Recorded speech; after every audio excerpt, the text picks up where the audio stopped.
Please welcome Permanent Chair of the 2024 Democratic National Convention, Mignon Moore, and Chair of the Democratic National Committee, Jamie Harrison.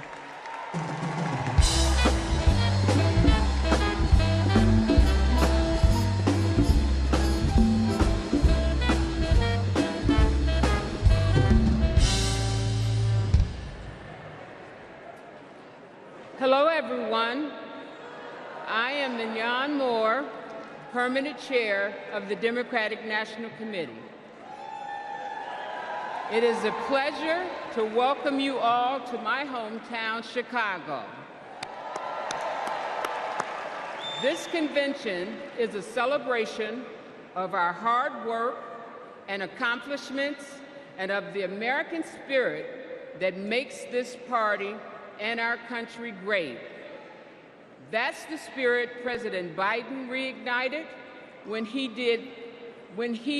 told us we were in the battle for the soul of our nation. Throughout his term, he has brought us together and revived our country and our country's soul. And last month, in a true act of patriotism, he passed the torch to the next generation and the next President of the United States, Kamala Harris.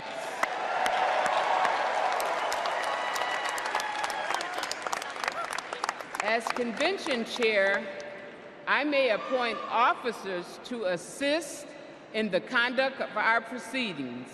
It is my honor to announce the following convention officers. Assisting as co-chairs are Lieutenant Governor Peggy Flanagan,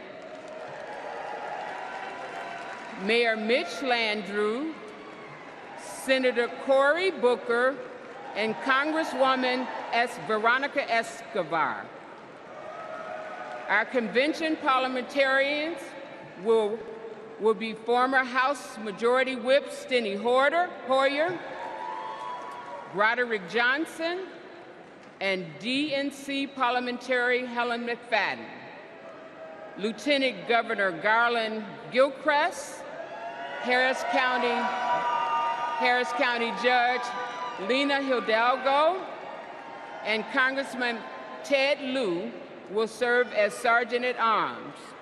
Louis Terrell will serve as our book doorkeeper, and Congresswoman Barbara Lee will serve as our timekeeper. I'd now like to turn it over to my friend, Chairman Harrison. Thank you, Mignon. Hello, Democrats. The Democratic Party is 196 years old. It's the oldest active political party in the world. Every person here is a part of a movement that brings America closer to our goal of a more perfect union. And every convention is a moment. It's a moment that contributes to our movement. It's moments like 60 years ago, when Fannie Lou Hamer told the shocking story of the racist brutality she suffered simply for registering to vote. Or 52 years ago, when Shirley Chisholm ran a historic race for the presidential nomination. Or 40 years ago, when a round-headed boy from South Carolina, the same before you today, watched Reverend Jesse Jackson challenge America to hope and to dream.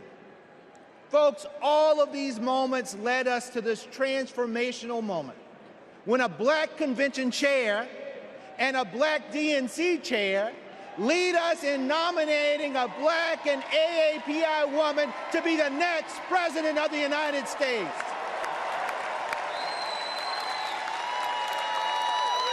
Folks, this is because the Democratic Party is and always will be for the people, for our future.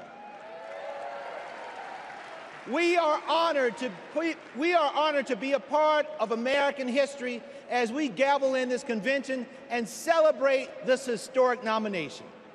I would like to thank the incredible workers at this year's convention, the convention staff led by the amazing Alex Hornbrook, and our convention chair, Mignon Moore, and my amazing staff at the DNC. You quite literally set the stage for us today, and we wouldn't be here without all of you. We hereby call the in-person portion of the 49th Quadrennial Democratic National Convention to order.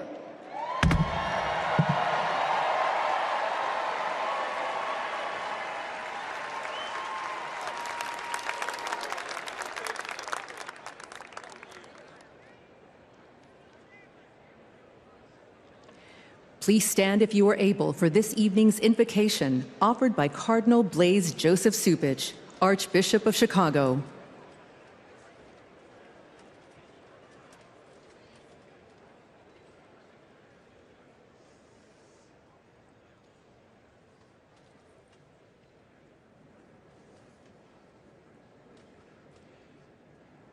Let us pray. We praise you, O God of all creation. Quicken in us a resolve to protect your handiwork. You are the source of every blessing that graces our lives and our nation. We pray that you help us to truly understand and answer the sacred call of citizenship. We are a nation composed of every people and culture, united not by ties of blood, but by the profound aspirations of life and freedom, justice and unbound hope. These aspirations are why our forebears saw America as a beacon of hope. And with your steady guidance, Lord, may we remain so today.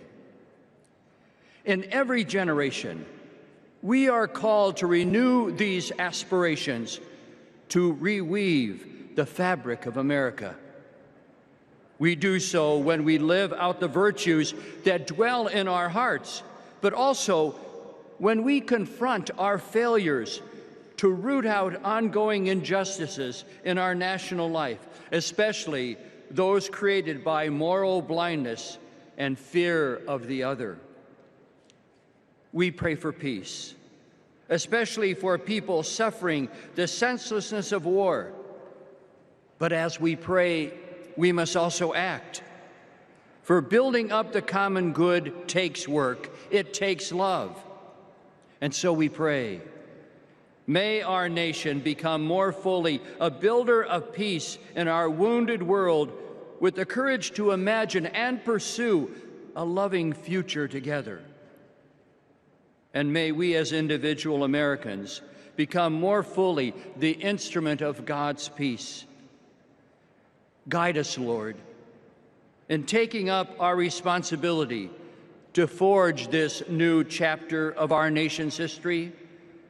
Let it be rooted in the recognition that for us, as for every generation, unity triumphing over division is what advances human dignity and liberty. Let it be propelled by the women and men elected to serve in public life, who know that service is the mark of true leadership. And let this new chapter of our nation's history be filled with overwhelming hope, a hope that refuses to narrow our national vision, but rather, as Pope Francis has said, to dream dreams and see visions of what, by your grace, our world can become. We ask all of this, trusting in your ever-provident care for us. Amen.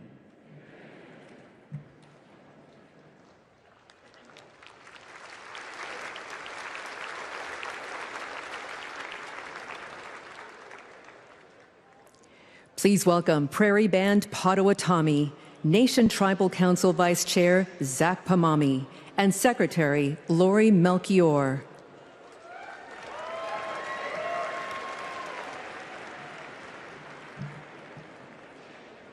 Here we are together on our ancestral homelands of the Prairie Band Potawatomi Nation and our sister Potawatomi nations. We also honor the spirit of the other tribal nations who traveled westward to this beautiful area. Welcome, 2024 Democratic National Convention to our homelands.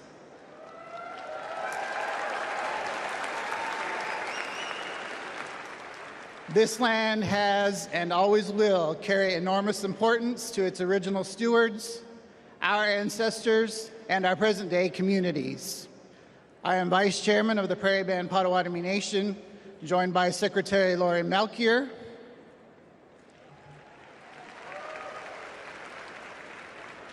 and our nation's Tribal Council, who are also with us in the audience. From time immemorial, our ancestors lived in the Great Lakes region. However, in 1849, an illegal auction by the U.S. government forcibly removed our tribe from our homeland. Since then, we have been working to reclaim it. Finally, this year, the Department of the Interior placed some of our ancestral lands west of Chicago into a trust.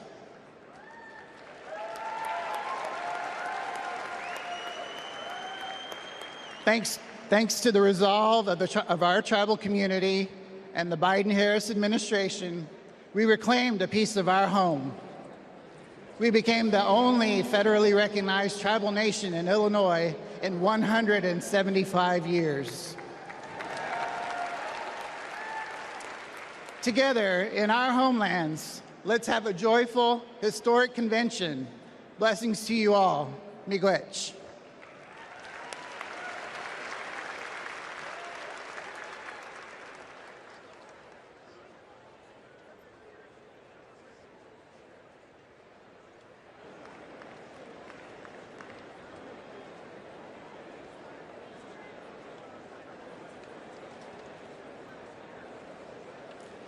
Please remain standing for the presentation of colors by the Illinois State Police Honor Guard.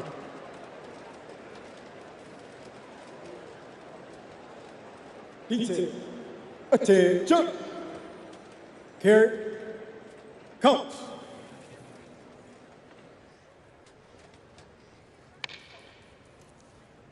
Forward, march,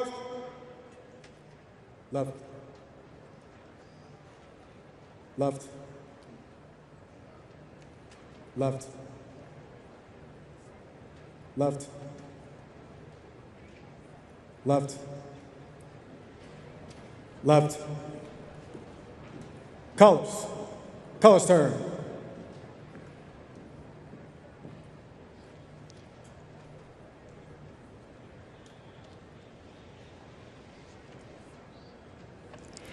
Please welcome William and Charles Harrison from South Carolina to lead us in the Pledge of Allegiance.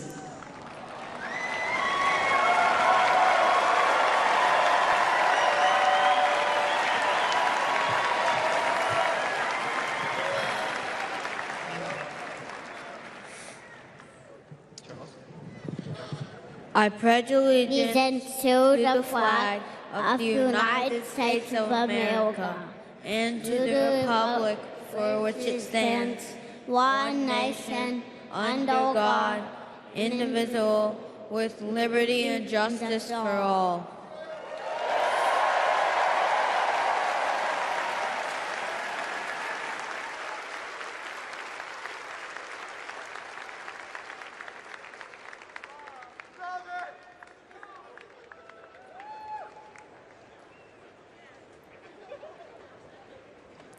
Please welcome the Soul Children of Chicago to sing our national anthem.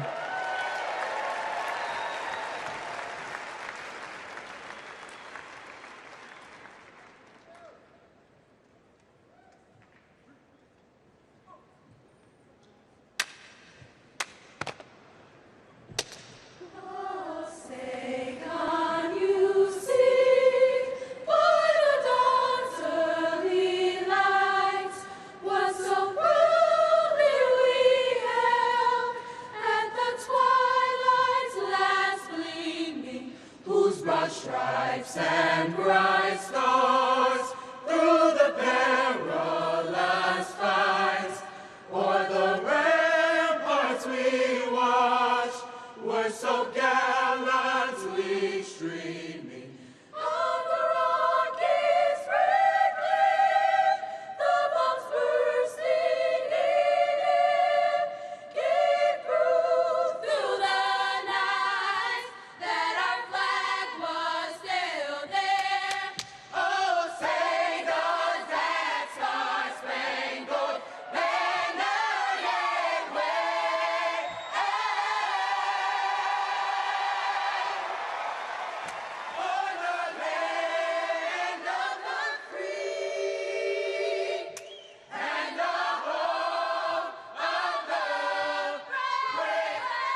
Right. Face. Forward. Forward.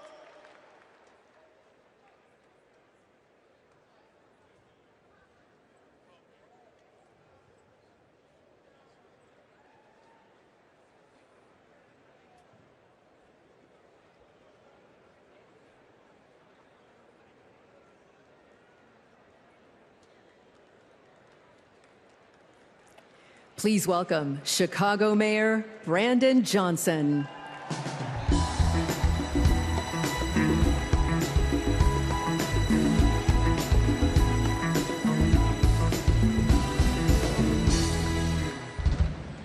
Welcome to the greatest city in the world, Chicago, where Ida B. Wells and Jane Addams organized to deliver real transformative change across this country. Chicago, where Reverend Jesse Jackson united people from all different backgrounds to keep hope alive. And to a community organizer on the south side of Chicago, Barack Obama rose to the White House reminding us that yes, we can. And now Chicago, this city of hard work and caring people, is where Democrats will celebrate President Joe Biden and nominate Kamala Harris for President of the United States of America.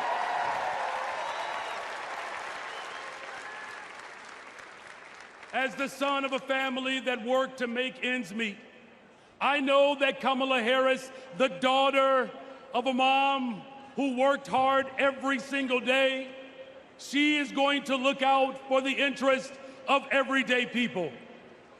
I know that as a fellow former social studies teacher, that Governor Tim Walz will never shrink from standing up for our democracy and for those most in need. And as a black man, raising a little black girl on the west side of Chicago, I know that my daughter Brayden will see not only a reflection of herself in the White House, but she will experience the deepest part of American values. Think about it. What will it take to build the middle class and make it easier for families not only to get by, but to get ahead? It will take someone with toughness to stand up for us. And let me tell you, America, Kamala's got it. What will it take to defend our fundamental rights and our freedoms? It will take someone with leadership who would fight for us. And let me tell you, America, leadership, Kamala, she's got it. And what will it take to defeat MAGA Republicans and move our country forward and not backwards? It will take everyone, and let me tell you all, Kamala, she's got us. From Mississippi to Pennsylvania to Delaware, Kamala Harris, she's got us. From Michigan to Wisconsin to Nevada to California and right here in Illinois, Kamala Harris, she's got us. To the child care workers, to the tip workers, Kamala Harris, she's got us. And to make sure that this country ensures that families will have access to real affordable housing, to create a pathway to the American dream, Kamala Harris, she's got us. Together we can build a better, brighter future. And there's no better place to start that than right here in the greatest freaking city in the world, the city of Chicago. God bless you all. Thank you.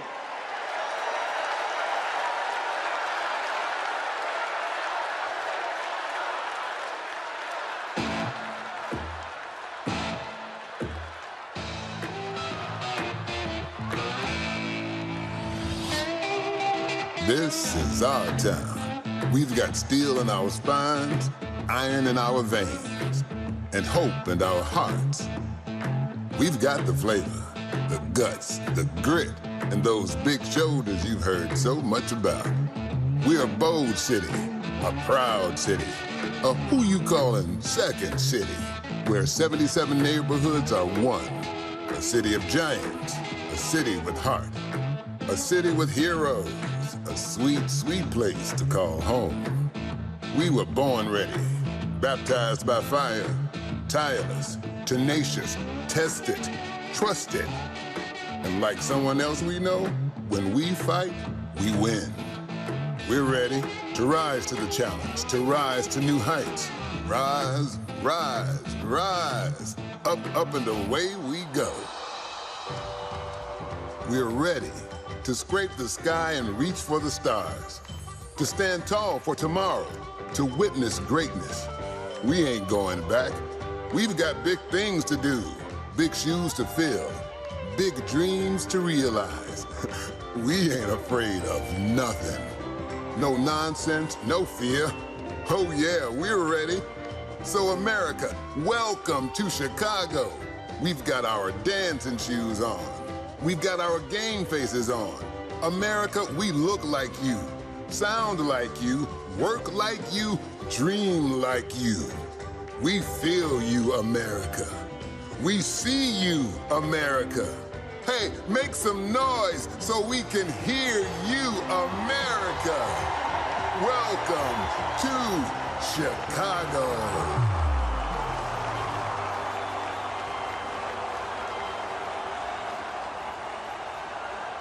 Hello, my friends. My fellow Democrats. I started my journey to this stage in 1988. I was 12 years old, and my family was watching the Democratic National Convention. Now, to be honest, I wanted to watch something else. But we all knew when my grandfather sat in his chair, the TV was his. But folks, when Reverend Jackson came on, I paid attention. A black man from South Carolina, raised by a single mother. That was me. And as long as I live, I will never forget what he said. He challenged young people to hope and to dream. So that's exactly what I did. I dreamed big, I worked hard, and I never lost hope.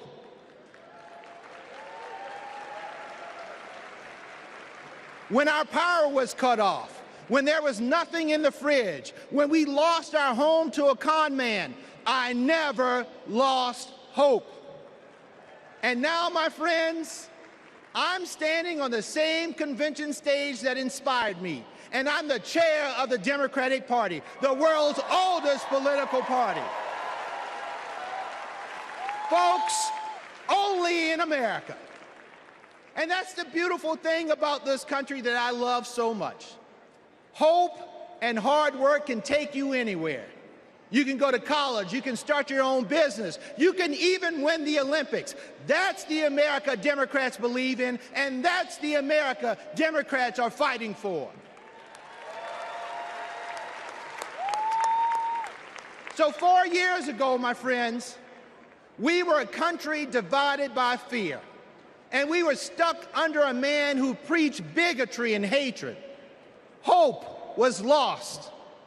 But my friends, we found hope in President Biden and Vice President Harris, and the 80 million Americans who stood by their side. And now we are united. We're united in our pursuit of progress. Because, my friends, they saw us. They fought for us. They heard us. And under their transformational leadership, we have forgiven billions in student loans. We have expanded access to health care, and we have strengthened the middle class. But the fight continues, and there is still more work to do. You know, I know that when we elect Kamala Harris and Tim Walz, they will build on our accomplishments, and they will create a country that works for every American. They will invest in our dreams and our futures, and hope will light our path forward. They will lead us in the fight for America, and believe me, when we fight, we win. And folks, we can never forget who we are fighting for. This election is about Americans who are watching right now, wondering who's going to finally pave that dirt road, or make it easier to feed their family, or get medical bills under control. This election is about those who believe anybody can achieve their dreams if they work hard and trust in the endless possibilities of America. This election is about communities who need to see that hope and joy will always overcome fear and chaos. This election is about every little boy inspired by a party chair who looks like him, and every little girl who will finally see a president who looks like her. My friends, we are paving a path for them. We're working toward a brighter future for them, and we need each and every one of you to join us. In my beloved home state of South Carolina, our motto is, while I breathe, I hope. Folks, I believe in the power of hope, but it's going to take more than hope to win this election. So in the next 78 days, our motto can't be just, while I breathe, I hope. It must be, while I breathe, I vote. Because that is how we make hope real for all of America. America, let's vote for Democrats up and down the ticket. Let's save our democracy, and let's vote for our MVP, Kamala Harris, and our coach, Tim Walz. Thank you all so much for being here. And now, it is indeed my pleasure to introduce our next speaker, who will be co-chair for tonight. This is a young woman who is the current lieutenant governor of the great state of Minnesota. And when Tim Walz becomes vice president, she will become the first Native American governor in this great country. Folks, let's welcome Peggy Flanagan.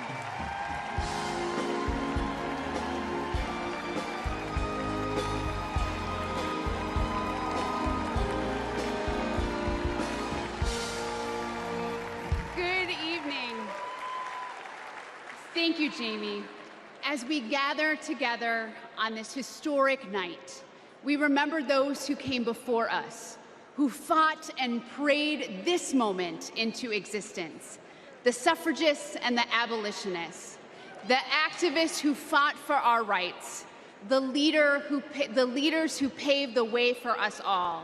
Their courage and conviction shaped the course of history. Their memory reminds us that the fight for freedom always passes from one generation to the next. We owe it to them and to ourselves to carry their legacy forward. Tonight, we pay tribute to those who dared to dream of a country that truly stands for liberty and justice for all. Next, we'll hear from one of those people, a lifelong advocate for civil rights, Maxine Waters.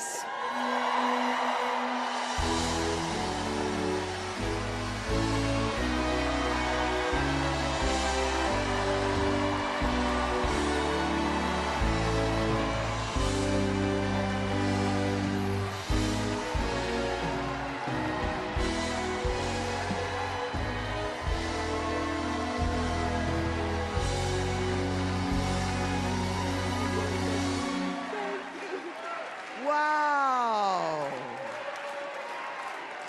Hello, delegates. Now, you know, I've seen a lot in my lifetime. I was just 22 years old when Fannie Lou Hamer made her presence known at another Democratic convention. It was in 1964 in Atlantic City. And she arrived with a group of black delegates from Mississippi. And she simply asked that her delegates be seated in place of the state's all-white delegation. She told the people in the room about the violence she suffered at the hands of white police because she, a black woman, had demanded her right to vote. When she finished, she asked the country a simple but profound question: is this America? She didn't get the outcome she was hoping for in Atlantic City, but you can bet that when the official Mississippi delegation was seated at the convention 4 years later, Fannie Lou Hamer was sitting there with them. Now here we are, 60 years later at another Democratic convention with Kamala Harris as our party's nominee. Oh, so I know there is no better leader to marshal us into the future. Kamala has been a courtroom prosecutor, a district attorney, an attorney general, a United States senator, vice president of the United States. And when the dust settles in November, and Americans of all stripes have elected her their president, I know she'll be thinking about Fannie Lou, who I happen to know is one of Kamala's heroes. In that moment, all of us, from New York to Pennsylvania, to Arizona, to California,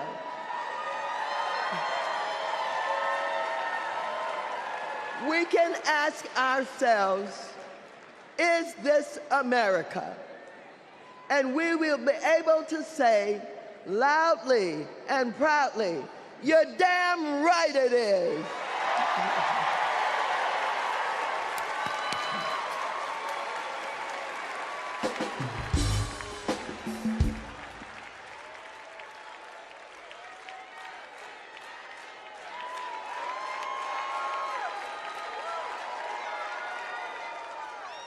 Please welcome President and CEO of the NAACP, Derek Johnson, and President and CEO of the National Coalition on Black Civic Participation, Melanie Campbell.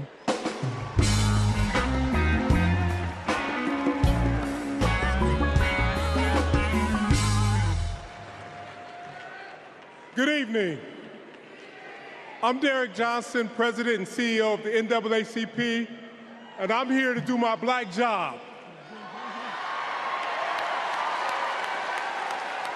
Since the founding of our nation, we have been on an unending march to protect this imperfect union. Tonight, we celebrate the power of the collective, of what is possible when we are all in for all people. But as we do, let us not forget the history that preceded this moment or the history makers who prepared us for it. As we just heard, in 1964, the Mississippi Freedom Democratic Party, led by Fannie Lou Hamer, and Mississippi NAACP State President Aaron Henry, who stood tall and challenged a process that excluded them to ensure that we will all be recognized here tonight. In 1973, the historic elections of Atlanta's Mayor Maynard Jackson, Detroit's Mayor Comey Young, and LA's Mayor Tom Bradley paved the way for another historic election just 10 years later, right here in Chicago, with the election of Harold Washington as the first black mayor of the city of Chicago. And in 1988, the Reverend Jesse Jackson, in his second quest for the White House, inspired us all to keep hope alive.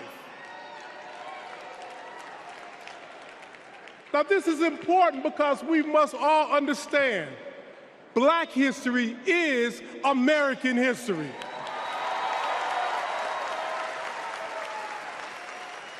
And in this historic moment, we will write the next chapter together.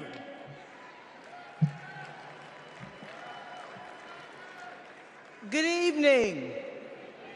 I'm Melanie Campbell, President and CEO of the National Coalition on Black Civic Participation and National Convener of the Black Women's Roundtable. We have come this far by faith. And for Black women, this moment has been a long time coming. Vice President Kamala Harris's path to becoming the Democratic nominee for President of the United States has been paved by the leadership, sacrifice, faith, and patriotism of generations of Black women like Dr. Dorothy Irene Height, Diane Nash, Ella Baker, Amelia Boynton Robinson, Barbara Jordan, Shirley Chisholm, and Reverend Willie Barrow. Women whose optimism about what America could be and their fight to make that vision real redefined the leadership role that Black women could play in moving our nation forward. As President, Kamala Harris will lead with power, brilliance, and strength from the highest office in the land.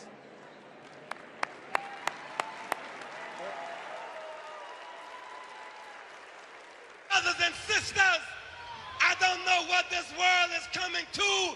We resist those attacks collectively, and we will stand together. Do we believe in freedom? Support human rights. We believe in that. Support self-determination. We're built on that. Stronger together is not just a lesson from our history. The institutions of this country belong to all of the people who inhabit it.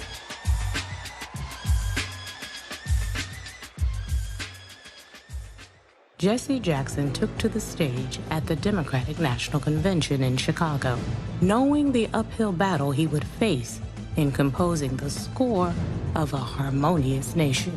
Reverend Jackson started out very young. He opened the door, and he continues to do that even now, that all of us have a responsibility for other generations to come behind us. Jesse Jackson's candidacy in 1984 helped to pave the way for Barack Obama's presidency in 2008.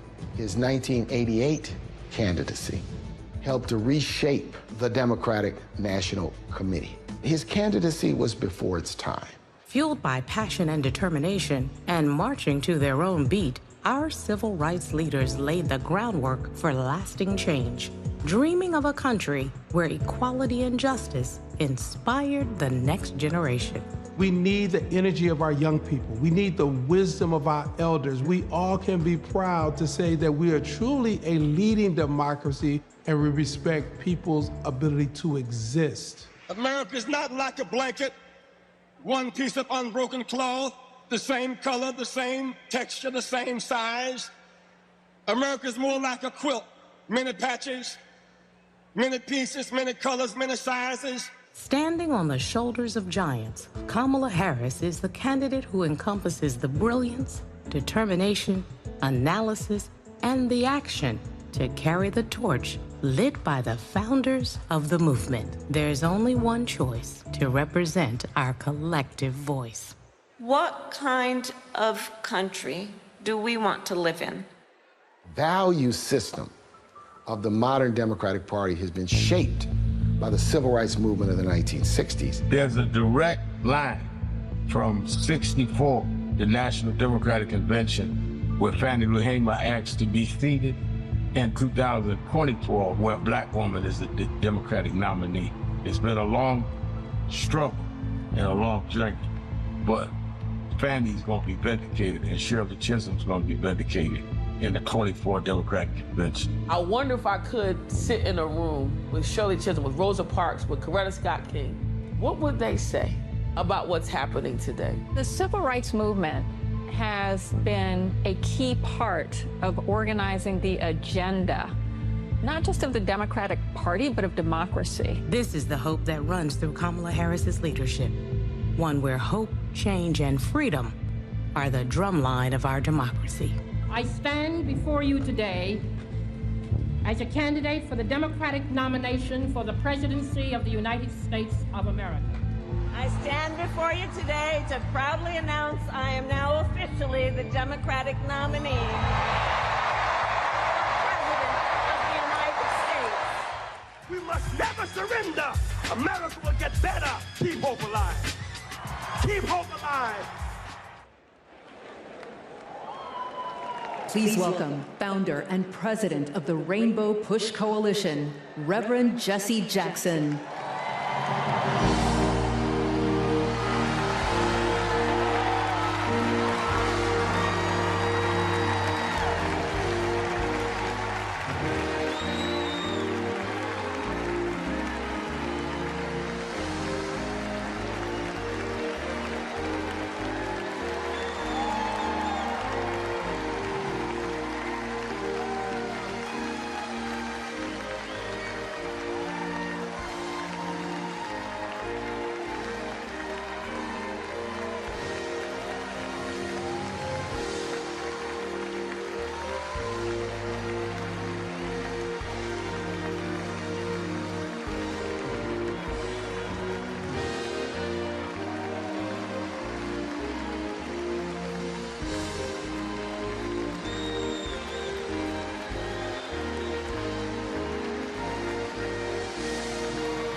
Democrats, our first order of business is adopting an up-to-date convention agenda. When the Convention Rules Committee met, everyone was working on updating plans based on the significant changes that had just occurred. When the committee approved an agenda, it was a work in progress that members knew would need to be revised accordingly. We now have an agenda for the next 4 days. The agenda is included in the Standing Committee report booklet emailed to each convention participant. In addition to fantastic speakers and performers, tonight's agenda provides for adopting the up-to-date convention agenda, hearing the Credentials Committee report, hearing the Rules Committee report, and considering a resolution as recommended by the committee, hearing the Platform Committee report and considering our national platform as recommended by the Platform Committee, and holding a confirmatory and ceremonial vote for our vice presidential nominee. Tuesday includes a ceremonial roll call for the presidential nominee. Wednesday, we'll hear ceremonial nominating speeches for our vice presidential nominee, and Governor Walz will make his acceptance speech. And on Thursday, my friends, we'll hear a ceremonial nominating speech for our presidential nominee and Vice President Harris will make her acceptance speech.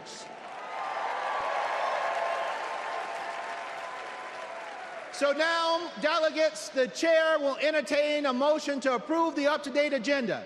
Is there a second? All in favor of approving the convention agenda, please say aye. Aye. All opposed, say nay. The ayes have it.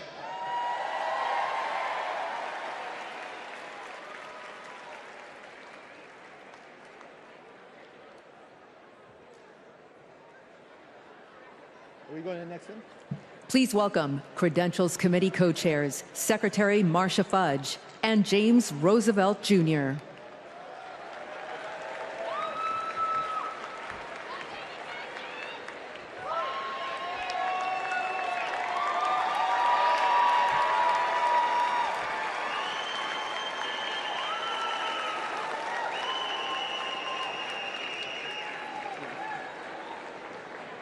Greetings, my friends. It is an honor to have served as co-chair along my friend, Jim Roosevelt. Pursuant to the call, the Credentials Committee met and adopted a resolution to credential the delegates and alternates to the 2024 National Convention. I am pleased to report that there were no credentials issues to be decided by the committee.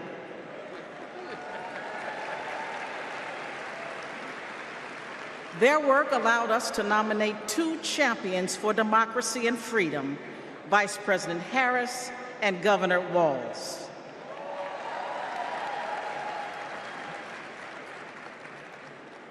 Our delegate selection process is designed to ensure every voice is heard and every vision is heard, and our delegates accurately represent their electorates. Diversity is our party's strength. And I'm so proud to see the wonderful representation of our party and democracy here today. I am pleased to share that the Credentials Committee report was adopted and all delegates have been fully credentialed. In memory of Marvin Turner, we are going to have a great convention and we are going to win. Thank you.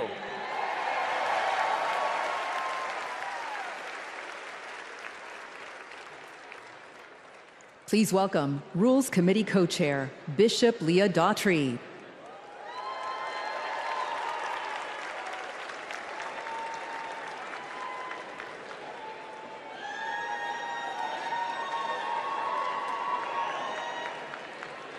Hello, Democrats. It was my honor to serve as co-chair of the Convention Rules Committee alongside my friend, Governor Tim Walz. Governor Walz is a little occupied this evening, but it's good to know that serving as co-chair of the Rules Committee is a ladder for promotion.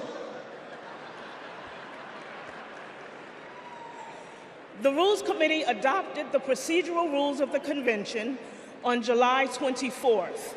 They are based on long-standing processes governing our convention and ensured that we met all ballot access deadlines.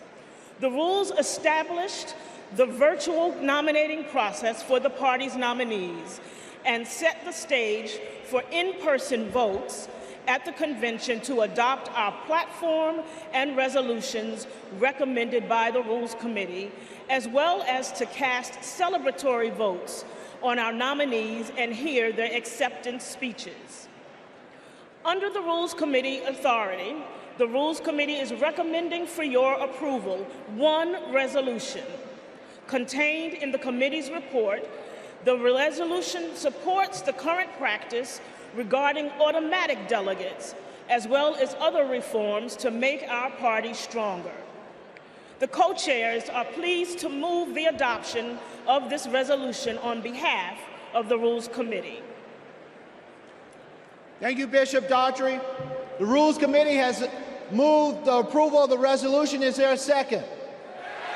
We have a second. I will now call for a voice vote on approving the resolution as recommended by the Rules Committee. All those in favor of the committee's recommendation to approve the unity resolution say aye. Aye. All opposed say nay. I'm pleased to report for the record that with a majority of delegates having voted in the affirmative, the resolution has been approved. My thanks to our Rules Committee co-chairs and members for your efforts to build a transparent and inclusive party. Thank you, Madam Chair.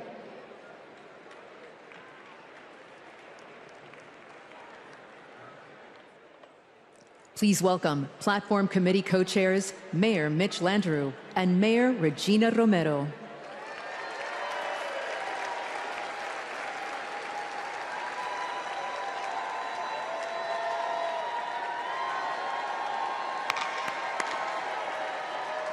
Hello, delegates.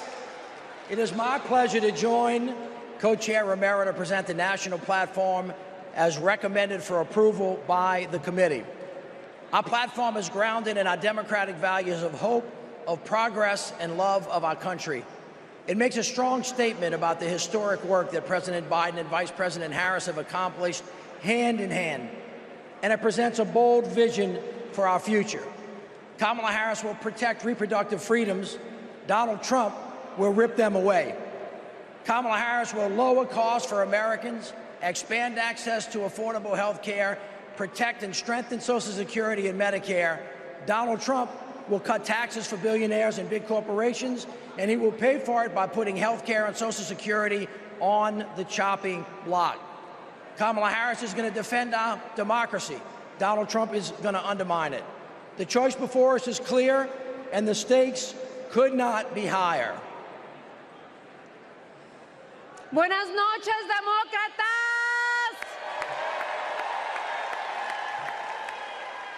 Mayor Landrieu, it was a pleasure to serve as your co-chair.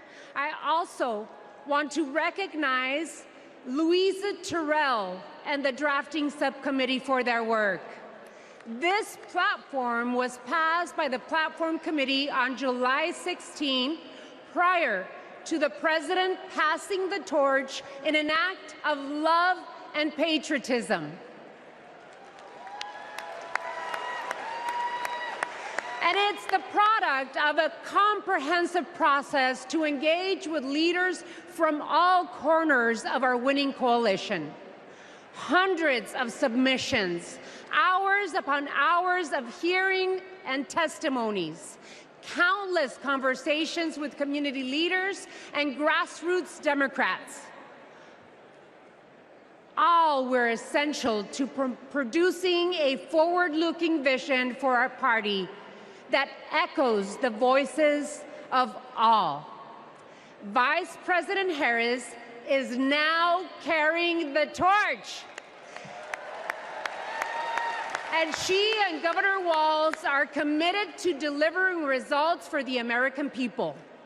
Then you have Donald Trump. His extreme agenda is working against everyday Americans. He is fighting for big oil, big pharma, big banks, but most of all, my fellow Democrats, he is fighting for himself. This November, we need to keep Democrats in office and elect Kamala Harris and Tim Walz so we can implement an agenda that works for everyone. Cuando luchamos, ganamos. And with that, on behalf of the Platform Committee, we are pleased to move the adoption of the 2024 Democratic National Platform. Thank you. The co-chairs have moved the approval of the national platform. Is there a second? We have a second. I will now call for a voice vote to approve the platform as recommended by the Platform Committee. All those in favor of approving the platform, please say aye. All opposed say no. Co-chairs, I am pleased to report for the record that with a majority of the delegates having voted in the affirmative, the platform has been adopted. Once again, thank you to our Platform Committee co-chairs and members. as well as a platform drafting committee and its chair, Louisa Terrell.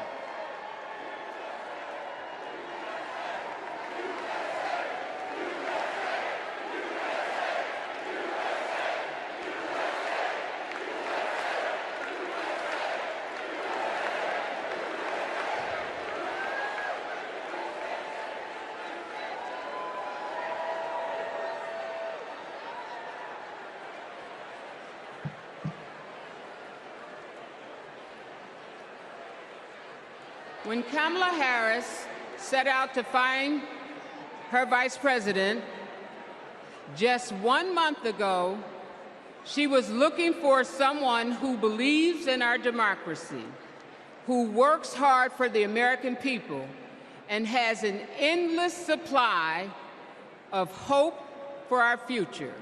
She found that in Vice President Tim Walz. Come on, give it up for give it up. On August 6th, the Democratic Party officially nominated Governor Walz as our vice presidential candidate. While Governor Walz's nomination has already been certified, we couldn't miss the opportunity to celebrate this future vice president's integrity, commitment, decency, and service to our nation. The chair will entertain a motion to ceremonially confirm Governor Walz's selection as the Democratic Party's vice presidential nominee.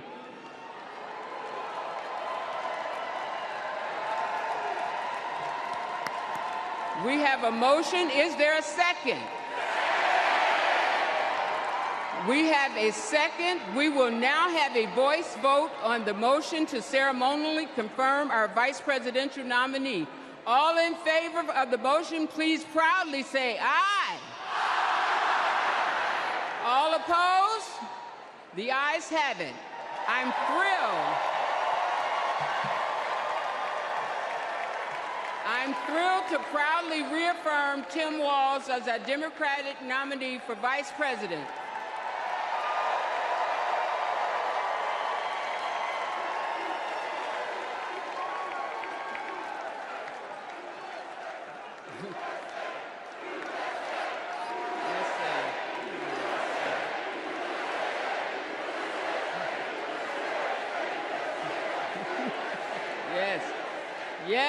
Yes, USA. Pursuant to our convention rules, Governor Walz has been invited to make an acceptance speech, which he will deliver on Wednesday, August 21st. Thank you, my friends. Delegates, please welcome to the stage co-chair Peggy Flanagan to resume chairing our convention.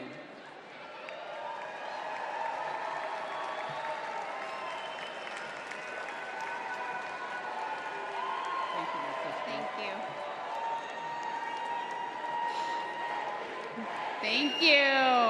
Thank you. Well, good evening, and welcome to the first night of the Democratic National Convention.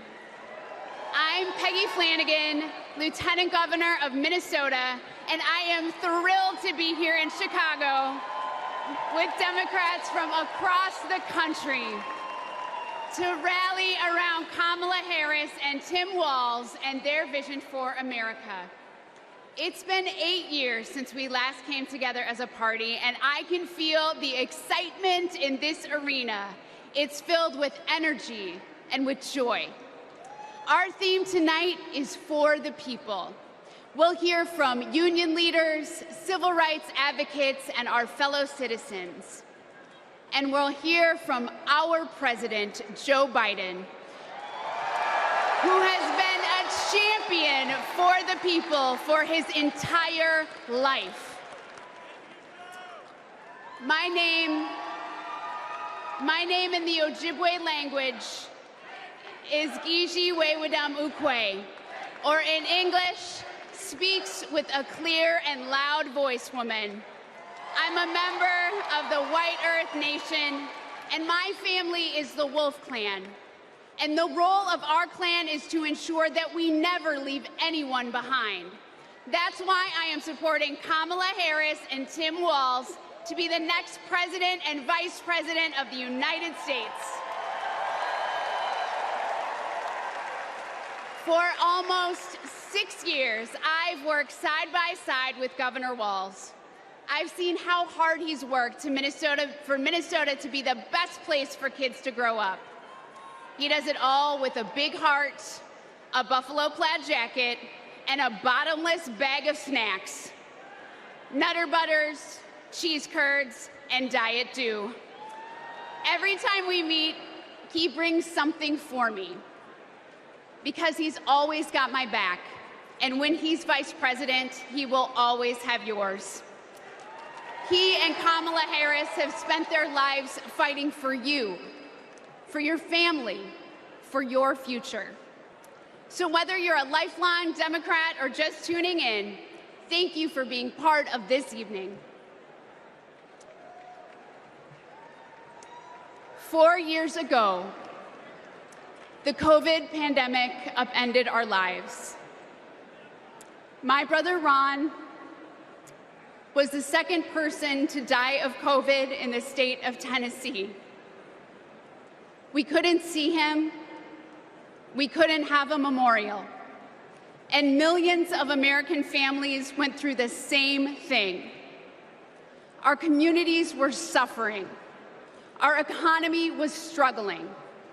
And Donald Trump was playing games. Our country was brought to the brink by his failure to respond. But the Biden-Harris administration stepped in with quick and decisive action.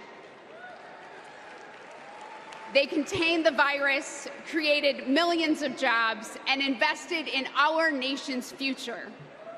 Under their leadership, America began to heal.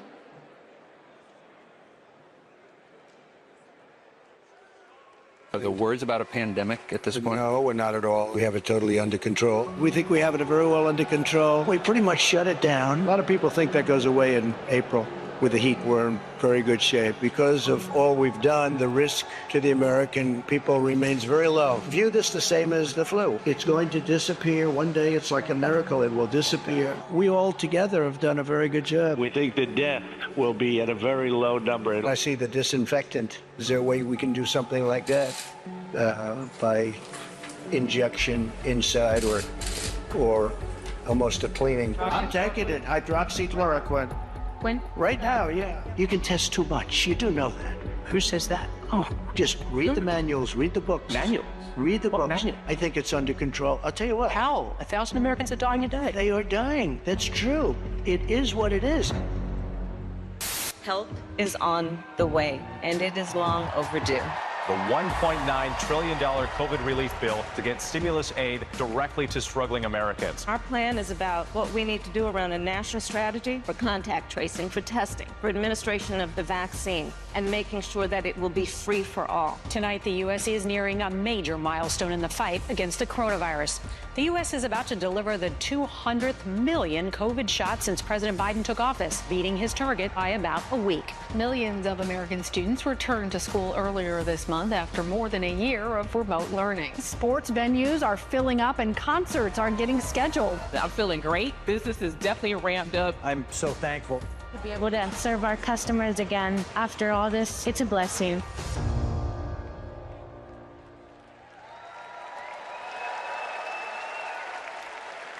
Please welcome Illinois Representative Lauren Underwood.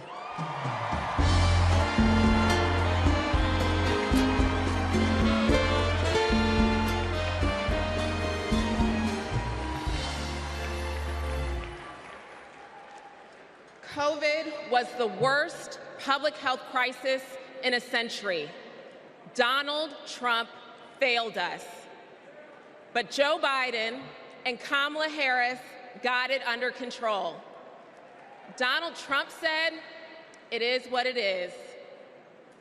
Joe Biden and Kamala Harris said, "Help is on the way." Democrats in Congress tried to lower the cost of health care. Donald Trump tried to take our health care away. We tried to expand Social Security and Medicare. Donald Trump tried to cut them year after year after year. He took the COVID crisis and turned it into a catastrophe.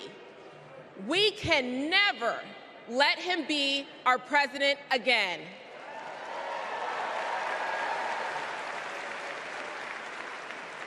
As a registered nurse, I care deeply about making healthcare more affordable. As someone with a pre-existing condition, I am determined to protect the people who are most at risk. And as the youngest Black woman ever elected to Congress, I am painfully aware that Black women, especially pregnant women and new moms, were more likely to die from COVID. I wrote the Momnibus to protect those women and to address the maternal health crisis. And that bill was introduced and championed by Senator Kamala Harris. Because she protects the people who are most vulnerable. She's done it for her whole career. As Vice President, she and President Biden passed my legislation to make health care more affordable. And now, 4 out of 5 Americans can get covered through the Affordable Care Act for $10 or less per month. And under the Biden-Harris administration, the number of uninsured Americans hit an all-time low. 4 years ago, it was not safe to hold a convention like this. But tonight, thousands have gathered in this arena in my home state of Illinois to make sure Kamala Harris is the next president of the United States.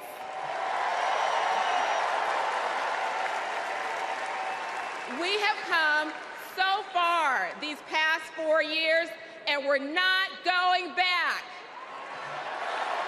Thank you.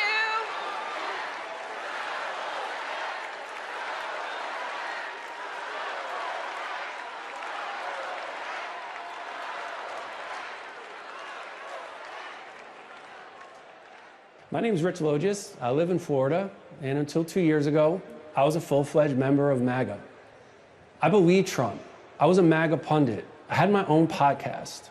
I was in a state of panic, terrified that Democrats were destroying our country. When the pandemic hit, we needed leadership, but we were given almost nothing. It was a major betrayal to the country.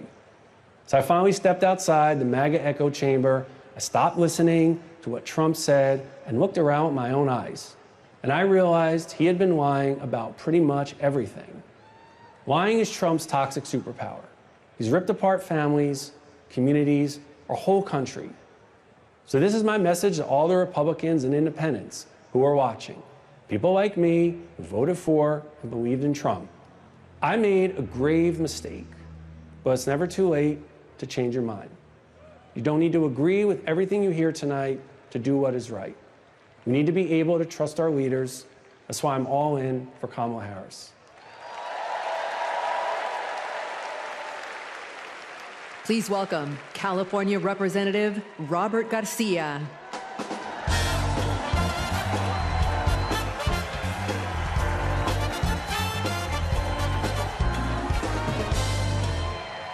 Thank you. Thank you.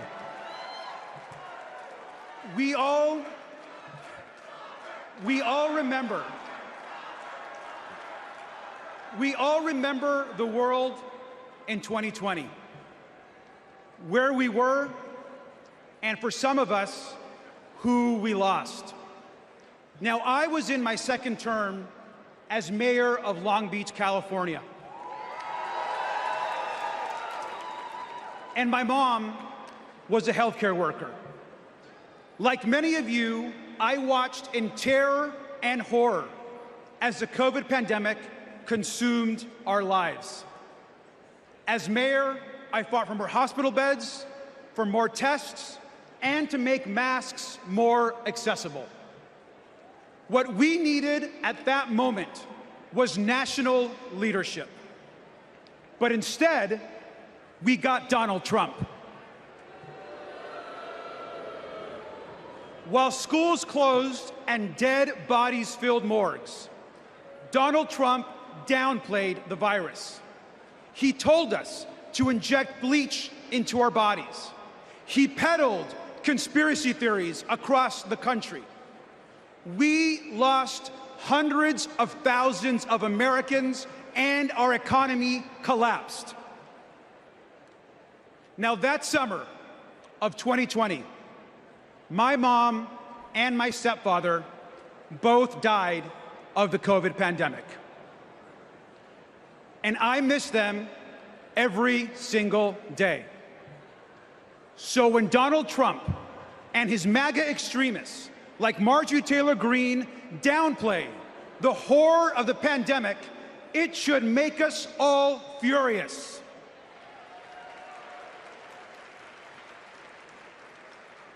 Now, I will never forget when Kamala Harris called me after my parents died. She told me about her own story, about losing her own mother, and that she was praying for me at that very moment. Now, we all know that later that year, Joe Biden and Kamala Harris were elected president and vice president. And what a difference they made together. They got people vaccinated. They got the virus under control. They safely reopened our schools. And they passed the American Rescue Plan. A historic economic package that helped small businesses and created jobs all across the country. Thank you, Joe Biden and Kamala Harris.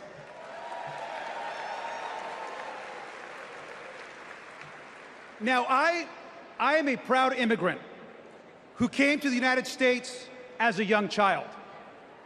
We grew up poor. English was our second language, and we often, like many immigrant families, struggled to get by. But my mom, she moved here to the United States because she believed in the American dream. I'll never forget the day that I became a United States citizen. I raised my right hand and I pledged an oath to protect and to love this country. It was the proudest day of my life.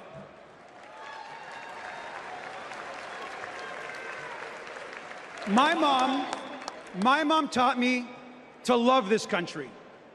She taught me that real American patriotism is not about screaming and yelling America first.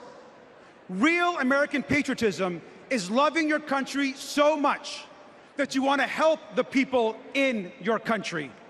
That is American patriotism. And we all know that Kamala Harris understands and knows this as well. Kamala Harris is ready to lead this country.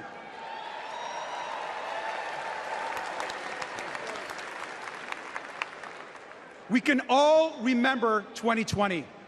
We can all remember the horrors of Donald Trump. But let's remember, most importantly, tonight and every single day this week, that we are not going back. Thank you.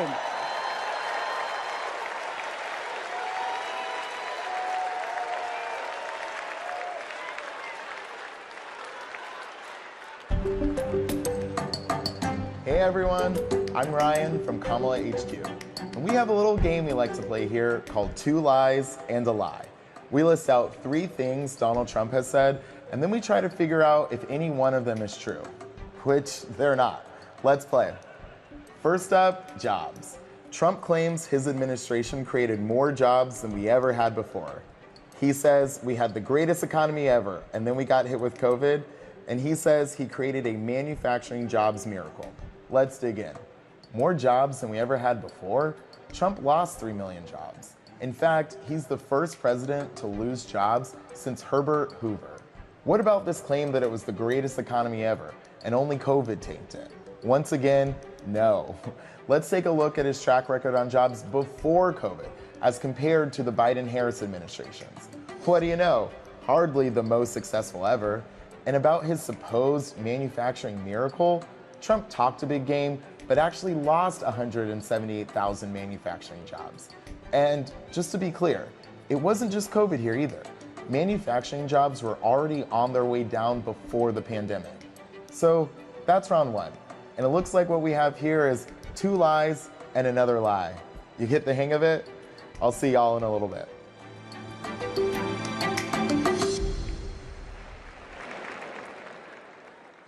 Donald Trump downplayed COVID while Americans were living in fear. He lied about creating jobs while our communities were fighting to survive. But the Biden-Harris administration stepped up. They actually took decisive action to create jobs, support small businesses, and rebuild a stronger and more resilient economy. Kamala Harris is a leader we can trust, even in our most challenging moments, especially in those moments. Donald Trump dithers, Kamala Harris delivers. Donald Trump abandons vulnerable people, Kamala Harris protects them. Donald Trump bullies scientists, Kamala Harris believes them. Our next 2 speakers will tell us why that's so important. Please welcome Brian Wallach and Sandra Abravaya.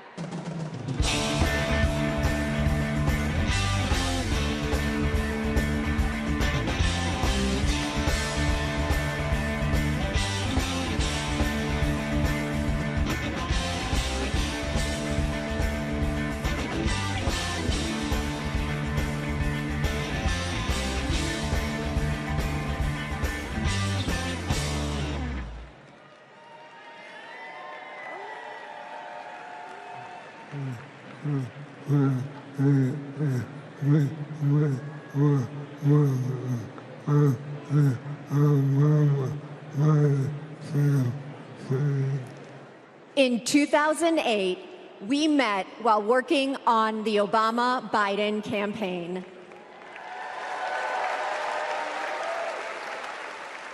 We found our way there because we believe in the power of organizing.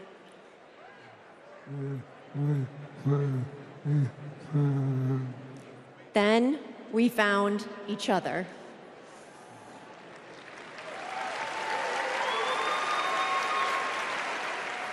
The day we brought our second daughter home from the hospital, Brian was diagnosed with ALS.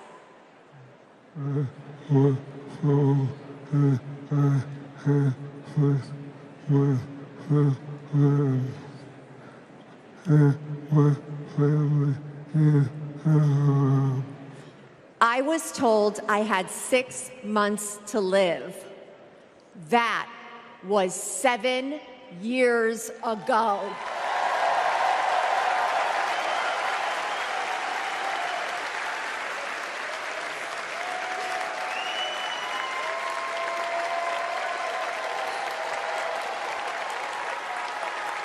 We could not change Brian's diagnosis, but we knew how to organize. So we co-founded a nonprofit called I Am ALS, and thousands of terminally ill patients fought for new therapies, $1 billion to fund ALS research, and earlier access to treatments, all of which President Biden signed into law.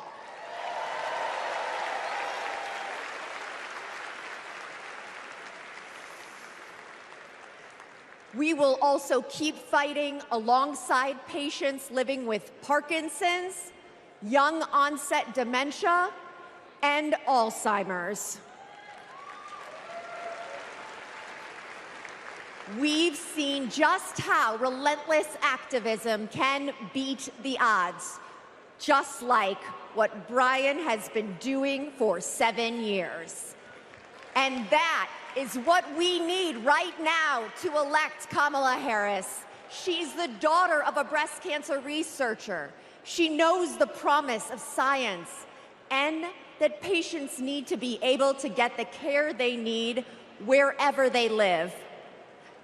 We all want to make life better for the next generation and believe that people like Brian can be the first generation of survivors.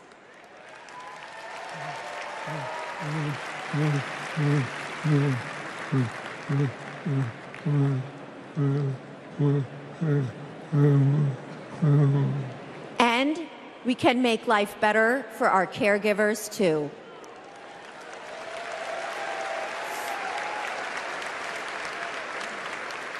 Brian and I are still driven by hope and by faith in what we can do collectively, and that includes the power of our vote.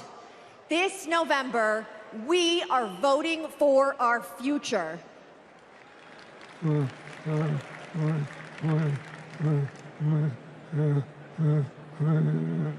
Because we plan to be around for it.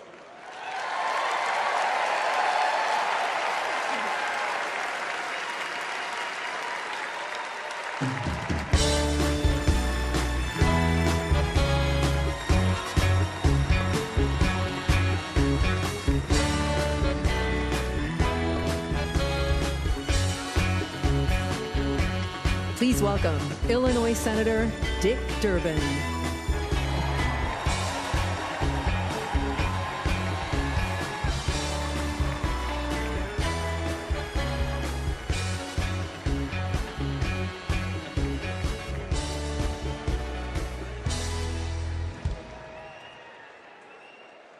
I've known Brian and Sandra for years. In fact, Sandra was my personal press secretary. You will not find a more courageous couple. Let's give Brian and Sandra another round of applause.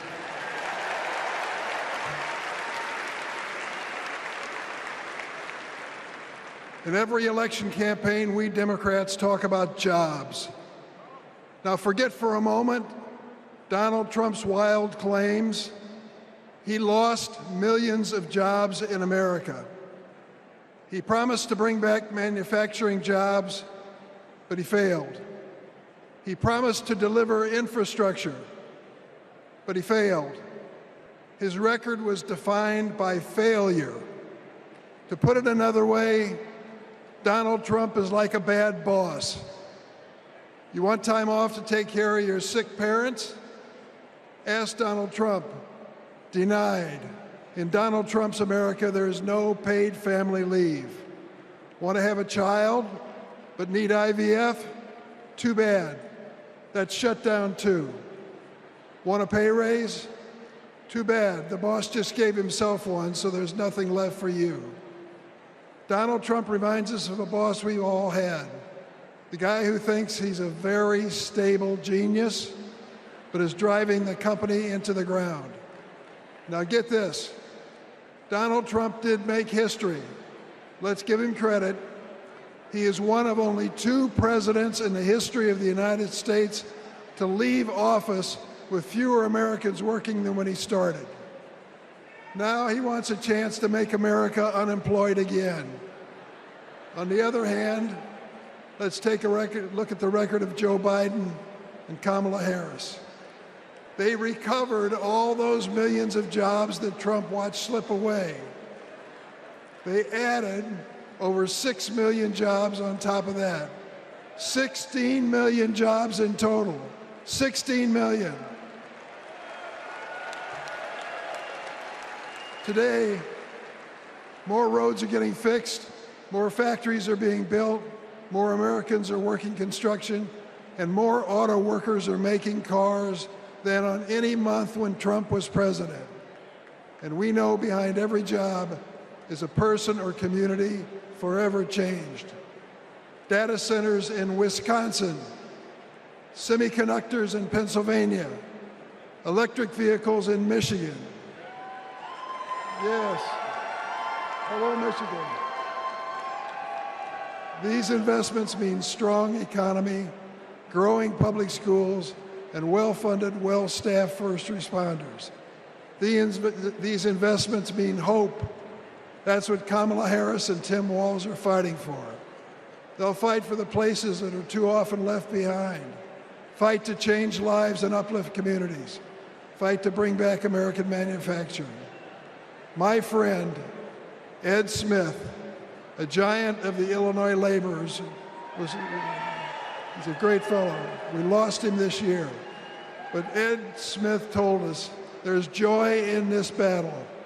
When we win, we help people buy their first homes, send their kids to college, and retire with dignity. Incidentally, that happens to be my family's story too. My mom and dad worked for the railroad, and because we were a strong union family, we were able not just to get by, but to get ahead. That's the American economy Kamala Harris and Tim Walz are fighting for. Let's join that fight and build it together.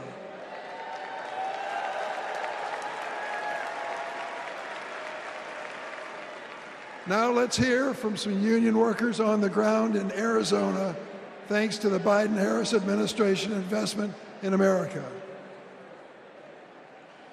Welcome to Phoenix. Donald Trump said he'd bring back American manufacturing, but Joe Biden and Kamala Harris actually did it.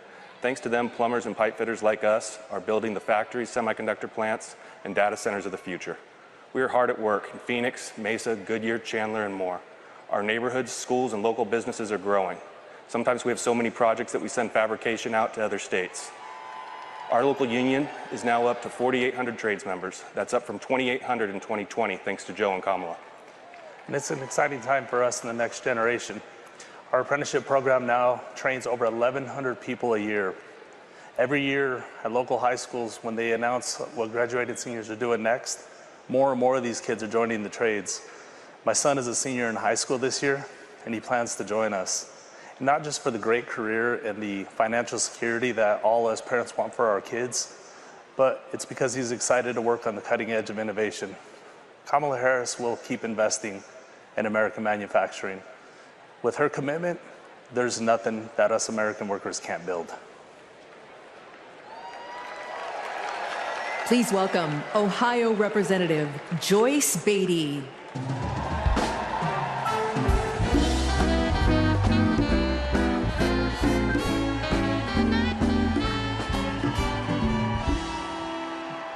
Good evening. I'm Joyce Beatty, and I'm proud to represent Ohio in Congress. I was born in the Buckeye State, and I've never left. Now, J.D. Vance likes to talk about how he's from Ohio, but as soon as he could, he ran away to Yale and Silicon Valley, cozying up with billionaires while trashing our communities. J.D. has been our senator for 18 months. And what has he done for hardworking Americans? Nothing. He's been busy writing the foreword to the book from the Project 2025 guy. While J.D.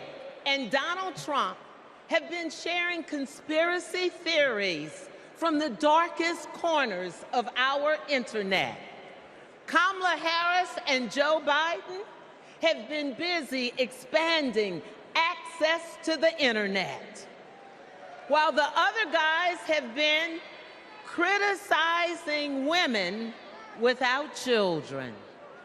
Joe and Kamala have been expanding the child tax credit.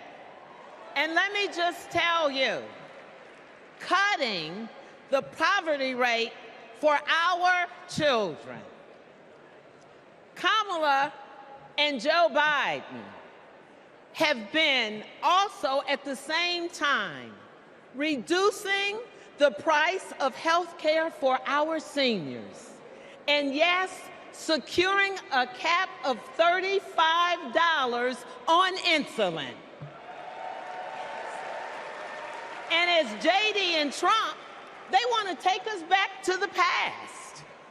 Kamala and Joe have been bringing the jobs of the future to America today. With the CHIPS Act, a $280 billion investment. And that's not just a big number. It means new semiconductor plants and thousands of good-paying jobs.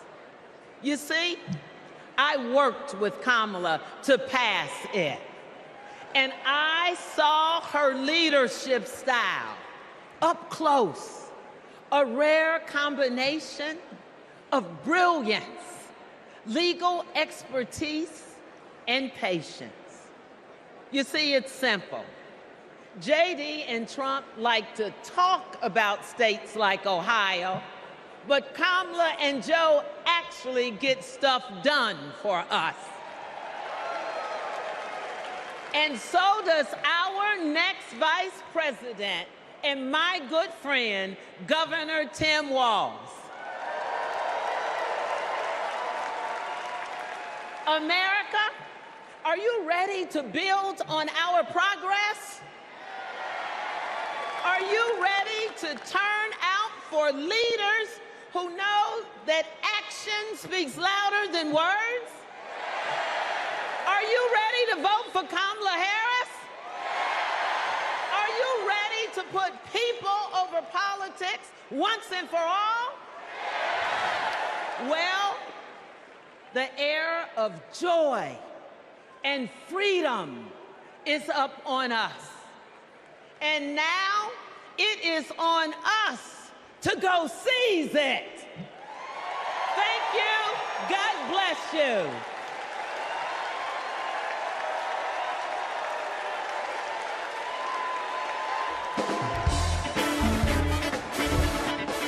Please welcome AFSCME President Lee Saunders, SEIU President April Varick, LIUNA General President Brent Booker, IBEW International President Ken Cooper, CWA President Claude Cummings, and AFL-CIO President Liz Schuler.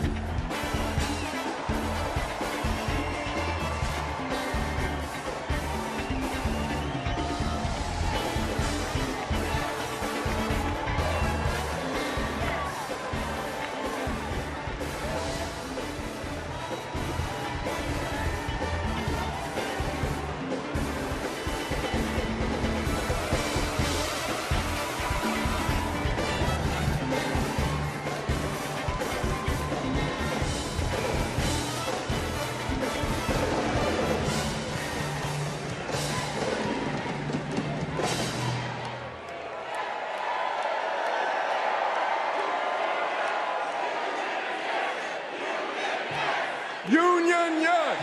Union, yes! Union, yes! Union, yes!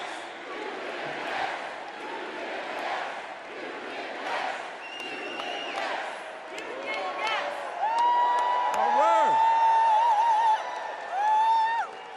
I'm Lee Saunders, president of AFSCME, a union of 1.4 million public service workers in healthcare, corrections, sanitation, and more.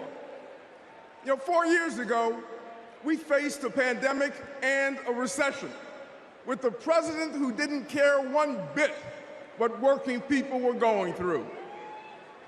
Enter Joe Biden and Kamala Harris. Within weeks, they passed the American Rescue Plan, pulling the economy back from the brink and putting us back to work. They're guided by a basic principle: more freedom for working people, including the freedom to join a union.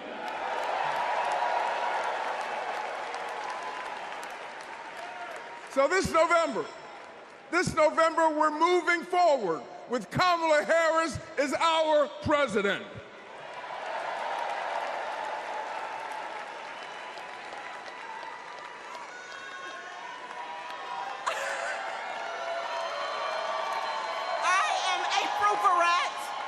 And I am the president of SEIU, representing 2 million service workers. We're all in for Kamala Harris because Kamala Harris has always been all in for us. Vice President Harris joined fast food workers on the picket line, and she walked a day in the shoes of a home care worker.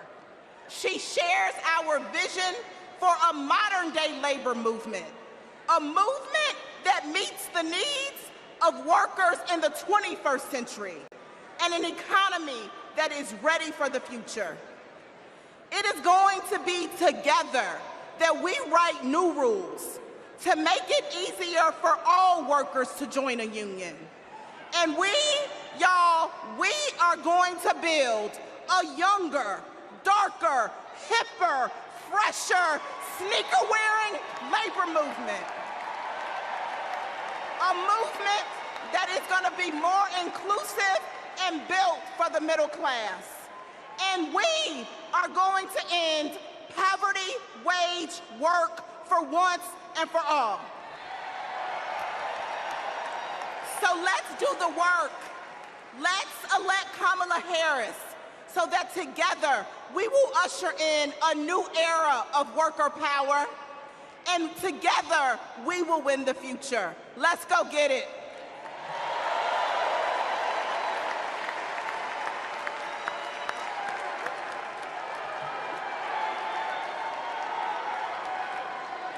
I'm Brent Booker, and I'm proud to represent LIUNA, the Laborers International Union of North America.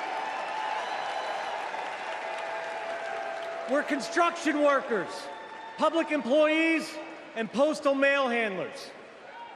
For decades, we've fought for more investment in our infrastructure. While Trump made empty promises, the Biden-Harris administration delivered. Now we're rebuilding highways, bridges, and tunnels, and powering a clean energy and manufacturing boom. Thanks to them, our members can buy a home, put their kids through school, retire with dignity. As president, Kamala Harris will keep fighting for workers who are building America.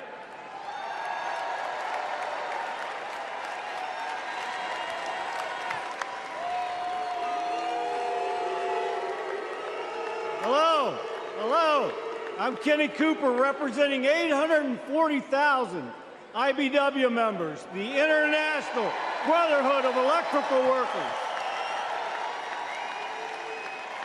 The IBW powers America, from fire alarms to solar farms, nuclear plants to battery plants, storm restoration to power lines, and we've been doing it for over 130 years.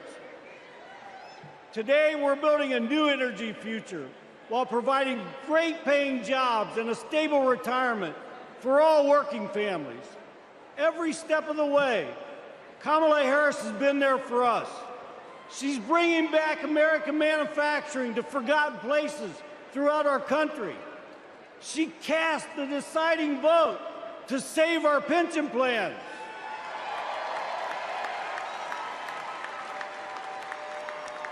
She's lifted our apprentices up all over the nation. And guess what? She's not afraid to use the word union.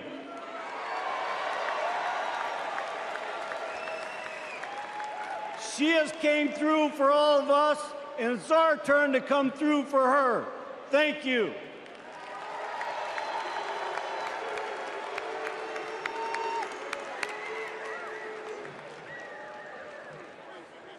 Hi, I'm Claude Cummings, Jr., President of CWA, the Communication Workers of America. We all saw the digital divide during the pandemic.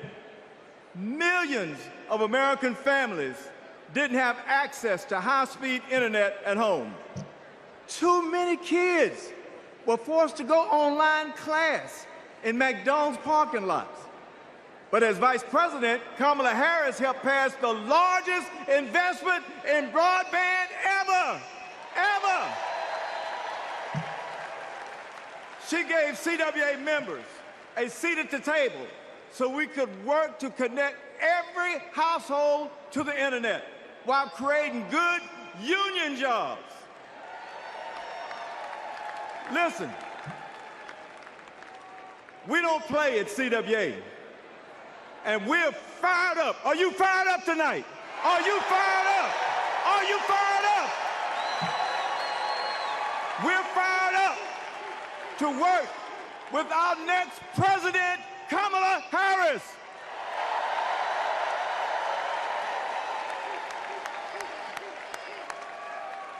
I'm Liz Schuler, president of the AFL-CIO. Representing nearly 13 million American workers. This election is about two economic visions. One where families live paycheck to paycheck, where people have no right to join a union. A CEO's dream, but a worker's nightmare. Or an opportunity economy, where we lower the costs of groceries, prescriptions, and housing. Where we go after big pharma, corporate landlords, and price gougers. Where there's no such thing as a man's job or a woman's job, or like Donald Trump would say, a black job. Just a good union job. That's the future our President Joe Biden has fought for. And that's the future Kamala Harris and Tim Walz will keep fighting for. Let's build it together.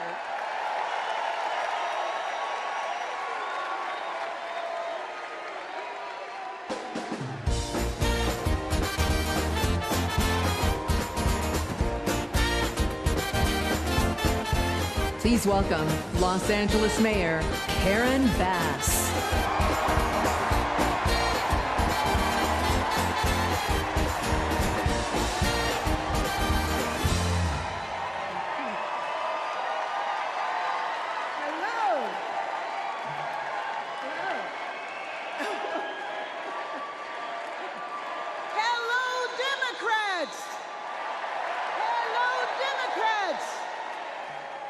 Are you as excited as I am? I've known Kamala Harris for almost 20 years. Our bond was forged years ago by a shared commitment to children, a belief that it is everyone's responsibility to care for every child, no matter where they come from and no matter who their parents are. Kamala knows that each generation has an obligation to the next. That's why, when I was Speaker of the State Assembly and she was a prosecutor, we fought to address youth homelessness and reform the child welfare system. We wanted to make sure that California's foster youth aren't cut off and left on their own the day they turn 18. As Attorney General, Kamala created our state's Bureau of Children's Justice and worked to give children in the juvenile justice system the support they needed. And when I asked her to swear me in, the first woman vice president, swearing in the first woman mayor of Los Angeles,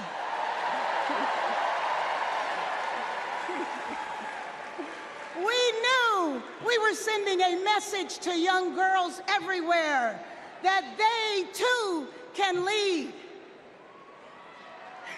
Now, I know Kamala, and she feels the importance of this work in her bones. When Kamala meets a young person, you can feel her passion. You can feel her heart, and you can feel her fearlessness. That is what defines a commitment to children, being willing to fight fiercely for every child. And trust me, Kamala has done that her entire life. So this November, we're gonna fight to elect Kamala Harris as the next president of these United States.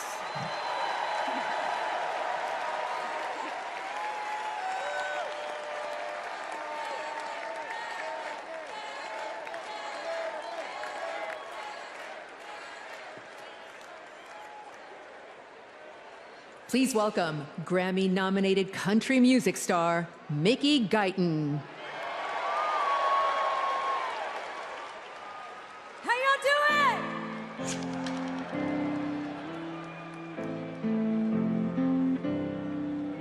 Where the lines on the interstate, the dust on the back road, we're a Friday night football game, the lighters at a rock show, where the night shift smoke break, high school heartache, driving with the windows down, where the dance floors, church pews, suit and ties, tattoos, one big small town. Ain't we all? Ain't we all? Ain't we all American? Ain't we all? Ain't we all American? With the stars in the Texas sky and a jukebox vinyl. How y'all doing? With the New York City lights and a hotel Bible. Hand-me-down, Taylor Lane, Daisy Dukes, Dookie Bridge, James Brown, James Dean. We're cold beer, champagne, millionaires, fast and change, and everything in between. Ain't we all? Ain't we all American? Ain't we all? Ain't we all American? We got the same story, the same stripes. Just wanna live that good life.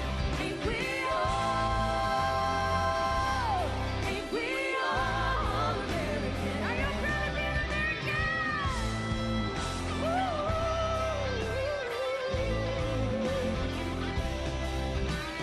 Different in a million ways, but at the end of the day, oh, we're different in a million ways, but at the end of the day, ain't we all? Ain't we all American? Ain't we all? Ain't we all American? We got the same stars, the same stripes. Just wanna live that good life. Ain't we all? Ain't we all American? No matter your race, your creed, or your color, we're all Americans. And always remember that.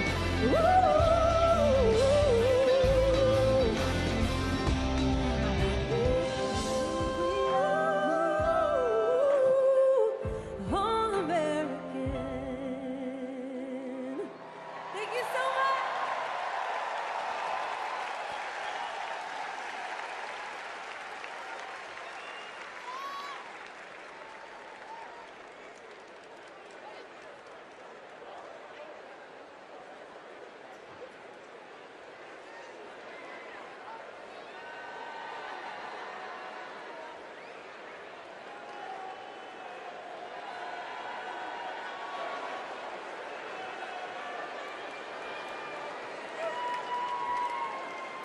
As we look ahead to our collective future, it's important to reflect on all the incredible progress that we've made in the last 4 years.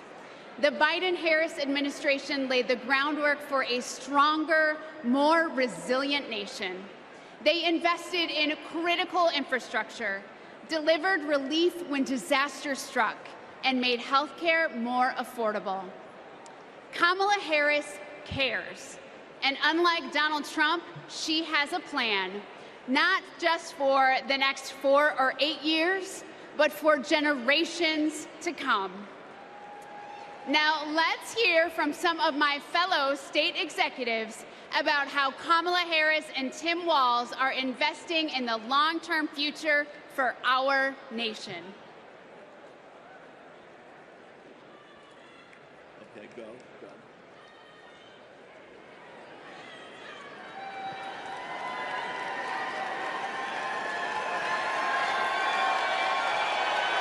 I'm Pennsylvania's Lieutenant Governor Austin Davis. I'm the proud son of a union bus driver from Pittsburgh. Every day, my dad would come home and tell me about how our roads and bridges were in disrepair. President Trump promised us Infrastructure Week over and over again. He really didn't care, though, and it never happened. But President Biden and Vice President Harris are on our side. They brought together Democrats and Republicans to get it done. We got I-95 in Philly fixed in less than 2 weeks. We repaired the Fern Hollow Bridge in Pittsburgh in record time. Right now, we're repairing roads and bridges across Pennsylvania, including in Pittsburgh, the city of bridges. And Vice President Harris is looking forward. She's committed to keeping our infrastructure safe and modern. When I think about the future, I think about my daughter Harper and all of America's children. Investing in them means investing in our infrastructure. It means replacing millions of lead pipes.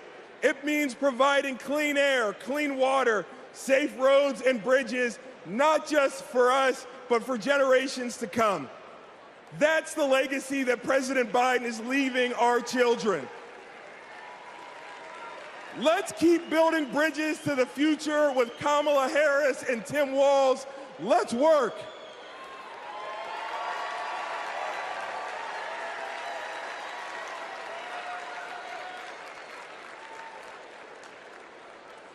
In Wisconsin, we also need leaders by our side. I'm Wisconsin's Lieutenant Governor, Sarah Rodriguez, but long before I took office, I was a registered nurse. I served in the Peace Corps at the height of HIV/AIDS and in Baltimore emergency rooms at the height of the heroin and gun violence epidemics. During the COVID pandemic, Trump and Wisconsin Republicans failed to protect our health. That's why I ran for office and flipped a red district blue. Because once a nurse, always a nurse. Now Trump is promising to terminate the Affordable Care Act, meddling in personal decisions between a woman and her doctor, and threatening to slash Medicare. Vice President Harris fights for our health. She'll defend women's reproductive freedom and protect Medicare and Medicaid. Thanks to the Biden-Harris administration, insulin is capped at $35 a month for seniors. And they negotiated down the prices of 10 more life-saving drugs like Eliquis and Jardiance for Americans on Medicare. Kamala will continue to take on Big Pharma and lower the cost of prescriptions for everyone. Of course, healthcare isn't just about drugs and treatment. It's about freedom. The freedom to make your own choices and the freedom to get the care you need without worrying about the cost. Kamala Harris is fighting for that healthy future.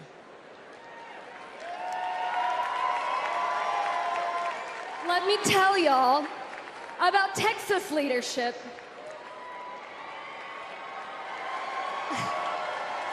I'm County Executive Lena Hidalgo, and I serve the 5 million residents of Harris County. Harris County includes Houston. Texas Governor Ann Richards said, "I've been tested by fire, and the fire lost." In the years I've been in office, we've dealt with chemical fires. We've dealt with 10 floods, 7 hurricanes, a deadly winter freeze, and of course the pandemic. When that last disaster struck, Donald Trump abandoned us. He spread misinformation that cost lives. Compare that to 2021, when the Texas power grid went dark. Kamala Harris didn't just put out a tweet, she called me to make sure we had what we needed.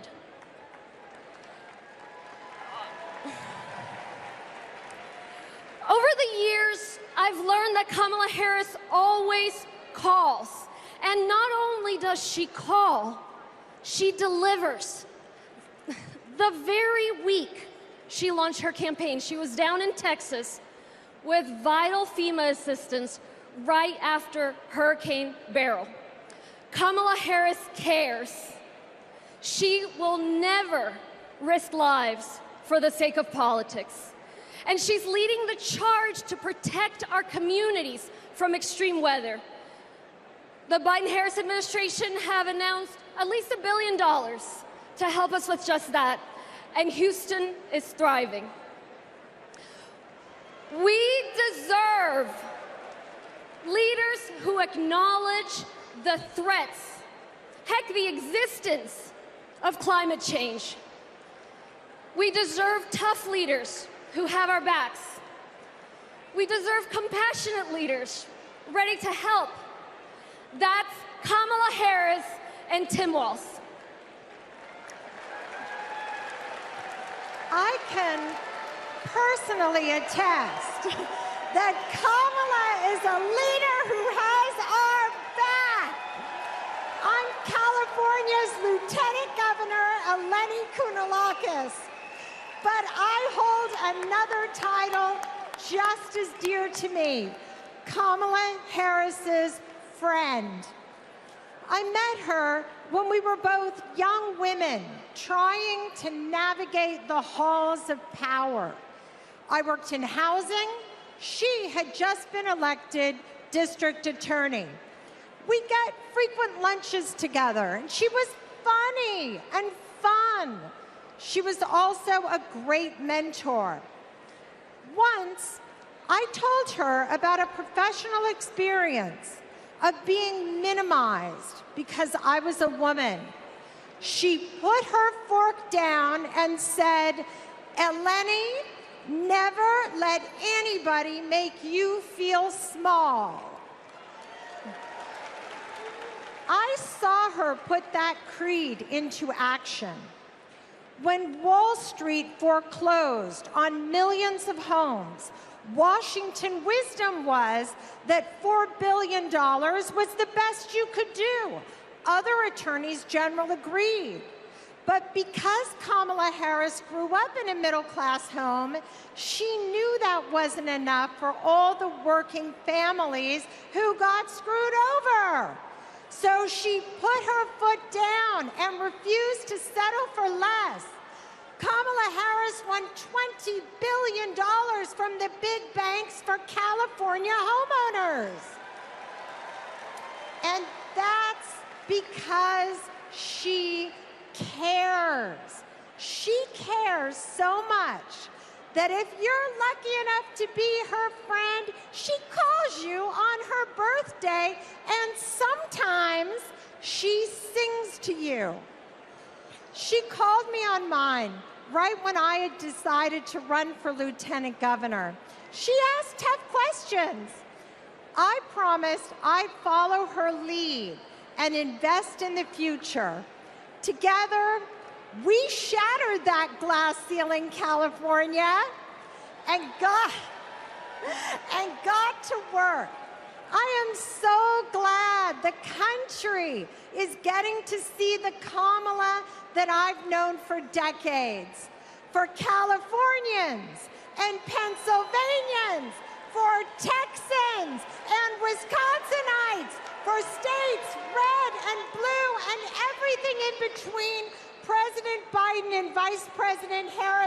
been investing in our future and are on our side, and we are not going back.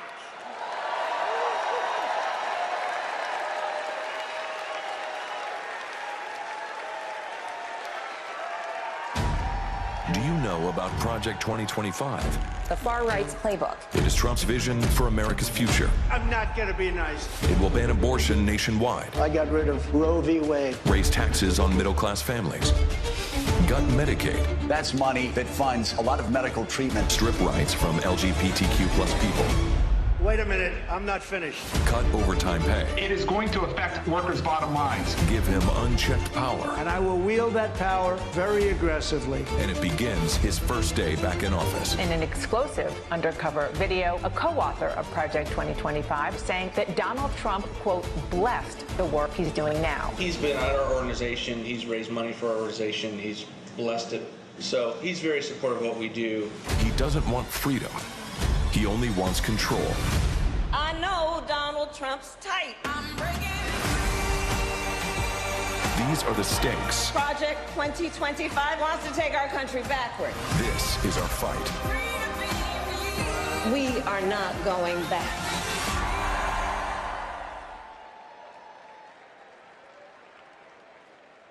Please welcome Michigan State Senator Mallory McMorrow.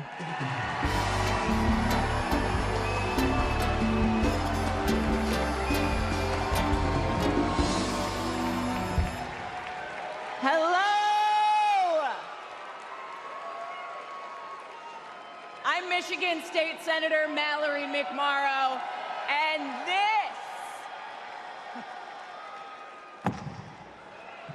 this is Project 2025.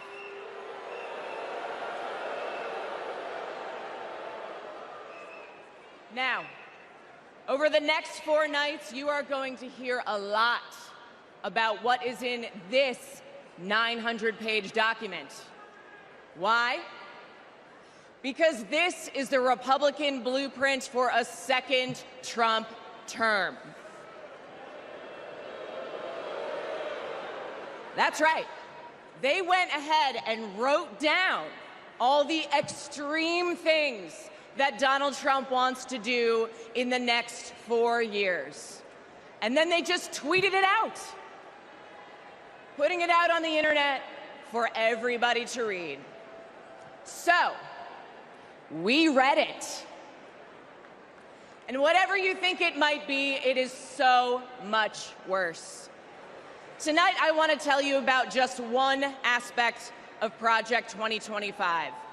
Its plan to turn Donald Trump into a dictator.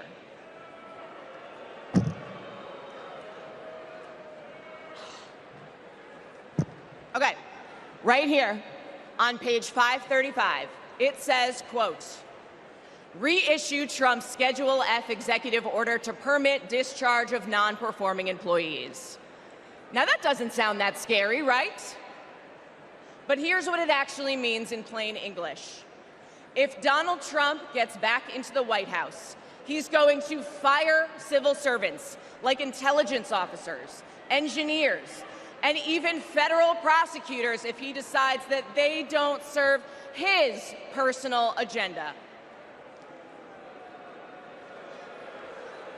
They're talking about replacing the entire federal government with an army of loyalists who answer only to Donald Trump. I know. All right, then.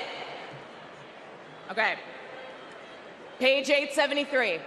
It says, quote, conservatives have long believed in either ending law enforcement activities of independent agencies or ending their independent status. Again, that sounds pretty boring. But what it means is that under Project 2025, Donald Trump would be able to weaponize the Department of Justice to go after his political opponents. He could even turn the FBI into his own personal police force. That is not how it works in America. That's how it works in dictatorships. And that's exactly what Donald Trump and his MAGA minions have in mind: an expansion of presidential powers like no president has ever had or should ever have. Now, by the way, if you're asking if any of this is even legal, well, remember, thanks to Donald Trump's hand-picked Supreme Court, he's now completely immune from prosecution, even if he breaks the law. But that's not who we are, because we believe in a government of the people, by the people, and for the people. Not the government of Donald Trump, by Donald Trump, and for Donald Trump. We believe in the separation of powers and the rule of law. We believe in a system built up to serve everyone, not breaking a system to serve one petty, selfish man. The truth is, there's only one way to stop him, and to stop Project 2025. How do we do it? We elect Kamala Harris this November.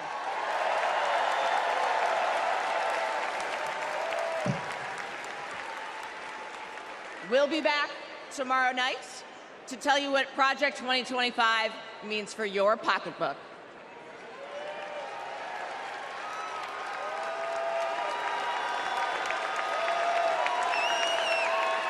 Please welcome California Senator LaFonza Butler.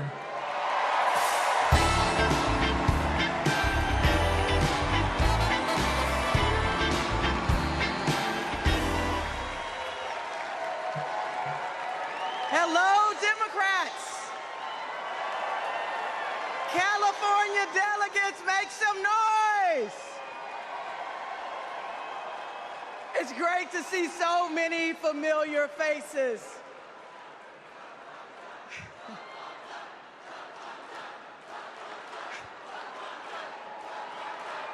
And I can't forget the state that I was born and raised in. Mississippi Democrats, let everybody hear you.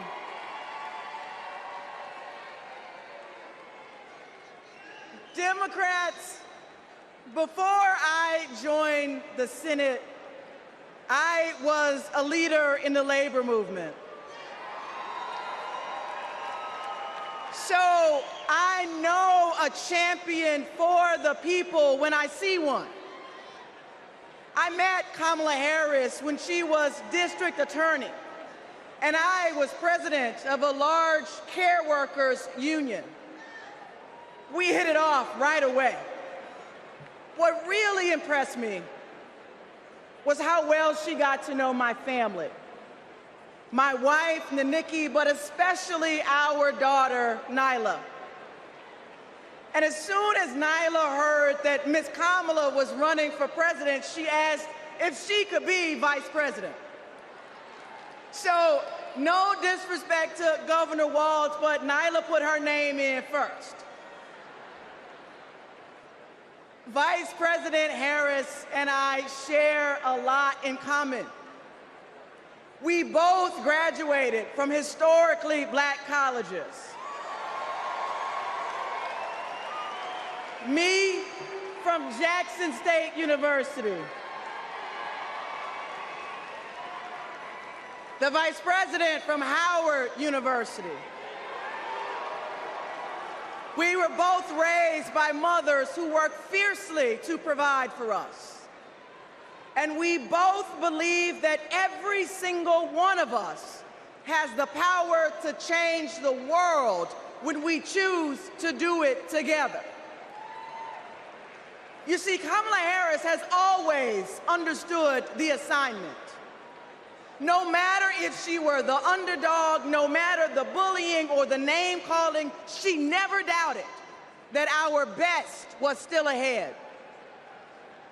She knew a better future A better future was possible if we stood side by side with our neighbors and we fought for it. No matter what language they spoke, no matter what country they came from, no matter the size of their bank account. And that's what she did. As a prosecutor, together with law enforcement, she prioritized holding criminals accountable and protecting public safety. As state attorney general, together with students, she put a scam college out of business. After the mortgage crisis, together with families who lost their homes, she took on the biggest banks in the world and won a settlement 5 times what was initially offered.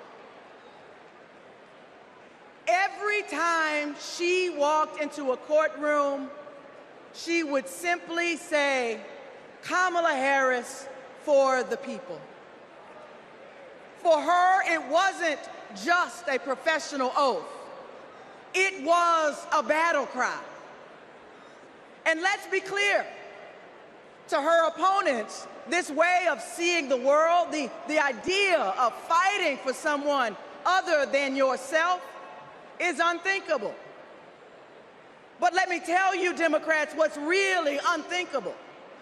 Conning young people who simply want a good education is unthinkable. Stiffing hardworking laborers like Donald Trump did in Atlantic City is unthinkable. Bragging about having ripped away a woman's freedom to choose what she does with her own body is unthinkable. And Democrats, Americans, we deserve better. We deserve a president who is tough, not just tough talking. One who shatters the boundaries of what's possible, not the boundaries of what's legal.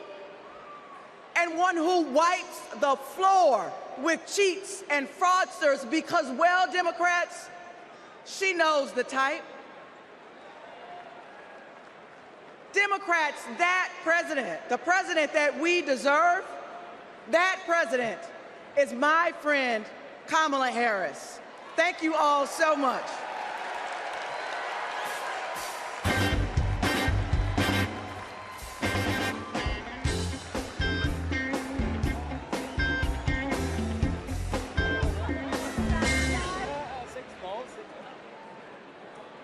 Hi, everyone. I'm Deja Fox, and I'm so excited to be here today from Arizona. That's right. That's where I was born and raised by a single mom. I was a free lunch kid, raised in public housing, and I got my health care at Planned Parenthood. Because of policies that lift people up, I walked through the gates of my dream school as a first-generation college student. People my age are making big decisions about our lives, and we deserve a president who has our back. Not some power-hungry millionaire reality TV personality who only cares about himself. We need Kamala Harris.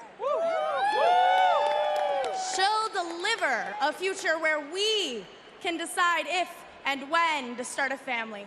A future where we can afford rent and groceries. A future where we're not crushed under student debt. A future where any free lunch kid can walk through the gates of their dream college. For young people, this is a fight for our future. We have a responsibility to do this, and we have a responsibility to do it right, and that's why we're gonna show up for Kamala Harris and Tim Walz. And here now, with a musical performance, is Jason Isbell. Thank you.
Kamala Harris worked hard to achieve her goals. Raised by a working mother, I had a summer job at McDonald's. Donald Trump worked hard to spend his daddy's fortune.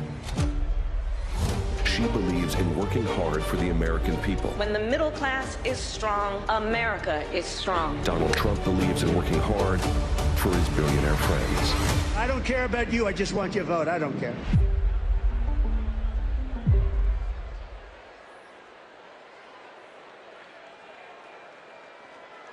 Please welcome former Rhode Island Governor Gina Raimondo.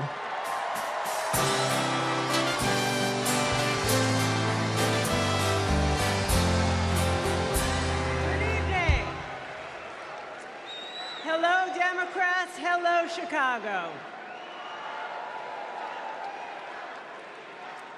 It's a great honor for me to be here this evening. You know, long before I was the governor of Rhode Island, I was a little girl growing up there in a middle-class family. My dad found his American dream in a watch factory in Providence. And that job gave him a way to provide for our family, a community for him to belong to, and so much pride. But like so many Americans in the 80s, after 25 years of his hard work, his job and the job of all of his friends was shipped overseas. You know, years later, my dad said to me, "Gina, this happened because our leaders let us down." And my father was right. The Republicans in power who pushed failed economic strategy. Let's just cut taxes for the wealthy and leave everybody else behind. Well, not only did my father lose his job, but frankly, manufacturing left my state. Manufacturing withered in Rhode Island and all across this nation.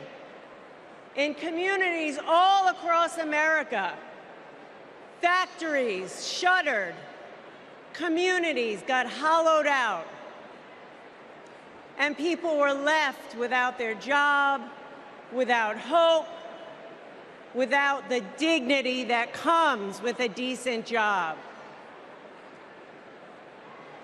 And you know, Republican economic policy failed Rhode Island.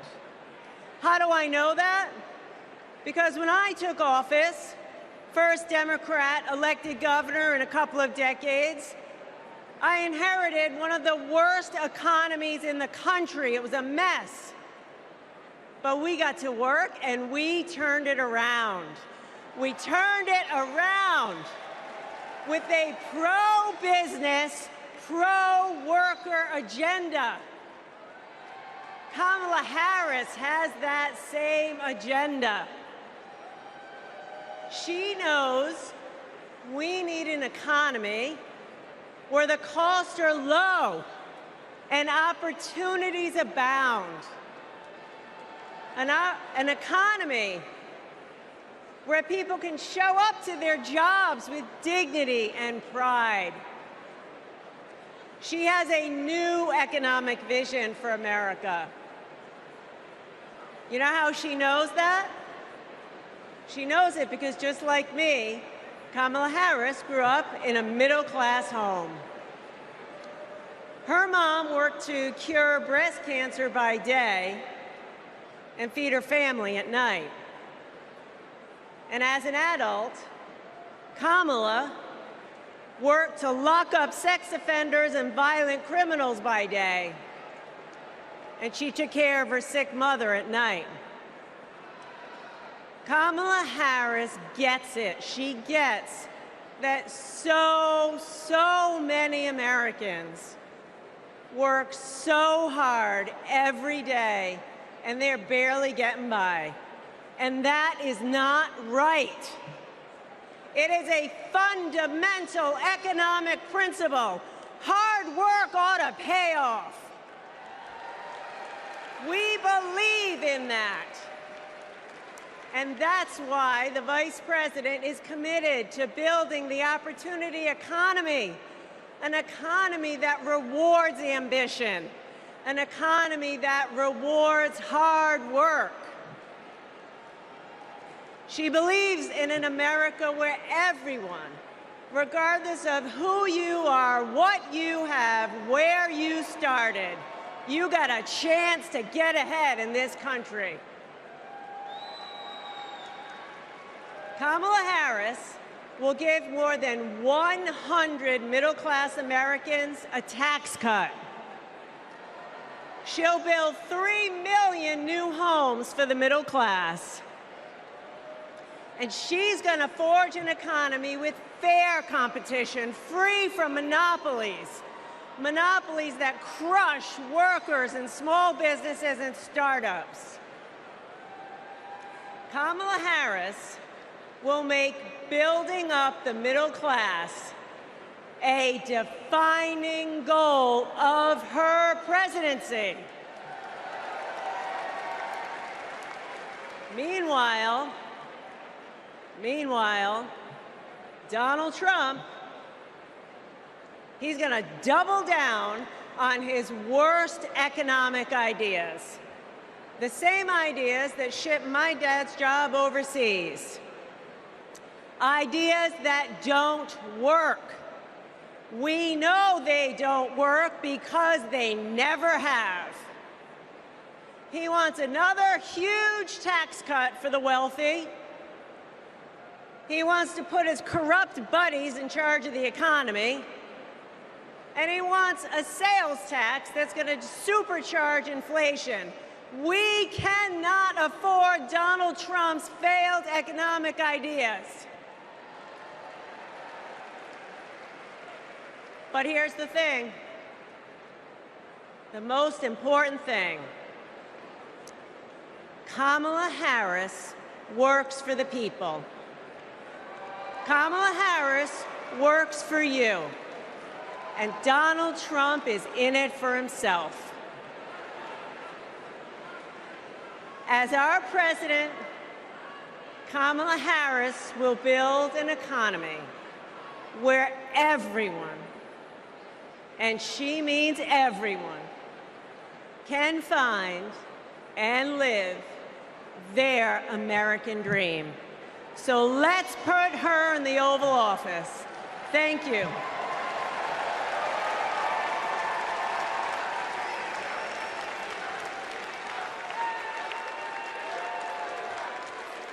Don't know why, but I feel like I am a lifelong Republican, a former Trump voter, and I will not be voting for Trump in 2024. My name is Norma. I'm from Carson, Washington, and I am a two-time Trump voter. I will not be voting for Trump this time around. I'm actually embarrassed to say that I did vote for Trump in 2016.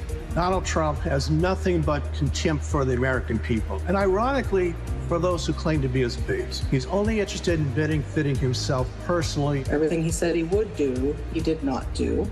I do not trust that he can do the right thing anymore. We've seen what Donald Trump really is, and it disgusts me to my core. I don't think the man can be trusted. He talks out of both sides of his mouth. He's a very dishonest person. I hate the way he disrespects women. Voting against Trump and for Kamala Harris is the right thing to do.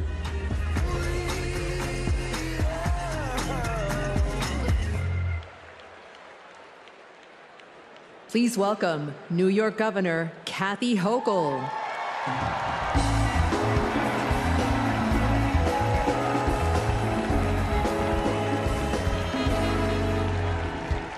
Hello, Democrats.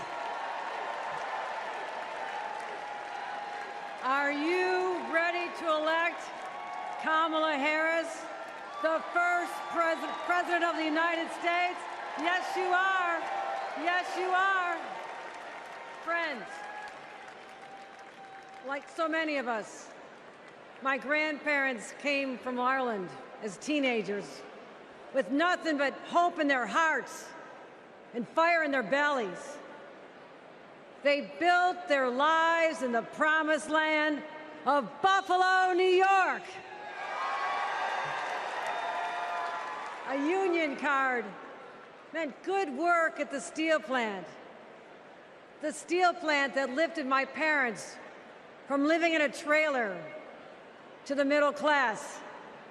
Like other families in my blue-collar community, they believed that with hard work, they could build a better future, not just for themselves, but for those with less hope and less opportunity.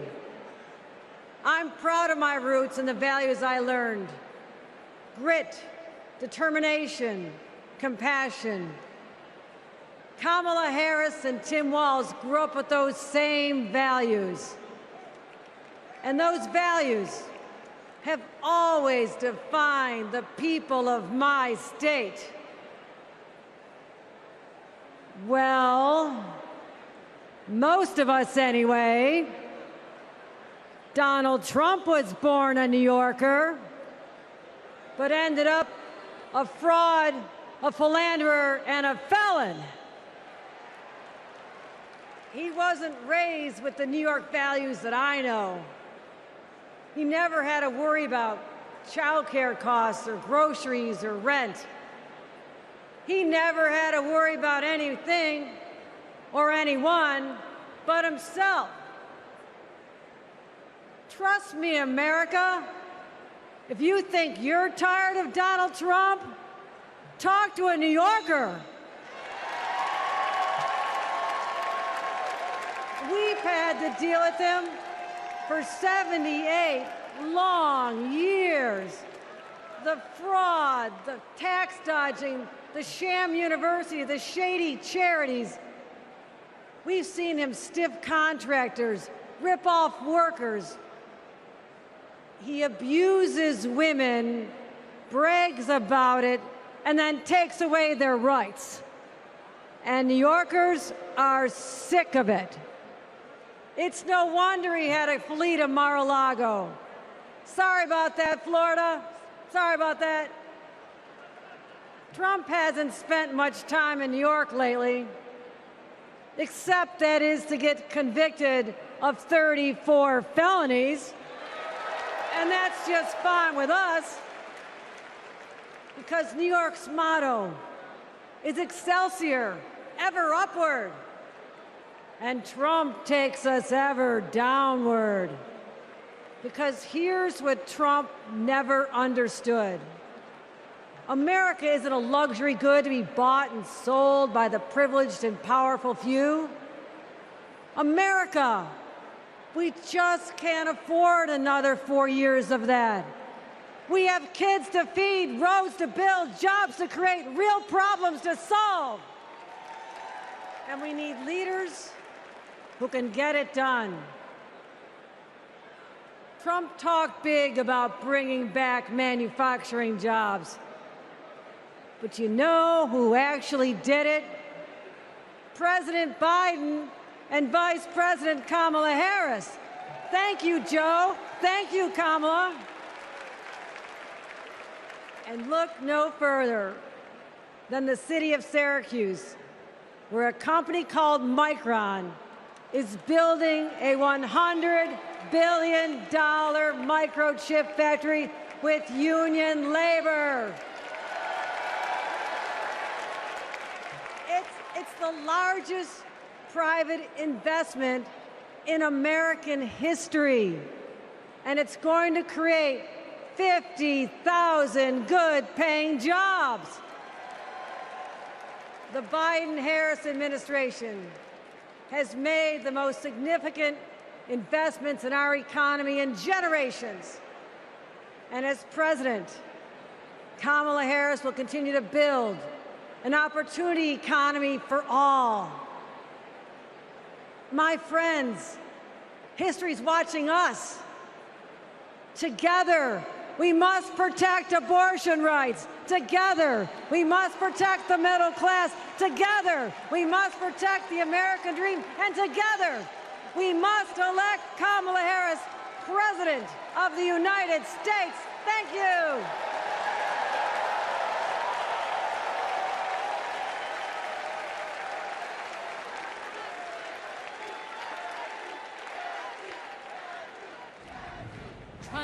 Trying to rain on the thunder.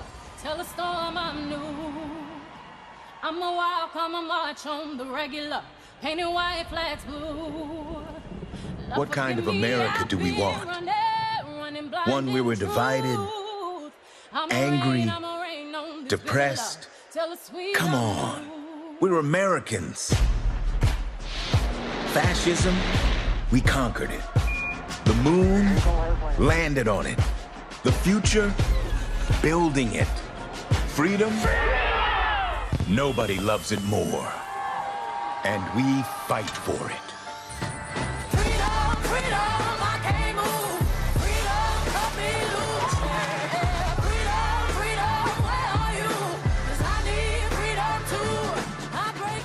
Freedom from control. Freedom from extremism and fear. Extremists want to take us back, but we are not going back. I'ma keep running 'cause the winner don't quit on themselves. We go forward. That's American. And we need a leader who is for the people. Ours is a fight for the future. Kamala Harris, protecting people from predators and big drug cartels, holding Wall Street banks accountable. A crime perpetrated against our middle class. Standing up to dictators and fighting for all of us. I say we fight. That's our choice. A prosecutor or a felon. Are you ready to make your voices heard?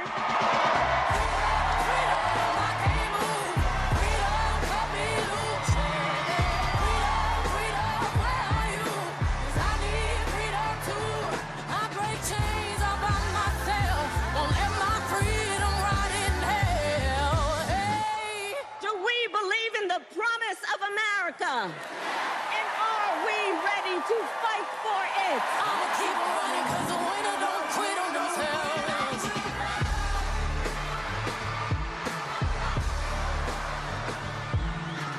And when we fight, we win.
Good to be with everyone this evening in this hall and everyone at home.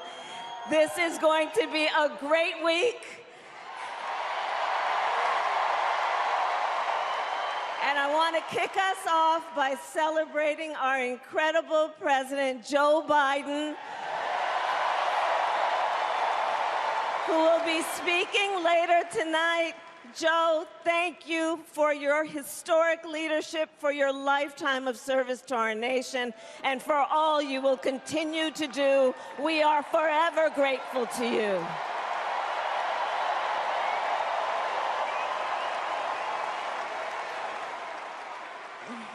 Thank you, Joe.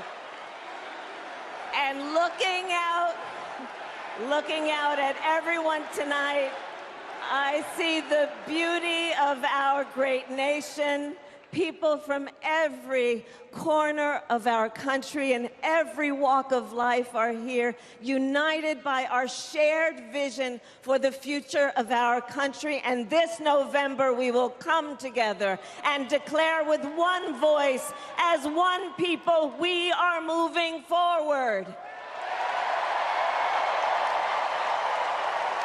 With optimism, hope, and faith, so guided by our love of country, knowing we all have so much more in common than what separates us, let us fight for the ideals we hold dear, and let us always remember, when we fight, we win. God bless you. God bless the United States of America. Good night, everyone.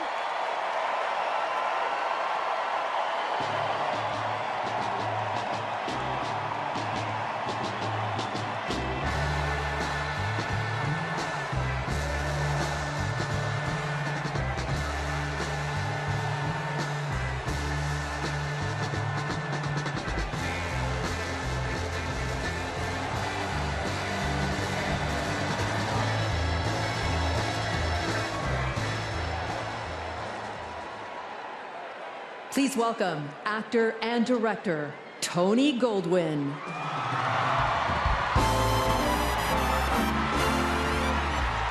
Hello, Chicago. And hello to everyone tuning in from all across America. Welcome to the first night of the Democratic National Convention. Now, how is that for an opening act? I'm just saying. Now, as our Vice President just said, over the next 4 days, we will be bringing folks together from all around the country, people from every walk of life, to talk about this nation we love and about a candidate who has devoted her life to public service, who never shies away from a righteous fight, and who always stands up for the people. We are going to talk about the choice America faces in this election. It's a choice not just between two very different candidates, but between two very different futures. We will hear from everyday Americans about what is truly at stake in this campaign.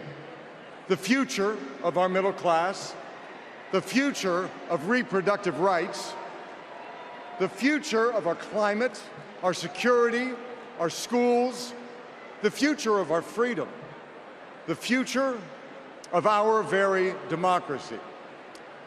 We will see the vision of our nominee. It is a vision of stability, security, and opportunity for everyday Americans, where we continue to grow this economy by growing the middle class, and where the safety of our children, our families, and our communities are a fundamental civil right. It is a future where, instead of scoffing at allies and fawning over dictators, our president stands up for our friends, faces down our adversaries, and American democracy remains a beacon of hope and inspires the world to take on our biggest challenges together. We'll learn the story of a leader who has dedicated her life to doing the work of making good on the promise of America. A leader who understands the middle class because she grew up in the middle class. A leader who has taken on powerful interests at every step of her career and fought for the rights and freedoms of all of us. And then, of course, we will hear again from the Democratic nominee herself, the next President of the United States of America, Kamala Harris. Because she has a message for us. It is a message that's joyful, not mean-spirited. A message of public service, not self-service. A message of optimism and opportunity, not chaos and division. A message that has woken us up to who we are, to who we've always been. Because Americans are not a cynical people. We are not small-minded. And whether we realize it right now or not, we are currently already writing a new chapter of the American story. And we can dream as big as we want. So I just want to ask you, are you excited? Yeah? Well, good. Are you ready? Okay. Well, then I challenge you to make this the moment you get off the sidelines and into the game. So I want you to text JOIN to 30330 and get involved. Because when we fight, what happens? We win. And we are going to win this thing together. And while we're doing it, we are going to have a whole lot of fun. So let's get started.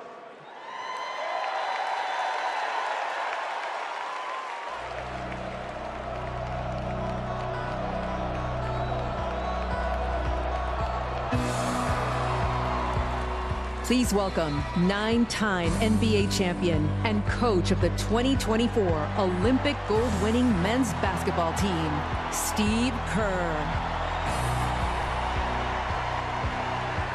Thank you. Thank you so much.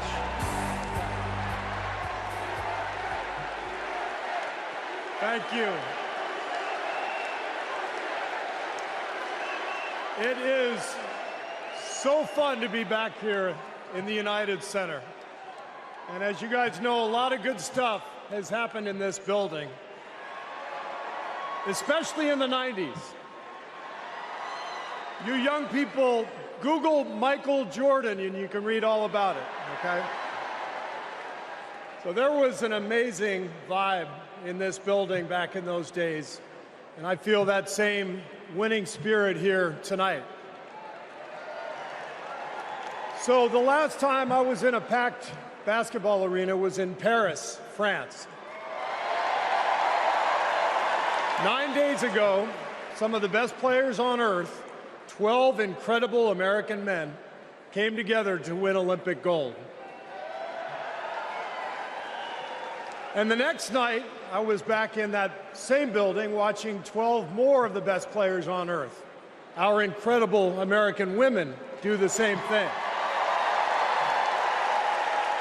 And I cannot think of a better metaphor for what this country is all about than the way Team USA came together at the Olympics.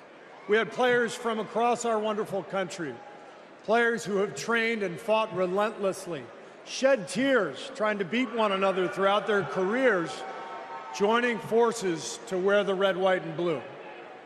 And when we won, the American flag raised to the rafters, the national anthem playing, gold medals draped around the necks of our players, whose hands were held over their hearts.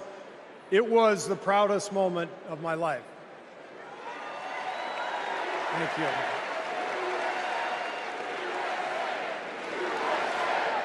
Thank you. Now, I could never have imagined that a few days later I would receive an invitation to step into a different kind of arena.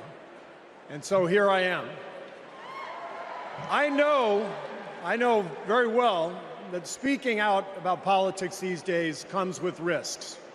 I can see the shut up and whistle tweets being fired off as we speak.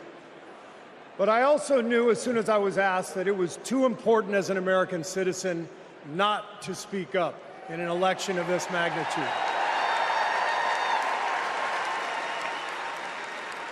The reason I said yes to speaking here tonight is that as a coach and former player, as a husband, a son, a father, even a grandfather, and as an American, I believe in a certain kind of leadership. I believe that leaders must display dignity.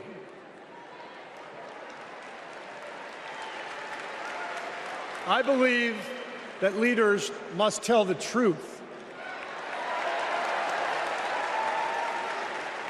I believe that leaders should be able to laugh at themselves. I believe leaders must care for and love the people they are leading. I believe leaders must possess knowledge and expertise, but with the full awareness that none of us has all the answers. And in fact, some of the best answers often come from members of the team. And if you look for those qualities in your friends or your boss or an employee or your child's teacher or your mayor, then shouldn't you want those same qualities in your president? And when you think about it that way, this is no contest. With Kamala Harris and Tim Walz, I see all those qualities. They have devoted their lives to serving other people. Whether Vice President Harris was defending her community in the courtroom, or Governor Walz was inspiring the next generation in the classroom, or on the field, for that matter. By the way, coach to coach, that guy's awesome. Although, I have to say, Coach Walz, way too much reliance on the blitz in '99 against Mankato East. You had a strong defensive line. I would have played more press coverage with your corners and then dropped the safeties into a Tampa 2. That's just me. Sorry. I wanted you to know how I feel every day of the NBA season, all right? But listen, the joy, the compassion, the commitment to our country that we saw at the Olympics, that is what Kamala Harris and Tim Walz have. And it is what our country needs. Leadership, real leadership. Not the kind that seeks to divide us, but the kind that recognizes and celebrates our common purpose. Think about what our team achieved with 12 Americans in Paris, putting aside rivalries to represent our country. Now imagine what we could do with all 330 million of us playing on the same team. Not as Democrats, not as Republicans, not as libertarians, but as Americans who know the greatness of this nation doesn't come from any one of us, but from each of us doing our part to build a more perfect union. That vision is what this campaign is all about. It's why I'm here tonight. And it's why I'll be getting out every day to help people get out and vote on November 5th and elect Kamala Harris and Tim Walz as the next president and vice president of the United States.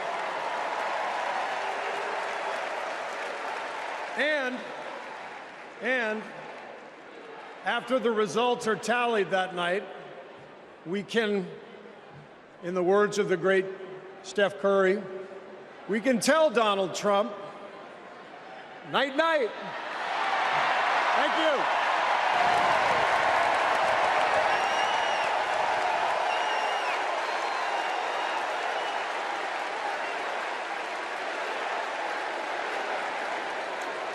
Let me tell you folks in Ohio and in this area, don't sell your house. Do not sell it. We're going to get those jobs coming back, and we're going to fill up those factories. So it's going to happen. But Trump lied and abandoned Lordstown. This is about a community. It's going to be a big change to go somewhere else. The GM factory in Lordstown did close, putting thousands of people out of work. Because Donald Trump doesn't care about our communities. All those jobs went away, and he did nothing. He did not do one thing for those workers there. He didn't come and make promises. He came and made false promises. Kind of lost hope in everything. I don't really want to leave. But then something changed. Instead of lies and broken promises, Joe Biden and Kamala Harris got to work and brought U.S. manufacturing jobs back, including to Lordstown. Kamala will continue to have workers' backs and get the job done. American workers deserve a fighter, and that's exactly what Kamala Harris is. Do we believe in opportunity? Are we ready to fight for it?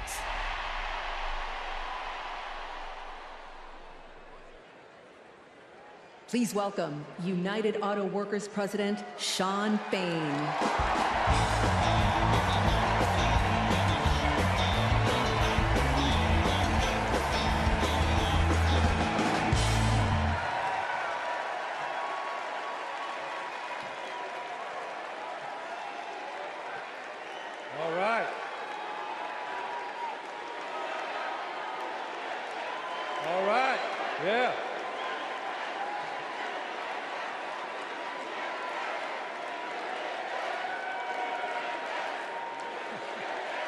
Thank you. Good evening, America, and good evening to the people that make this world move, the working class.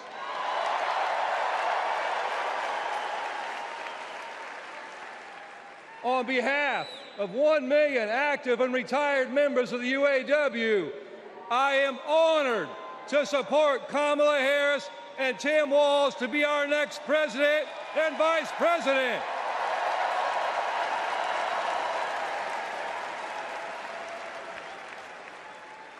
And I want to say thank you to Joe Biden for making history by walking the picket line with the UAW.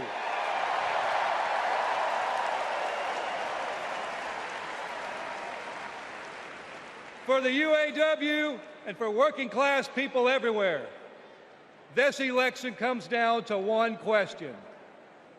Which side are you on? On one side, we have Kamala Harris and Tim Walz, who have stood shoulder to shoulder with the working class. On the other side, we have Trump and Vance, two lapdogs for the billionaire class who only serve themselves. So for us in the labor movement, it's real simple. Kamala Harris is one of us.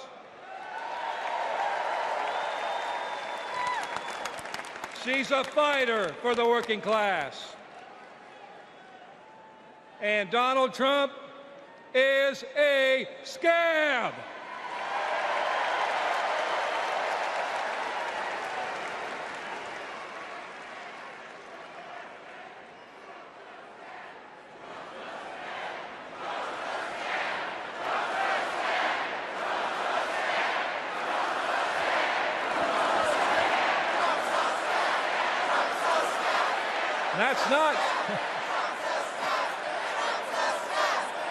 That's not just my opinion, that's a fact. All we have to do is look at the track record. When Donald Trump was president, corporate America ran wild. Donald Trump did not bring back the auto industry. When Donald Trump was president, auto plants closed.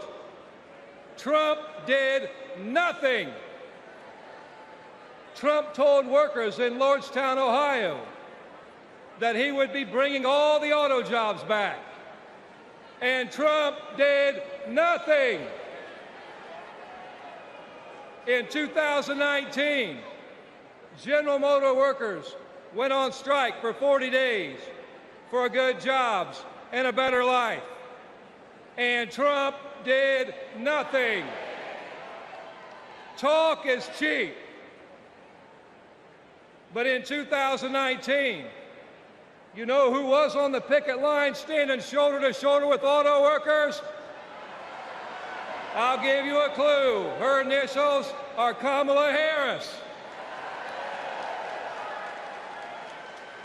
In 2023, who helped bring jobs back to Lordstown, Ohio? Kamala Harris.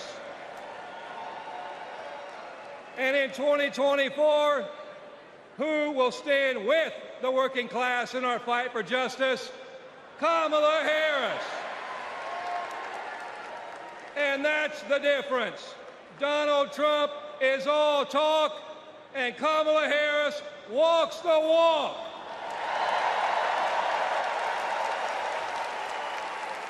Woo. In the words of the great American poet, Nellie, it's getting hot in here.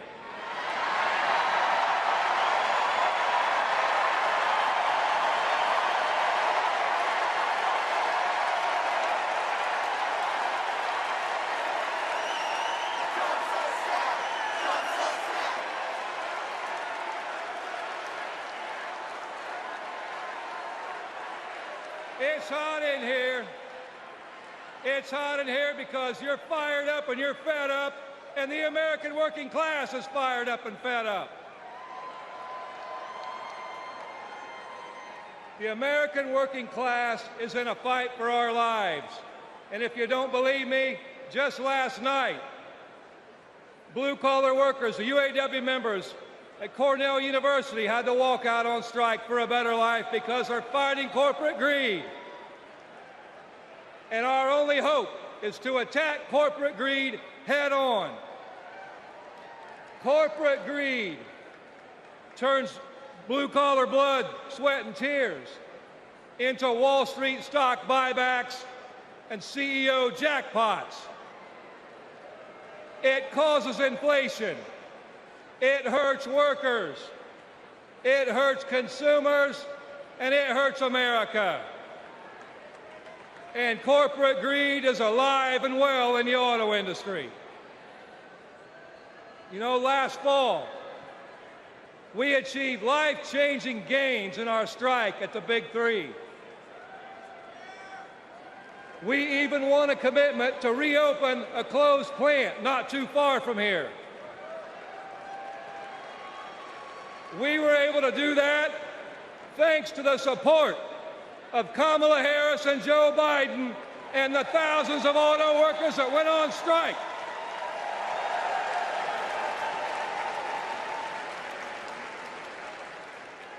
But a year later, one company wants to go back on their commitments in our contract. And let me be clear, Stellantis must keep the promises they made to America in our union contract. And the UAW will take whatever action necessary at Stellantis or any other corporation to stand up and hold corporate America accountable. And when the UAW stands up, we know who stands with us and who stands against us. Donald Trump laughs about firing workers who go on strike.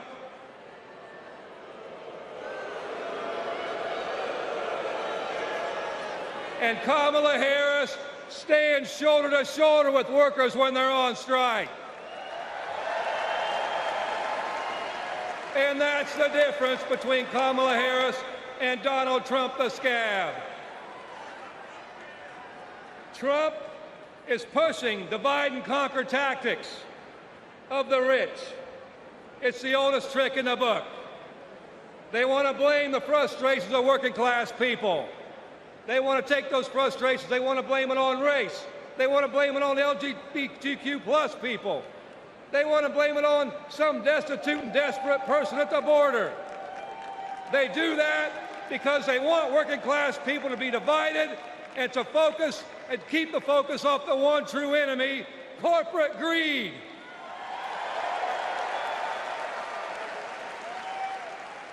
The rich think we're stupid, but working class Americans see this for what it is. This is our generation's defining moment. So I have a question for you.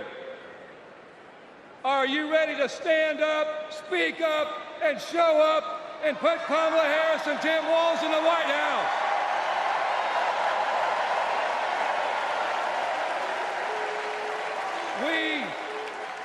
We need a defender of the working class in the White House, someone who is one of us and someone who knows how to fight. And that fighter is the next President of the United States, Kamala Harris. Thank you.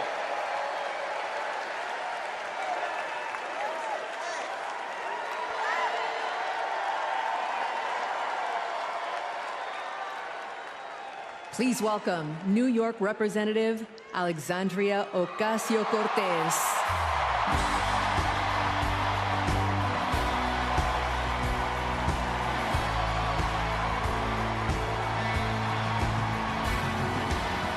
Thank you, Chicago! Thank you, Chicago, for your energy. Thank you, Kamala Harris and Tim Walz, for your vision.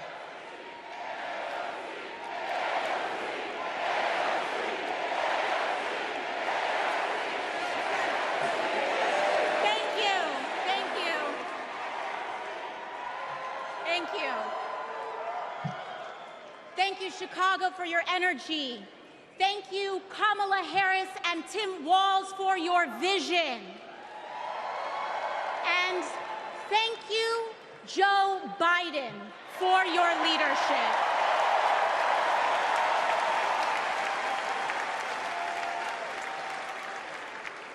You know, 6 years ago, I was taking omelet orders as a waitress in New York City. I didn't have health insurance. My family was fighting off foreclosure, and we were struggling with bills after my dad passed away unexpectedly from cancer. Like millions of Americans, we were just looking for an honest shake. And we were tired of a cynical politics that seemed blind to the realities of working people.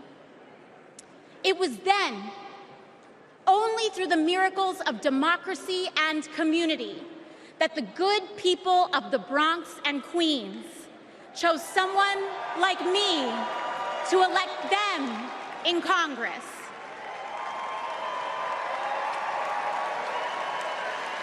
And America, in my heart, I know from that same cloth of hope and aspiration, we will also elect Kamala Harris and Tim Walz as presidents and vice presidents of the United States of America. I am here tonight because America has before us a rare and precious opportunity. In Kamala Harris, we have a chance to elect a president who is for the middle class because she is from the middle class. She understands the urgency of rent checks and groceries and prescriptions. She is as committed to our reproductive and civil rights as she is to taking on corporate greed. And she is working tirelessly to secure a ceasefire in Gaza and bringing hostages home.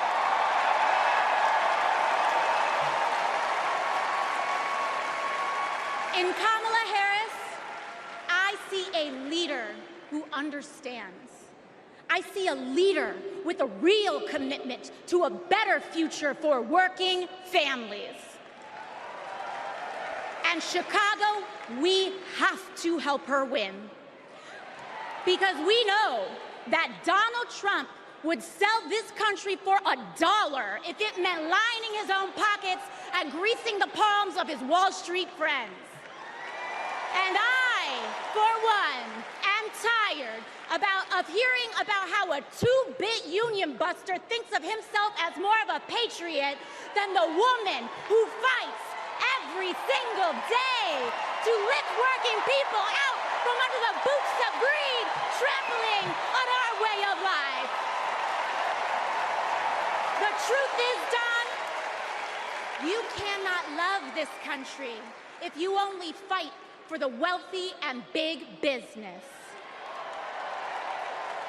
To love this country is to fight for its people, all people, working people, everyday Americans like bartenders and factory workers and fast food cashiers who punch a clock and are on their feet all day in some of the toughest jobs out there. You know, ever since I got elected, Republicans have attacked me by saying that I should go back to bartending. But let me tell you, I'm happy to any day of the week because there is nothing wrong with working for a living.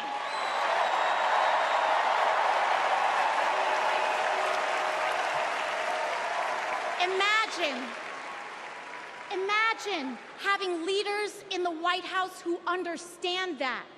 Leaders like Kamala and Tim. But Chicago, just because the choice is clear to us does not mean that the path will be easy. Over the next 78 days, We will have to pour every ounce, every minute, every moment into making history on November 5th. But we cannot send Kamala and Tim to the White House alone. Together, we must also elect strong Democratic majorities in the House and in the Senate so that we can deliver on an ambitious agenda for the people. Because if you are a working parent trying to afford rent and childcare, Kamala is for you. If you are a senior who had to go back to work because your retirement didn't stretch far enough, Kamala is for you. If you're an immigrant family just starting your American story, Kamala is for you. America, when we knock on our neighbor's door, organize our communities, and elect Kamala Harris to the presidency on November 5th, we will send a loud message that the people of this nation will not go back. We choose a new path and open the door to a new day, one that is for the people and by the people. Thank you. Thank you very much. God bless. God bless you all.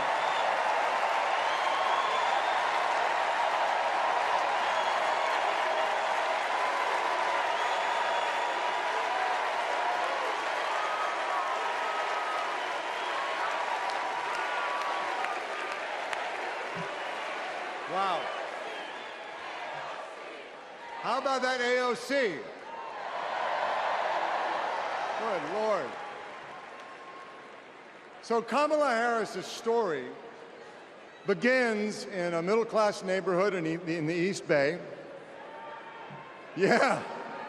In a modest apartment above a nursery school, in a close-knit community where people looked out for one another, with a mother who instilled in Kamala Harris the core principles that have defined her life in public service. These are the experiences that made her the leader she is today.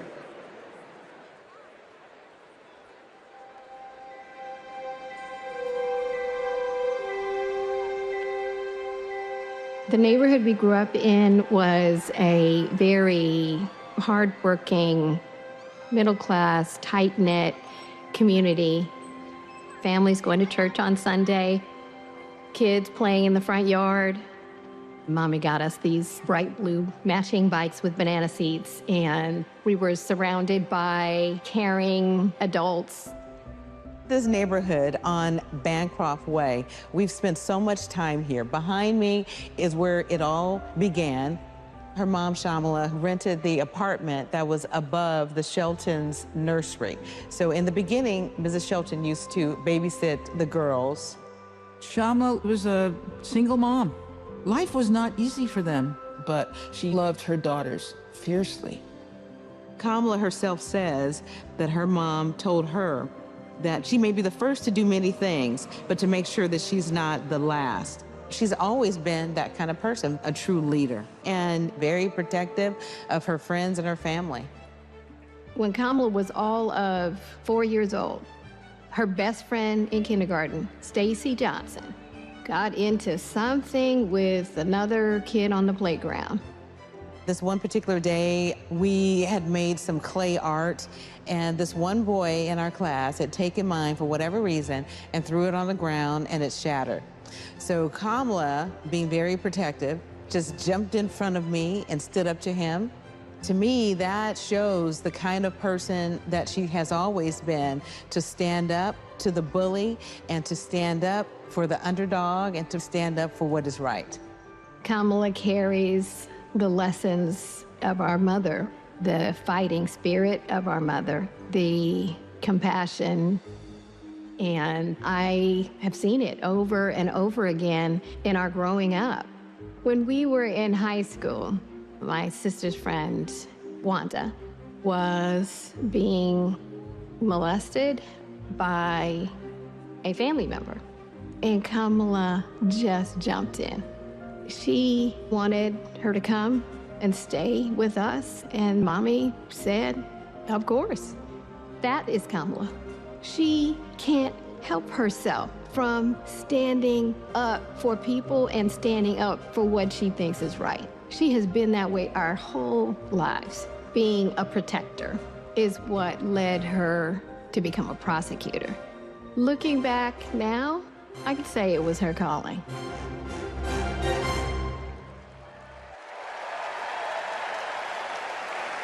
Please welcome Stacey Johnson Batiste and Doris Johnson.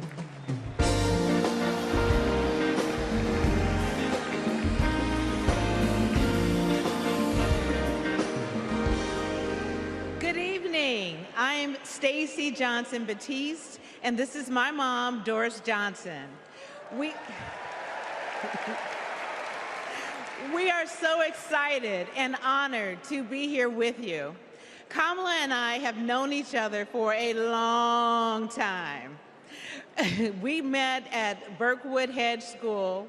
We hit it off immediately and became each other's very first best friends. Our moms also became fast friends. And on weekends, we would pile into my 1966 Mustang, and Kamala's mom, Shamala, would sit in the front with me, and Kamala and Maya and Stacy would sit in the back, and off we would go to a movie or some adventure. My mom still has that Mustang. I do.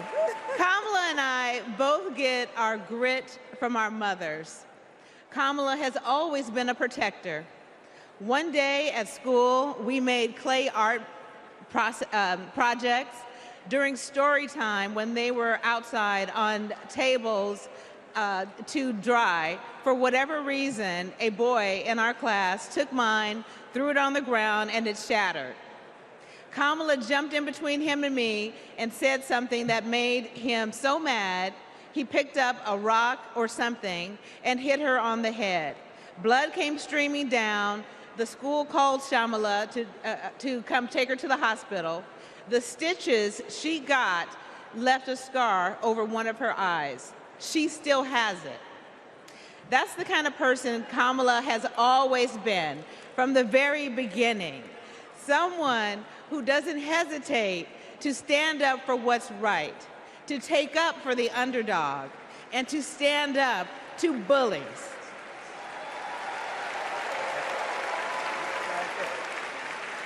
I have seen it time and again, whether the bully is an individual, a gang, or a corporation.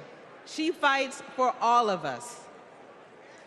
Before we go, I know my mom has one more thing to say. Kamala, your mom would be so proud of you.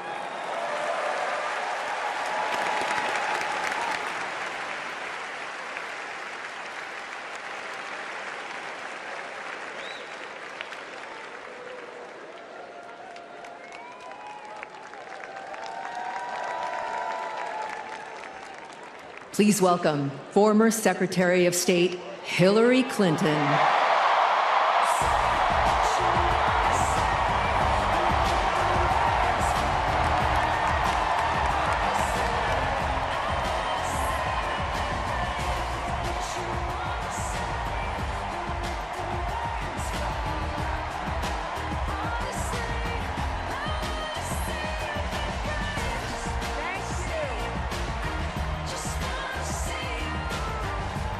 Thank you so much. Thank you.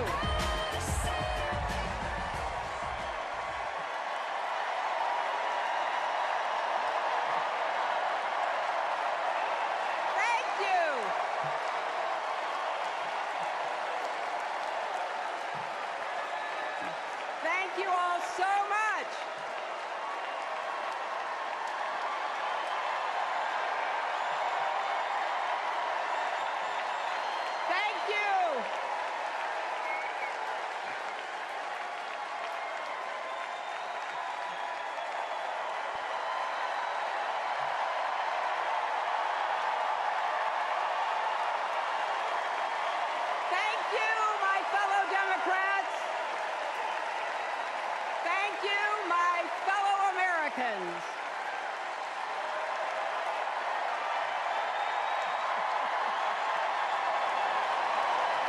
Thank you so much. You know,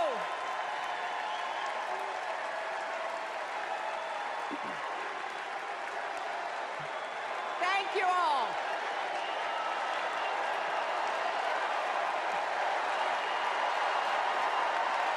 Thank you, thank you. Thank you, thank you. Thank you so much. Wow. There's a lot of energy in this room, just like there is across the country.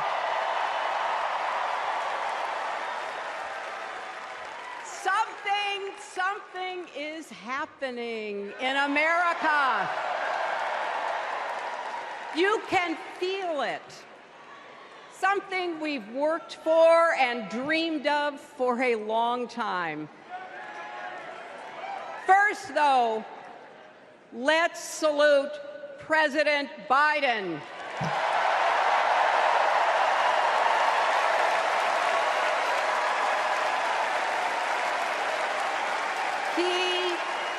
He has been democracy's champion at home and abroad.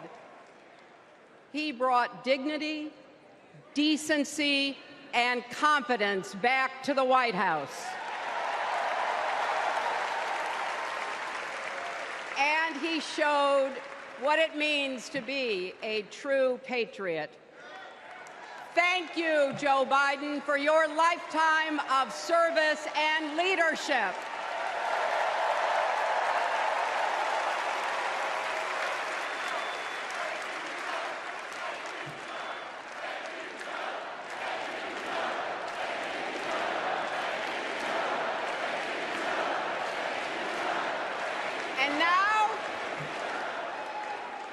And now we are writing a new chapter in America's story.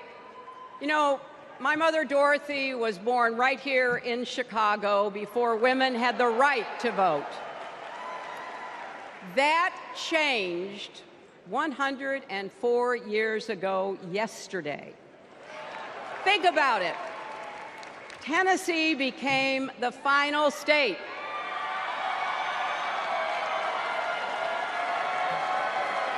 to ratify the 19th Amendment to the Constitution.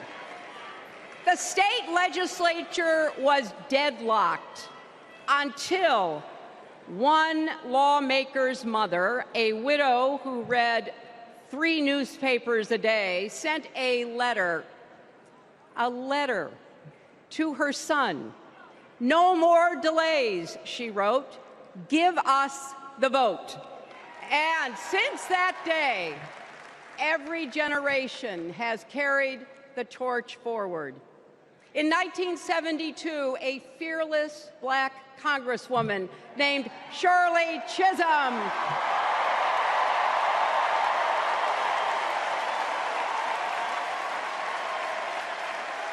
she ran for president. And her determination let me and millions of others dream bigger, not just because of who she was, but because of who she fought for. Working parents, poor children, the last, the least, and the lost. In 1984, I brought my daughter to see Geraldine Ferraro, the first woman nominated for vice president. If we can do this, Jerry said, we can do anything. And then there was 2016, when it was the honor of my life to accept our party's nomination for president.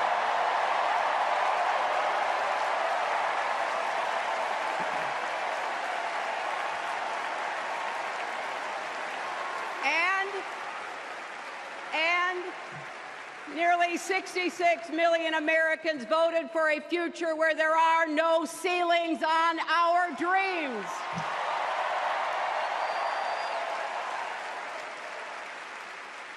And afterwards, we refused to give up on America. Millions marched, many ran for office. We kept our eyes on the future. Well, my friends, the future is here.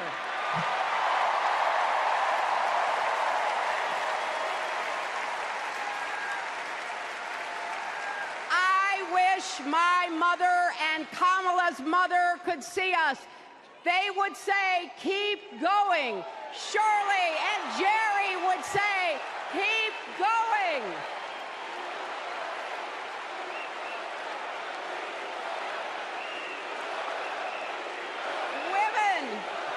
Women fighting for reproductive health care are saying, keep going.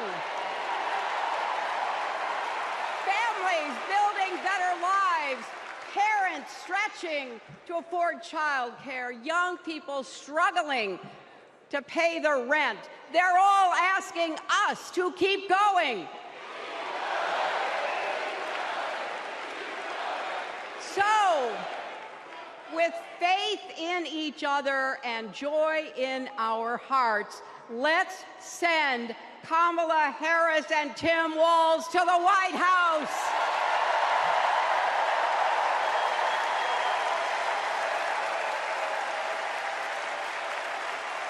You know, the story of my life and the history of our country is that progress is possible, but not guaranteed. We have to fight for it and never, ever give up. There is always a choice. Do we push forward or pull back? Come together as we the people, or split into us versus them? That's the choice we face in this election. Kamala has the character, experience, and vision to lead us forward.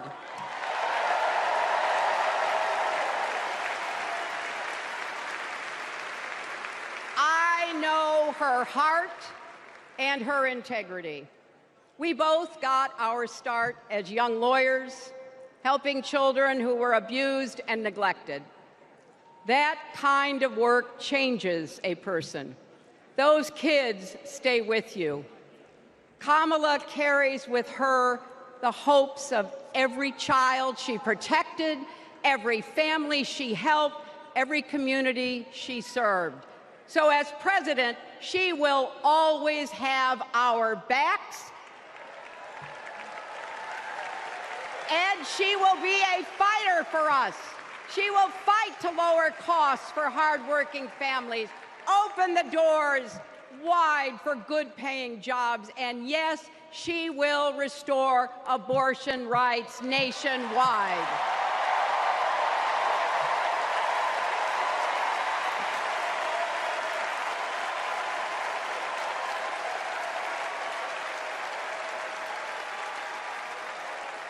As a prosecutor, Kamala locked up murderers and drug traffickers. She will never rest in defense of our freedom and safety. Donald Trump fell asleep at his own trial, and when he woke up, he made his own kind of history, the first person to run for president with 34 felony convictions.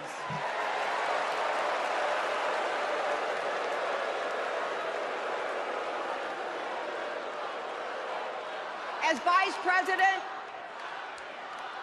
Vice President, Kamala sat in the Situation Room.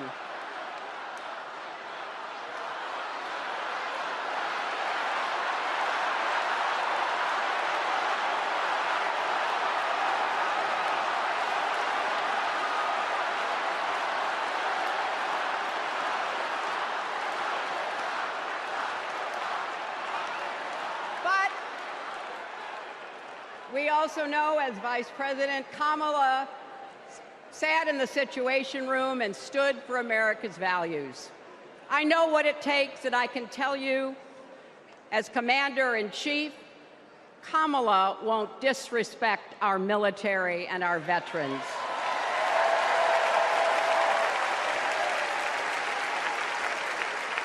She reveres our Medal of Honor recipients. She won't be sending love letters to dictators. She will defend democracy and our Constitution and will protect America from enemies, foreign and domestic.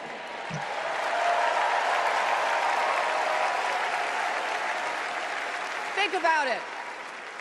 The Constitution says the president's job is to take care that the laws be faithfully executed. Those are the words of our founders. Take care. Just look at the candidates. Kamala cares about kids and families, cares about America. Donald only cares about himself. On her first day in court, Kamala said 5 words that still guide her. Kamala Harris, for the people. That is something that Donald Trump will never understand. So it is no surprise, is it, that he is lying about Kamala's record. He's mocking her name and her laugh. Sounds familiar.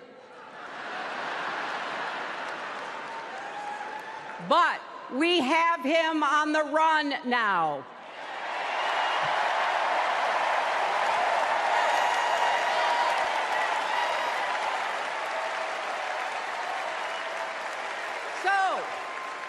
So, no matter what the polls say, we can't let up.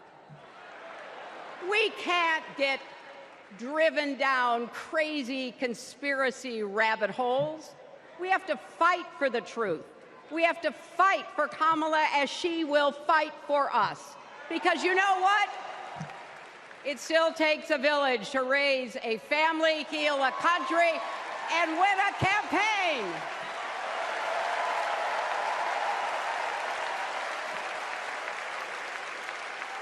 And America needs every one of us, our energy, our talents, our dreams. We're not just electing a president, we're uplifting our nation. We're opening the promise of America wide enough for everyone. Together, we put a lot of cracks in the highest, hardest glass ceiling. And tonight, so close to breaking through once and for all, I want to tell you what I see through all those cracks and why it matters for each and every one of us. What do I see? I see freedom. I see the freedom to make our own decisions about our health, our lives, our loves, our families.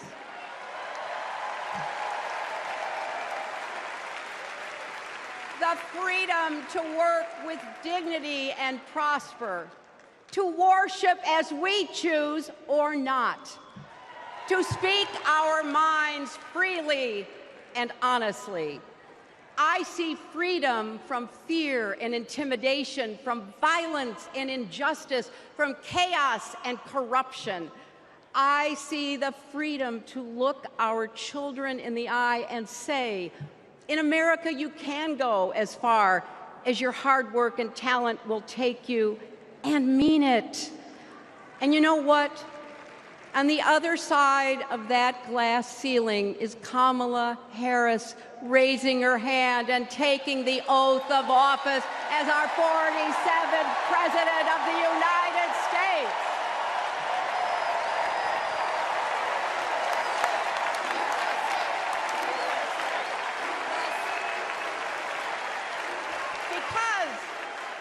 My friends, when a barrier falls for one of us, it falls and clears the way for all of us. So for the next 78 days, we need to work harder than we ever have. We need to beat back the dangers that Trump and his allies pose to the rule of law and our way of life. Don't get distracted or complacent. Talk to your friends and neighbors. Volunteer. Be proud champions for the truth and for the country that we all love.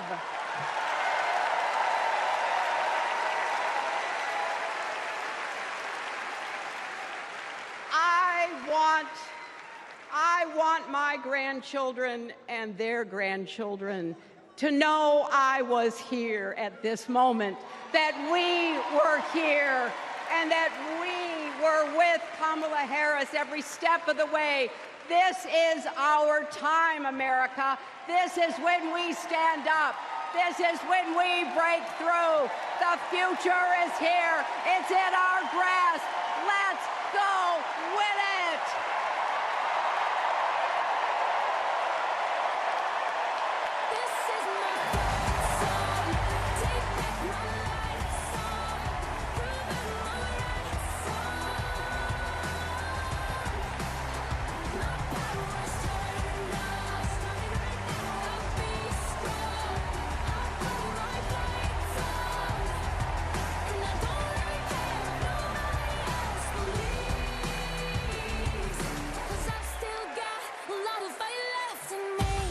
I think it's fair to say that we all stand on the shoulders of Hillary Clinton. So, I'm just checking. Are you ready to join this fight yet? Okay, that's the answer I was looking for. So I want you to text JOIN to 30330 and get involved. Now, what does fighting for the people exactly look like? Let's go back to 2011 when Kamala Harris was Attorney General of California. The housing crisis had devastated American families, and the big banks had forced Californians out of their homes.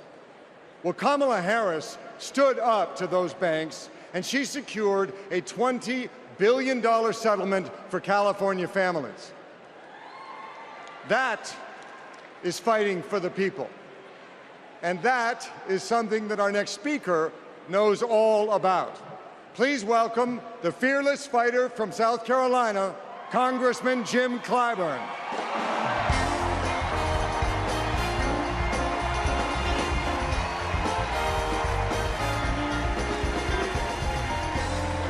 Thank you. Thank you, thank you, thank you. Thank you. Thank you.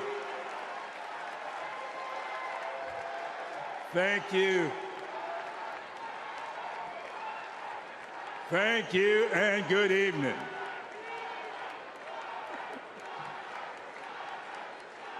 Thank you, South Carolina. Thank you.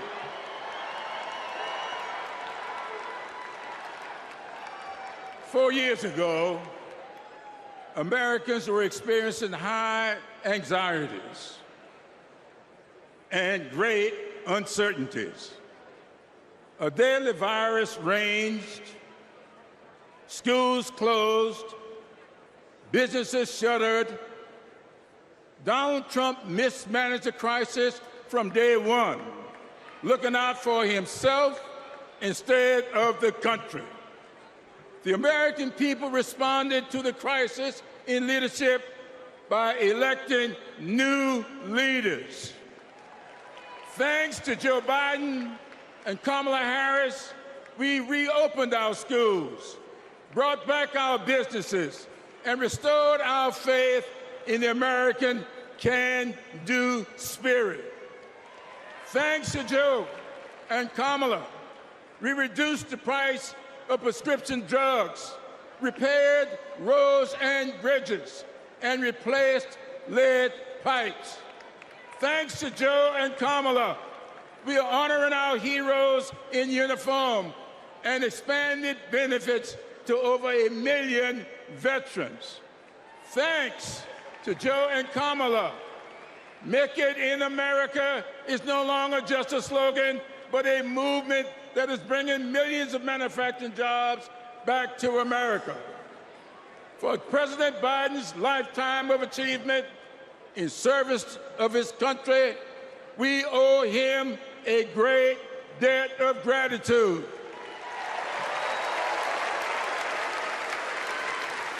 And we're all grateful for one of the best decisions he made, selecting Kamala Harris as his vice president and endorsing her to succeed him.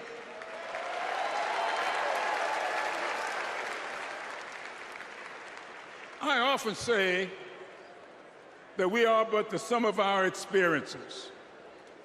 In the introduction of my memoir, I wrote, "All my experiences have not been pleasant, but I consider all of them to be blessings." So has been the case with Kamala. Her experiences have prepared her for this moment. Kamala Harris is a true battle-tested leader, a district attorney, attorney general, senator, and vice president who gets things done. While Donald Trump has been bragging about how he overturned Roe, Kamala has been fiercely advocating for the respectation of reproduction freedoms. While Trump has been looking out for himself and his billionaire buddies, Kamala has been fighting to lower costs for all Americans. And while Trump falsely pleads ignorance of Project 2025, which in my opinion is Jim Crow 2.0, Kamala has been offering the American people enlightened proposals and visionary leadership. Having grown up in a parsonage, I often look to the good book for understanding and guidance. As 2 Corinthians informs, we are troubled on every side, yet not distressed. We are perplexed, but not in despair, persecuted, but not forsaken, cast down, but not destroyed. Our great democracy has been tested, and so has the basic goodness of the American people. But our resolve to remain a great country with freedom and justice for all will not falter. We will continue our march toward a more perfect union, united in our common purpose and emboldened by our resolve to elect Kamala Harris and Tim Walz as the next president and vice president of these United States of America. Thank you and Godspeed.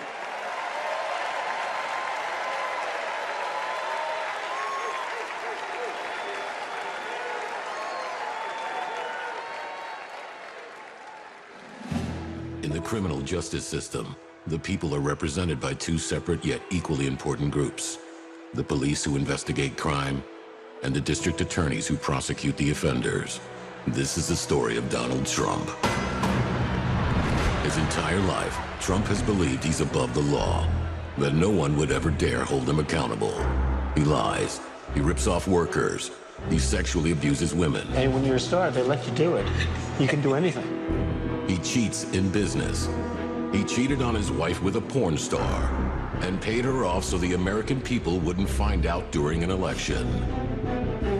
But in the criminal justice system, ordinary Americans have had the courage to find him accountable, time and time again. Guilty. Guilty. Guilty. Donald Trump guilty on all 34 felony counts. For the first time in history, we have a convicted felon running for president.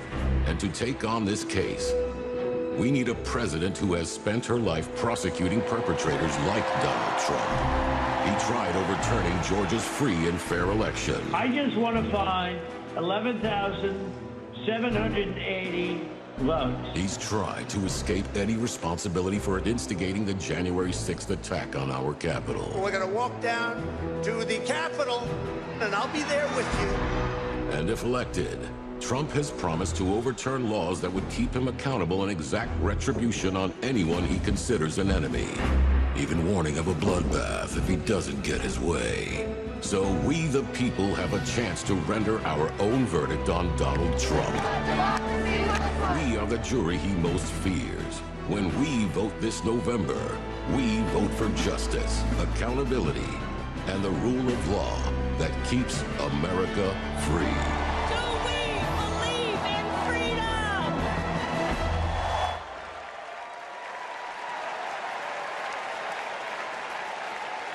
Please welcome Maryland Representative Jamie Raskin.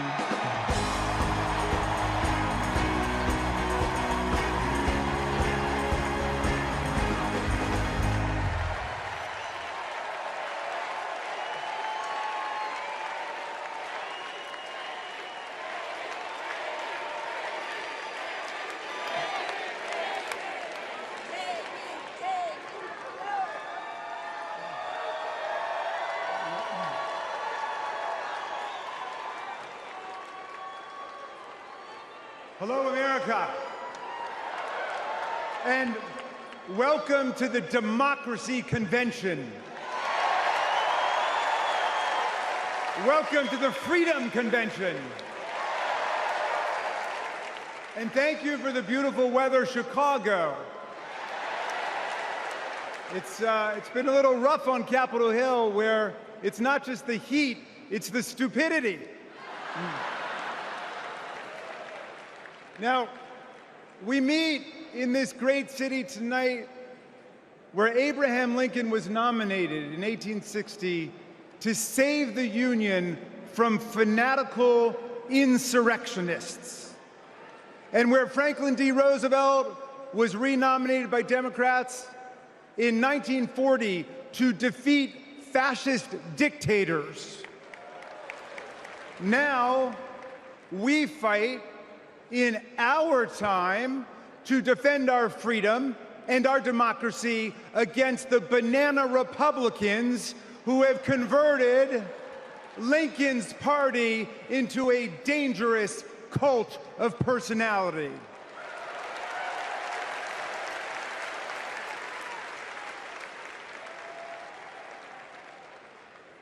You know, I'll never forget the pounding on the doors of the House chamber on January 6th, or the screams to follow. Hundreds of our police officers taunted and attacked, 140 of them wounded by extremists wielding baseball bats, steel pipes, even American flags. 5 people died that day, and 4 more of our officers took their own lives in the days and weeks to come. All of this after Trump was defeated by more than 7 million votes by the great Joe Biden.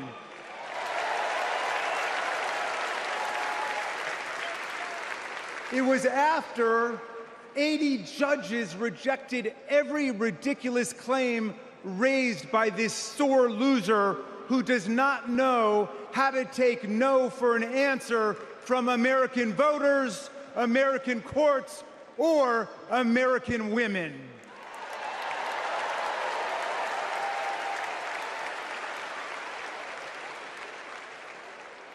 Remember what the mob chanted as they stormed the Capitol and injured our officers? Hang Mike Pence. Someone should have told Donald Trump that the president's job under Article 2 of the Constitution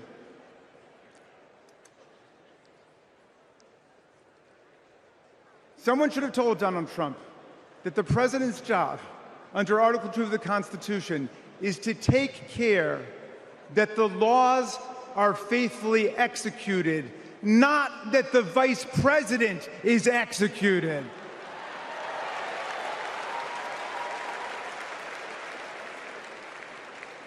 Pence, has now joined more than 24 officials from Donald Trump's own administration in denouncing him, an historical record. And Pence is the first vice president in more than 2 centuries not to support the president he served with in a general election. And by the way, J.D. Vance, do you understand why there was a sudden job opening for running mate on the GOP ticket? They tried to kill your predecessor. They tried to kill him because he would not follow Trump's plan to destroy and nullify the votes of millions of Americans. Your votes, Pennsylvania. Your votes, Michigan. Your votes, Georgia, Nevada, Arizona. Are we going to go back to the days of election suppression and violent insurrection?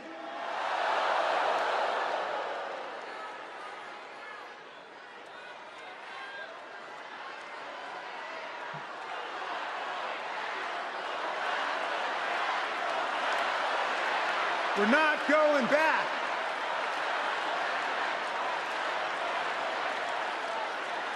Well, look, 1 week after that beautiful day, as Trump calls it, the Republicans, 10 Republicans, joined all of the Democrats to impeach Trump for the worst high crime and misdemeanor ever committed by a president, inciting insurrection against our own Constitution.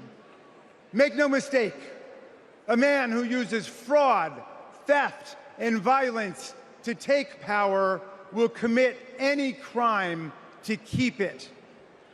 And now Trump's promising to pardon hundreds of his fellow criminal convicts and insurrectionists.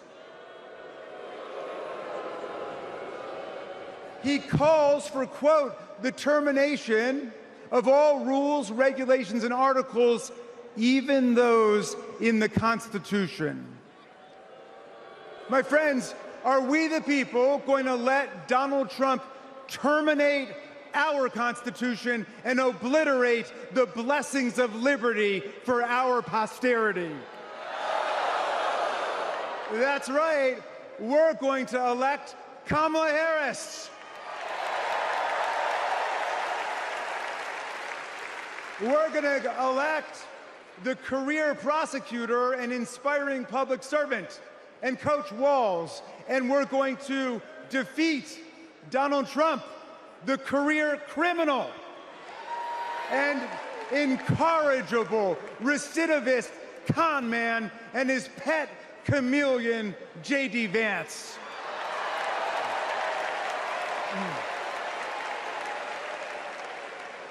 And America, let's make it a landslide so big that Donald Trump and his kangaroo court Supreme Court justices cannot even try to steal it.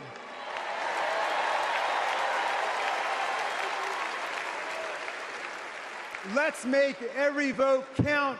Let's make sure every vote is counted. Let's let freedom ring, and let's let democracy work in America.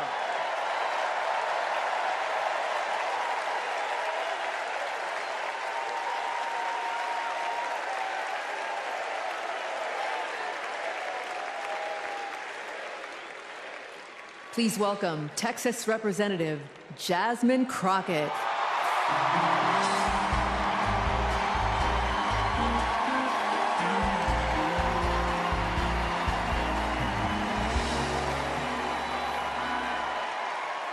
Well, good evening, America!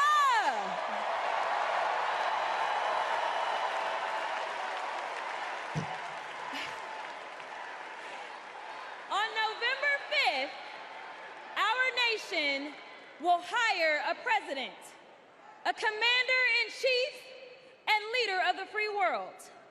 So let's compare their resumes, shall we? One candidate worked at McDonald's, Well, she was in college at an HBCU. HU. The other was born with a silver spoon in his mouth and helped his daddy in the family business. Housing discrimination, that is.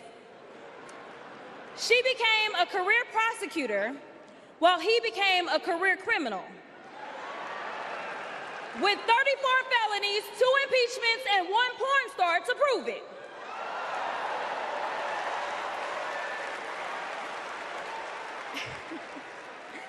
Her entire career as an elected district attorney, attorney general, and senator, she's always worked for one client, the people.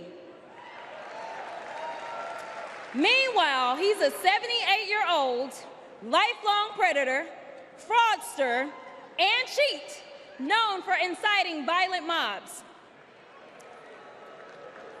Listen, y'all. He's only looked out for one person, himself. As women are dying, he is bragging about overturning Roe. And y'all know I come from Texas.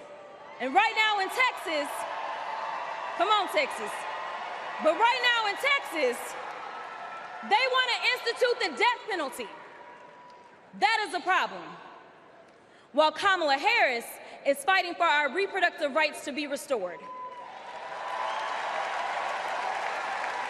She is also the leader we need on the global stage. She helped secure the release of Americans wrongfully detained in Russia. At the same time, he cozies up to his role model, Vladimir Putin,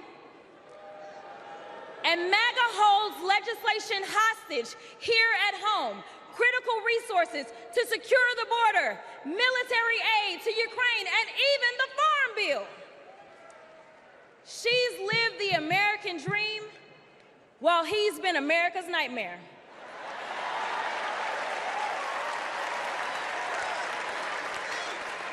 America, looking at the 2 choices before you, who would you hire? Donald Trump or Kamala Harris?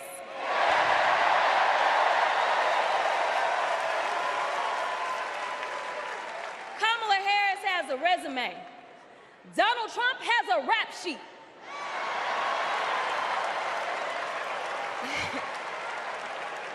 She presides over the Senate while he keeps our national secrets next to his thinking chair. Y'all know what I said that other time. In Mar-a-Lago. Well, Donald Trump wants to put our 1787 Constitution through his Project 2025 paper shredder and make every day January 6th, Kamala Harris is fighting to fulfill the promise of America. In the real world, this wouldn't even be close. But this election is. Don't make a mistake.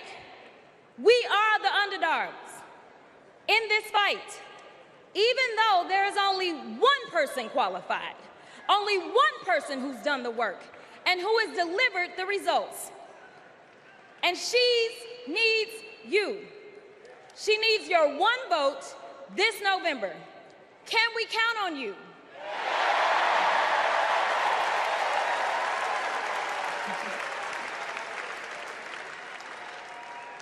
Some of you know a little bit of my history, some of you don't, so let me tell you. I was a public defender.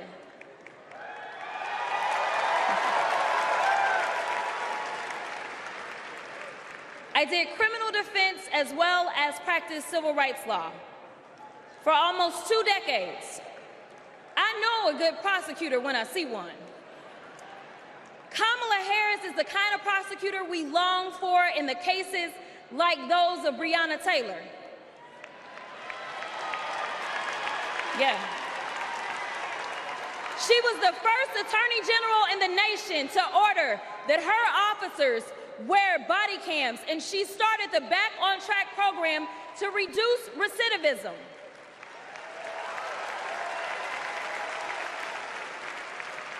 Listen, y'all, she did all these things because she genuinely cares about people. She sees each person as just that, a person, not a statistic. She's proven that since the first day she stepped into a courtroom and said what y'all already heard Hillary say, I did not copy out for her speech. I just want y'all to know. She walked into that courtroom and said, Kamala Harris for the people. And she meant that.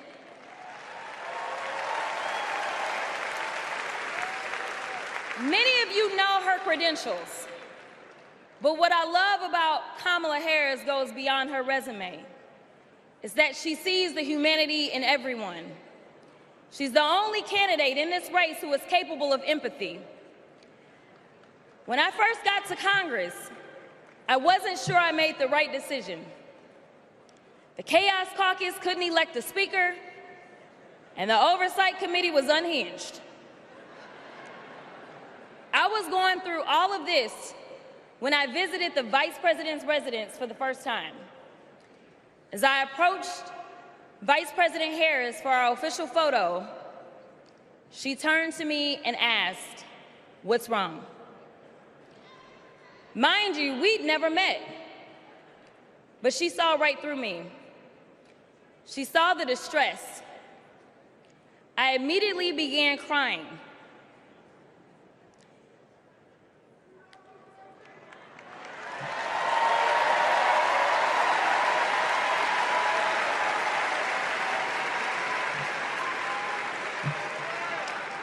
And the most powerful woman in the world wiped my tears and listened.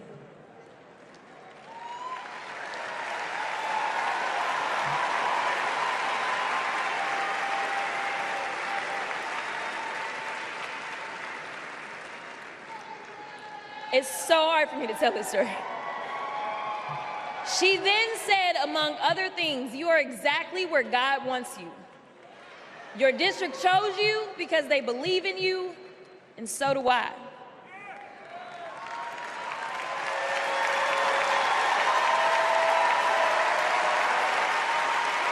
I'm gonna stop. Okay. The next month, I went viral for the first of many times to come for hitting Republicans with a dose of their own medicine. That brief but impactful interaction gave me my legislative legs, and I've been running ever since.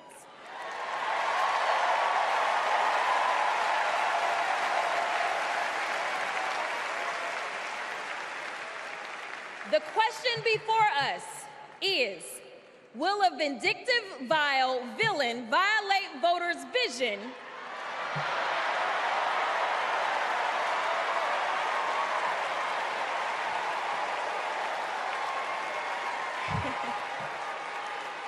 for a better America or not? I hear alliterations are back in style. We deserve better.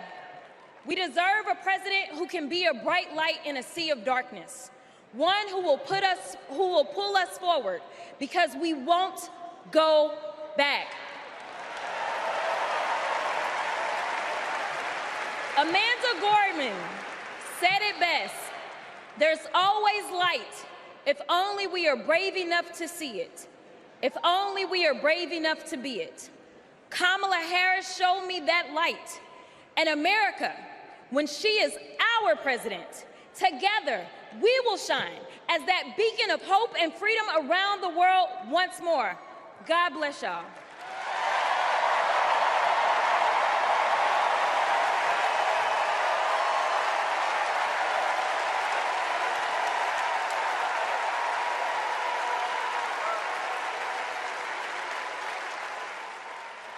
This is one of our willow boxes. This was the outfit that she was gonna maybe wear home from the hospital. There's her little...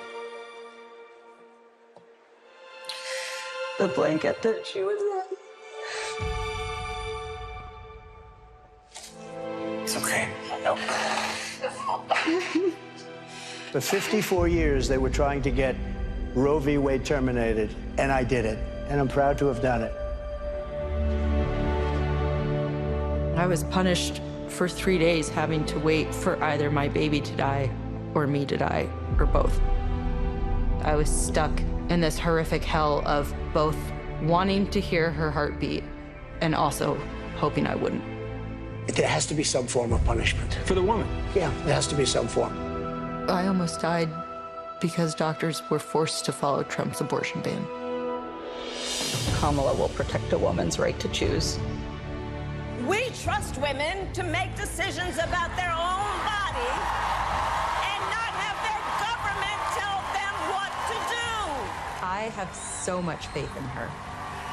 And when Congress passes a law to restore reproductive freedoms as President of the United States, I will sign it into law. We have to fight for Kamala Harris, our rights, our freedoms, and frankly, our lives. Everything is on the line.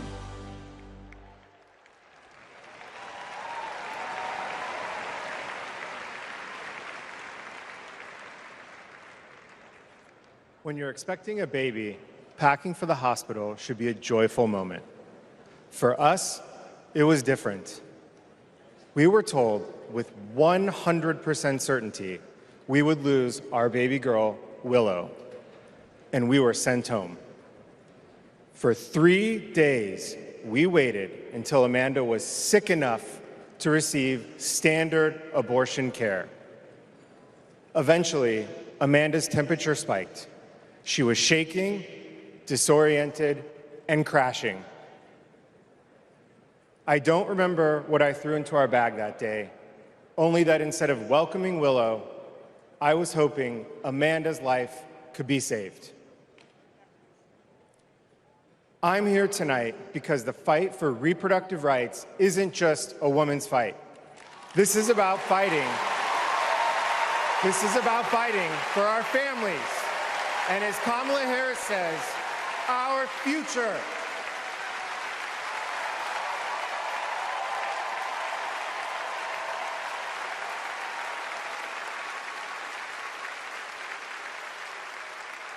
Every time I share our story, my heart breaks. For the baby girl we wanted desperately, for the doctors and nurses who couldn't help me deliver her safely, for Josh, who feared he would lose me too. But I was lucky. I lived. So I'll continue sharing our story, standing with women and families across the country. Today, because of Donald Trump, more than 1 in 3 women of reproductive age in America lives under an abortion ban.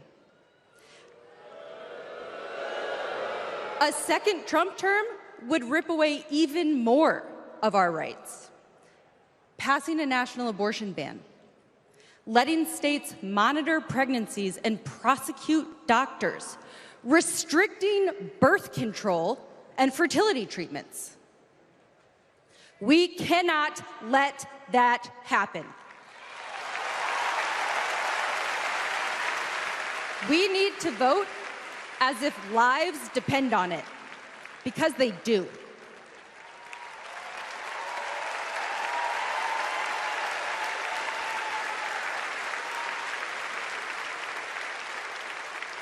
Two years ago, my husband and I were expecting our second child.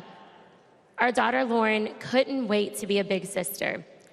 I was getting ready for her 4th birthday party when something didn't feel right. 2 emergency rooms sent me away. Because of Louisiana's abortion ban, no one would confirm that I was miscarrying. I was in pain, bleeding so much my husband feared for my life. No woman should experience what I endured, but too many have. They write to me saying, "What happened to you happened to me." Sometimes they're miscarrying, scared to tell anyone, even their doctors. Our daughters deserve better. America deserves better.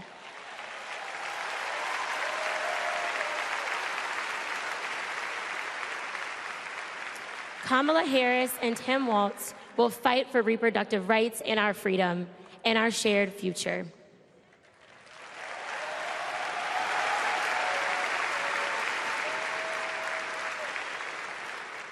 Growing up, I was an all-American girl. Varsity soccer captain, cheerleading captain, homecoming queen, and survivor.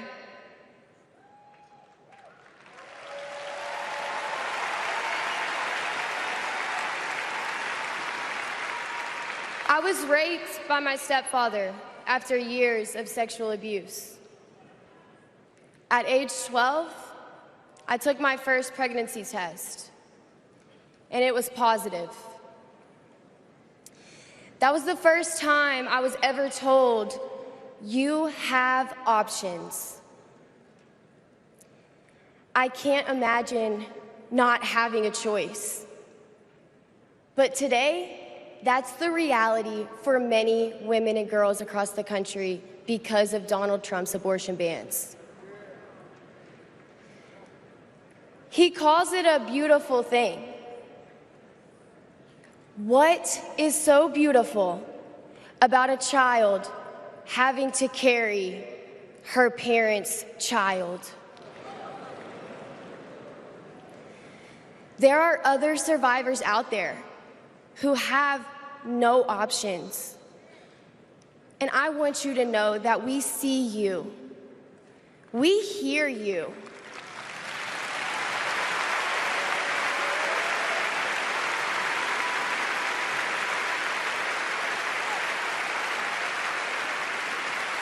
Kamala Harris will sign a national law to restore the right to an abortion.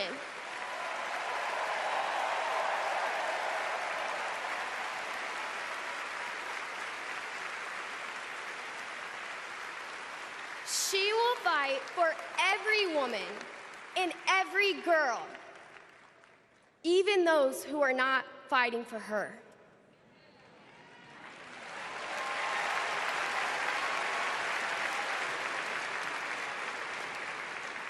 And now, I am honored to introduce another champion for women, a leader who's fought for me and for so many others, Governor Andy Beshear.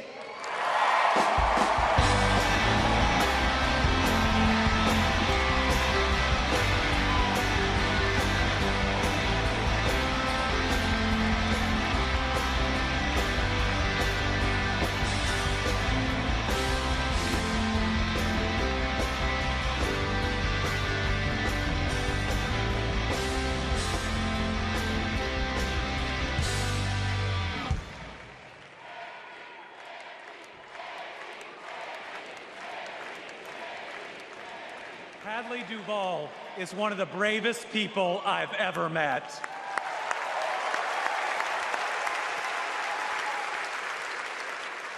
I'm amazed at the courage it takes to share her pain, to share her truth. Yet Donald Trump brags about tearing a constitutional right away from Hadley and every other woman and girl in our country. That's why we must tear away any chance he can ever be president ever again.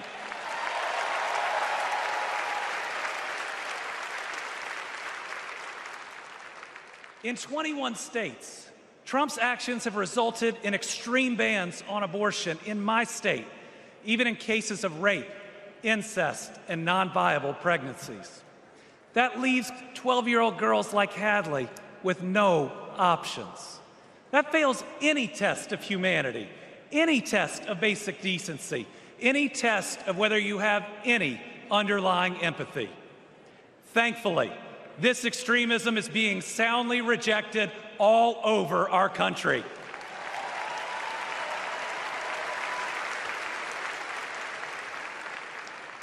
In Kentucky, we put reproductive freedom on the ballot last November, and I beat Donald Trump and Mitch McConnell's hand-picked candidate by more than 5 percentage points.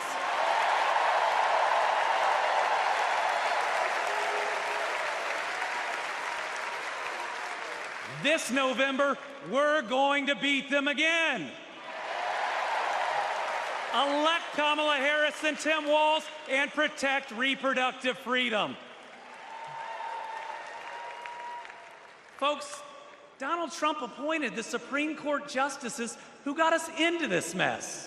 His Project 2025 goes even further. Here's the thing. Trump and Vance simply don't believe in your freedom. Trump says people are absolutely thrilled that women have their basic rights eliminated. J.D. Vance says women should stay in violent marriages and that pregnancies resulting from rape are simply inconvenient. Their policies give rapists more rights than their victims. That's not inconvenient, it's just plain wrong.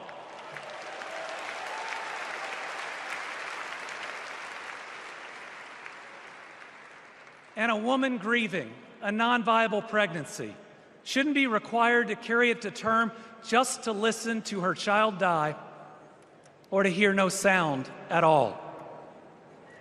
All women should have the freedom to make their own decisions. Freedom over their own bodies. Freedom about whether to pursue IVF.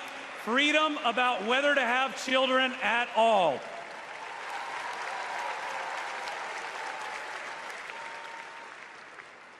How we treat people transcends party lines. It goes right to the heart of who we are. My faith teaches me the golden rule that I am to love my neighbor as myself. In the parable of the Good Samaritan says we are all each other's neighbors. So I want anyone watching tonight, Republican, Independent, Democrat, to know that you are welcome here.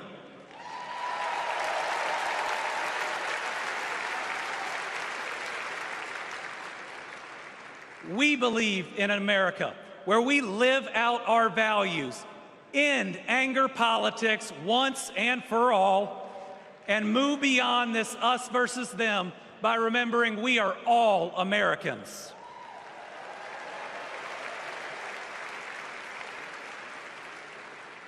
That's how Joe Biden and Kamala Harris lead. They both called to ask how they could help Kentucky in recovering from natural disasters. They helped us improve our roads, our bridges, and invested in our people. They didn't ask me who Kentuckians voted for. They asked me what Kentuckians needed, and folks, they delivered.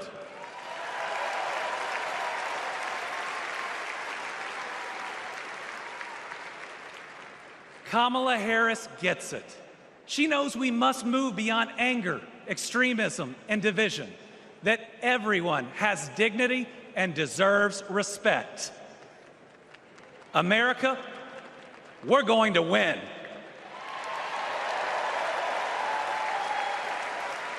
And we're going to win by staying true to our values of compassion, empathy, and doing right by our neighbors. I'm so proud to be all in for the next President of the United States, Kamala Harris. Thank you.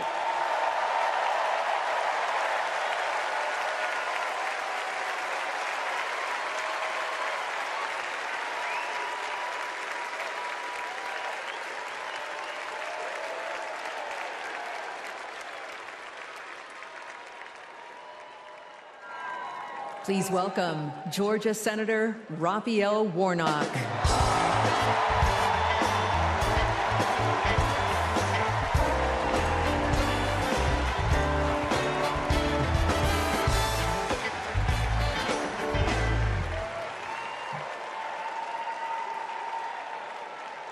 Well, hello, America.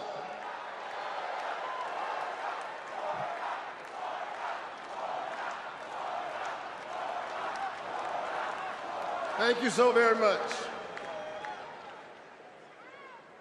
On January 5th, 2021, the people of Georgia did an amazing thing.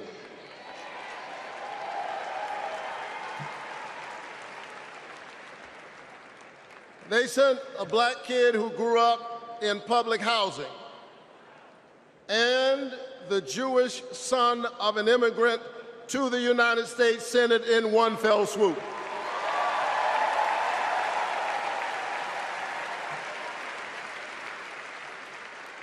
And among those Georgians was my then 82-year-old mother. She grew up in Waycross, Georgia. Do you know where that is? It's way across Georgia. She grew up in Waycross, Georgia, where she picked other people's cotton and other people's tobacco. But because this is America, the 82-year-old hands that used to pick somebody else's cotton and somebody else's tobacco picked her youngest son to be a United States Senator.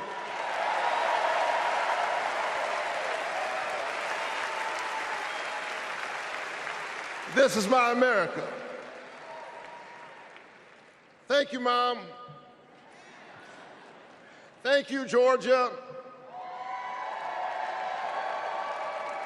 Thank you, America, for raising your voice and using your vote. A vote is a kind of prayer for the world we desire for ourselves and for our children, and our prayers are stronger when we pray together. And so together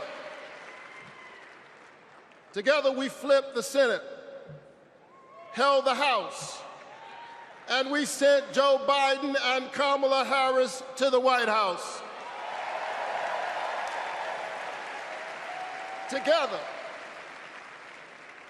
Together we vaccinated our citizens, we fortified our cities and our towns, and we stood by our small businesses. Together we set out to heal the land. A nation besieged by a deadly pandemic and beset by the awful and divisive rhetoric of a man too small for the office entrusted him or the task set before him.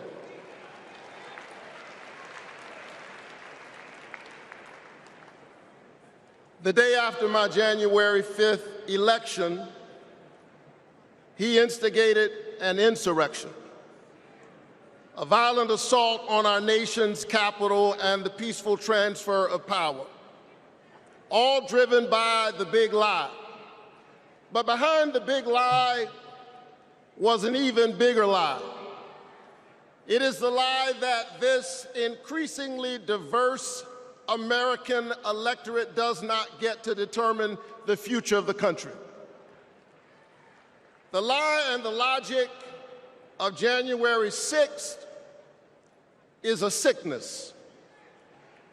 It is a kind of cancer that then metastasized into dozens of voter suppression laws all across our country. And we must be vigilant tonight because these anti-democratic forces are at work right now in Georgia and all across our country. And the question is, who will heal the land? And so here we are, America. Are you ready? Are you ready to stand up in this moral moment? Stand up for the best in the American covenant.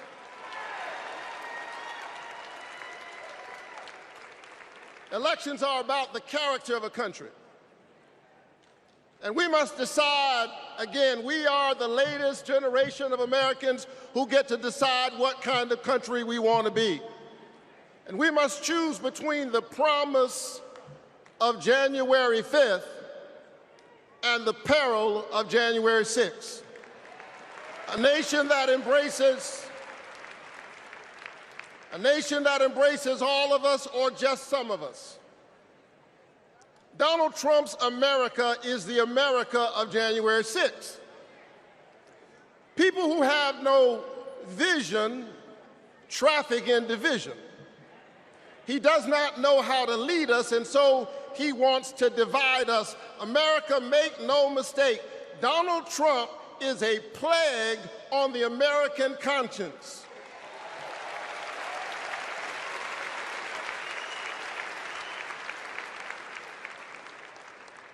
He is a clear and present threat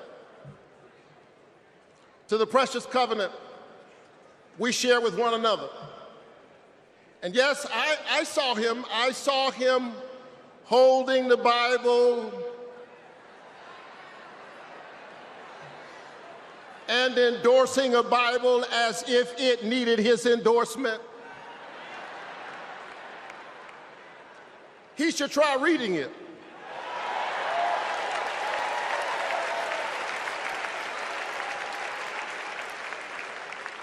It says, do justice, love kindness, and walk humbly with your God. He should try reading it. It says, love your neighbor as yourself. It says, inasmuch as you've done it unto the least of these, you have done it also unto me.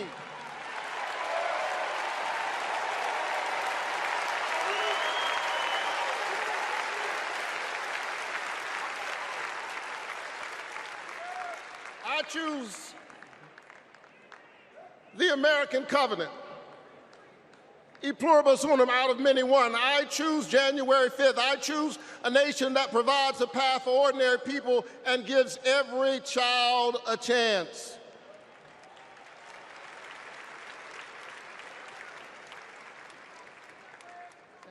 And that's Joe Biden's America.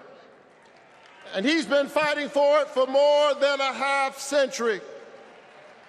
President Biden, America is so much better because of you, a true patriot who has always put the people first. Thank you, Joe.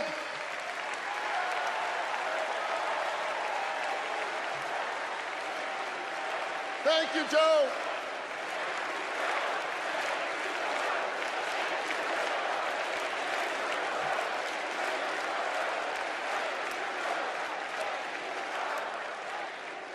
But I'll tell you something else. Not only is that Joe Biden's America, that's Kamala Harris's America.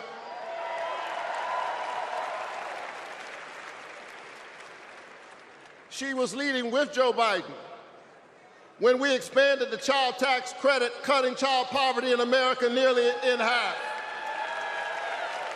We ought to renew it. She cast a tie-breaking vote for my bill capping the cost of insulin to no more than $35 per month for seniors. We ought to extend it to everybody. Together we passed an infrastructure bill, bolstered American manufacturing and clean energy, an investment in the house that we all share together. And I've got news for you, we are just getting started. Are you ready to win this election?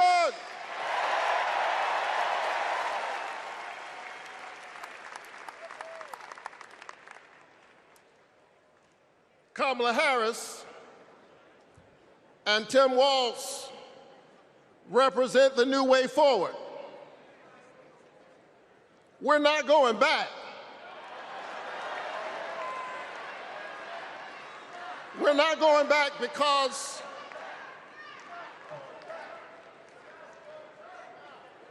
we are the United States of America. We always dream about the future. And so forward on women's reproductive rights, because we believe that a patient's room is too small and cramped a space for a woman, her doctor, and the United States government. That's too many people in the room.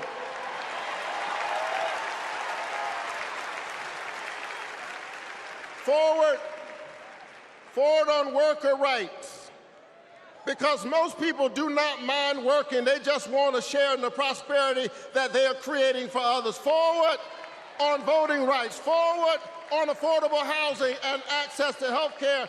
We are moving forward.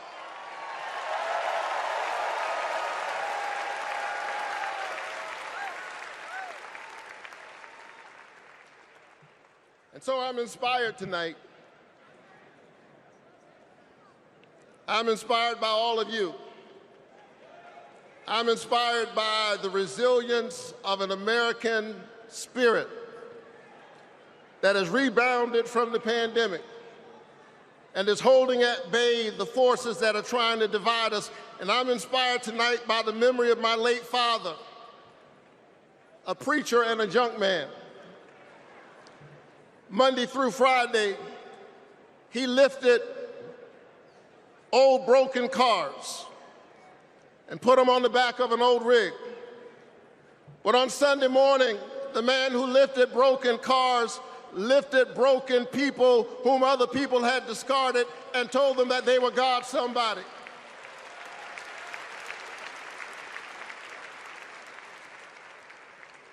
My dad discovered strength in the broken places, a power made perfect in weakness.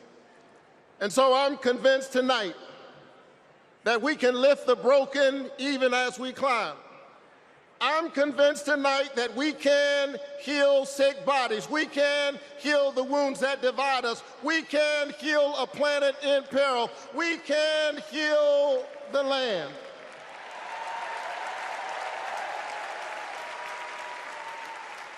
And in a strange way,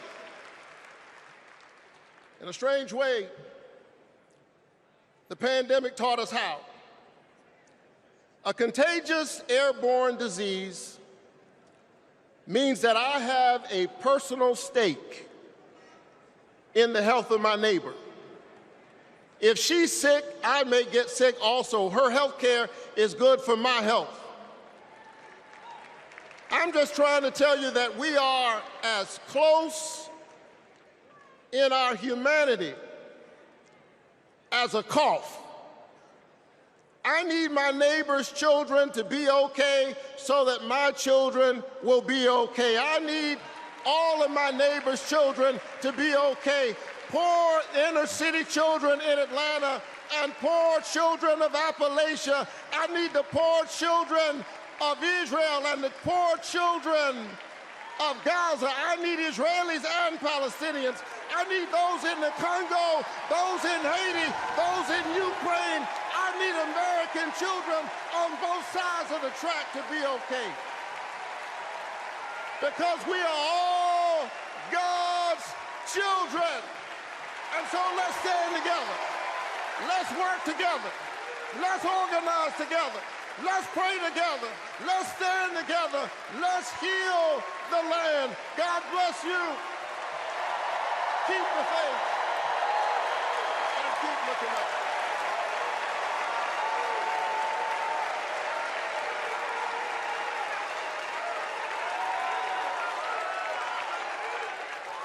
Please welcome Delaware Senator Chris Coons.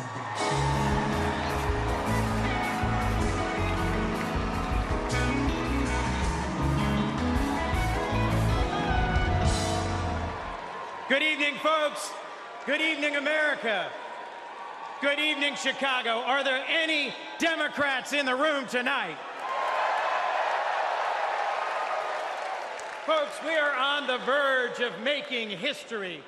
We are on the verge of an historic election. And I want to talk with you for just a few minutes about my dear friend, our president, Joe Biden.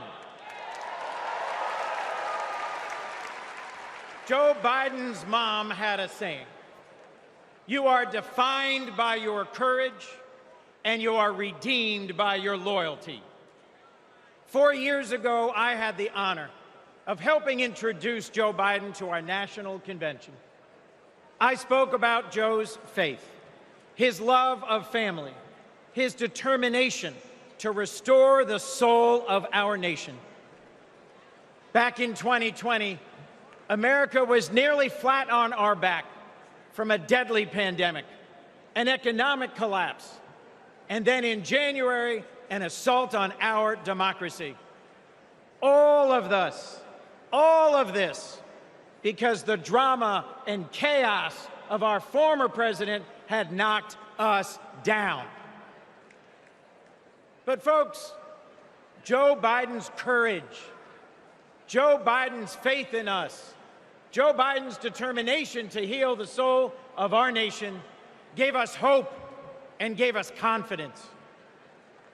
Someone who has himself been knocked down by life time and again. Joe Biden knows the grit and determination of the American people. He believed in us, and Joe Biden helped us get back up again.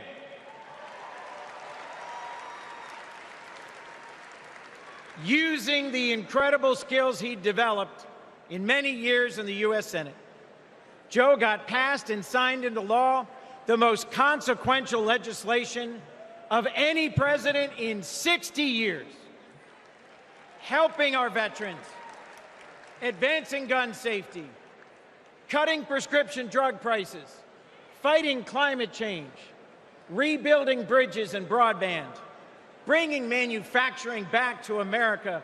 Together, Joe and Kamala help rebuild our economy from the middle up, from the bottom up, and the middle out, not from the top down.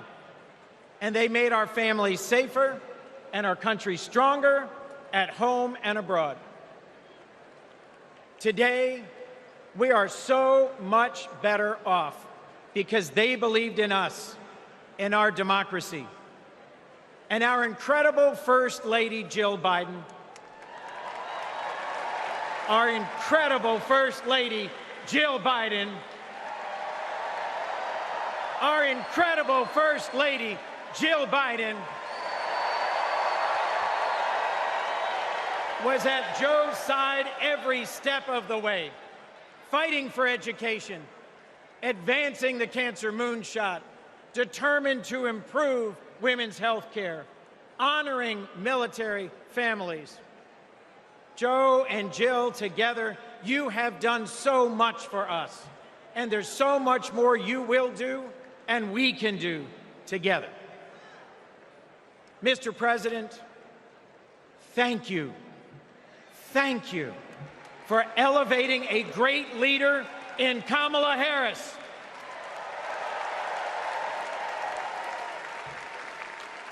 Vice President Harris, thank you for choosing a great running mate with a heart for the middle class like yours in Sergeant, Congressman, Coach, Governor Tim Walz.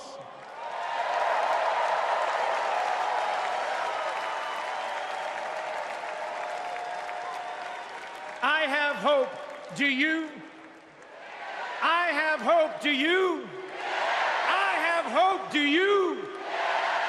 And it is in no small part because of Joe Biden. I have never known a more compassionate man than Joe Biden.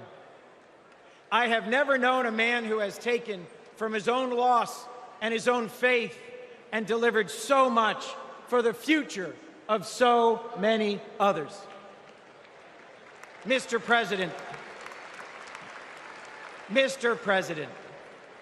you were my senator as a Delawarean. You are my president as an American, and you will always be my friend. On behalf of our nation, Joe, for your courage in fighting for our democracy, we thank you.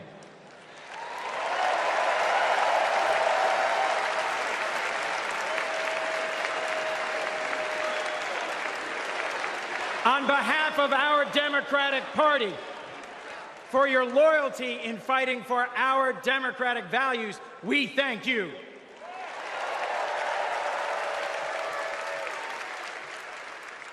And on behalf of Delaware, thank you, Joe, and God bless you. We love you. We love Joe. We love Joe.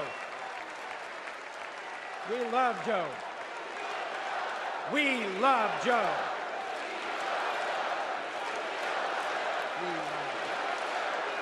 Thank you all. We love Joe. God bless you, and thank you very much.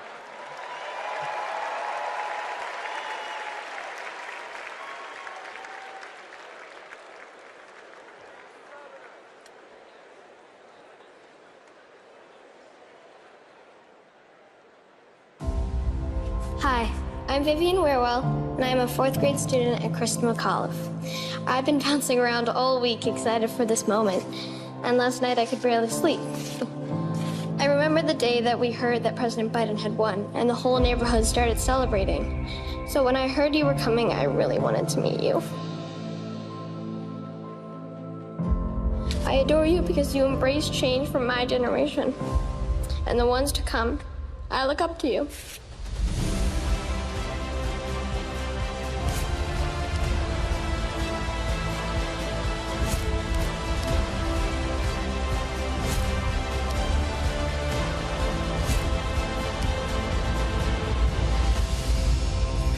Now it is my honor to introduce our First Lady, Dr. Jill Biden.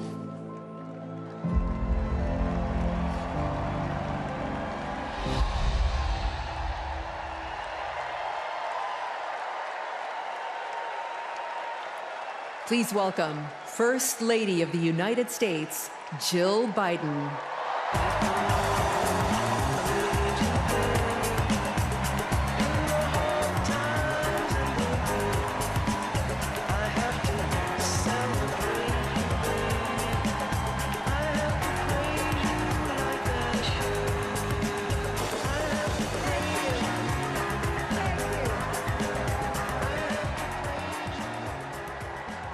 Thank you.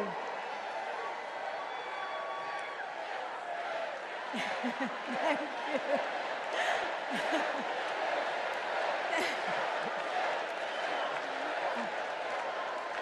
Thank you. Thank you so much. Love you too. Joe and I have been together for almost 50 years. And still, there are moments when I fall in love with him all over again. Like when I handed him our baby Ashley for the first time and saw the smile that lit up his face.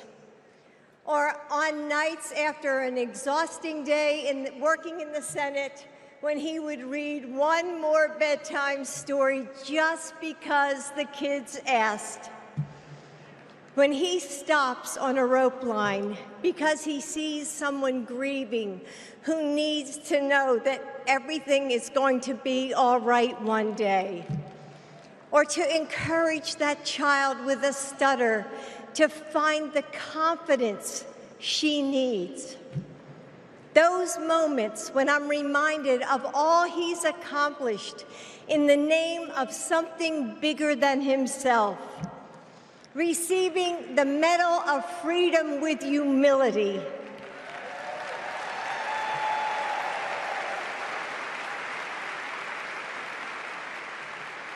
Placing his hand on our family Bible to take his oath of office.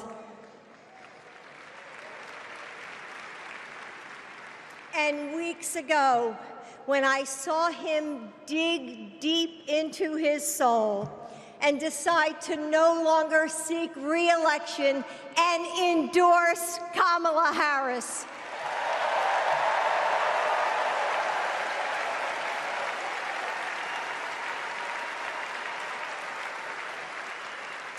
With faith and conviction, Joe knows that our nation's strength doesn't come from intimidation or cruelty. It comes from the small acts of kindness that heal deep wounds, from service to the communities that make us who we are, from love of a country that shines with promise and renewal. Kamala Harris knows that too.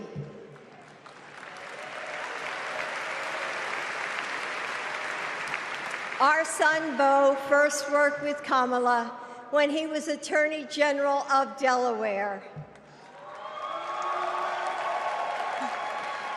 He told me at the dinner table one night, "Mom, she's special, someone to keep your eye on." And he was right. Joe and I know Kamala. We have seen her courage, her determination, and her leadership up close. Kamala and Tim, you will win.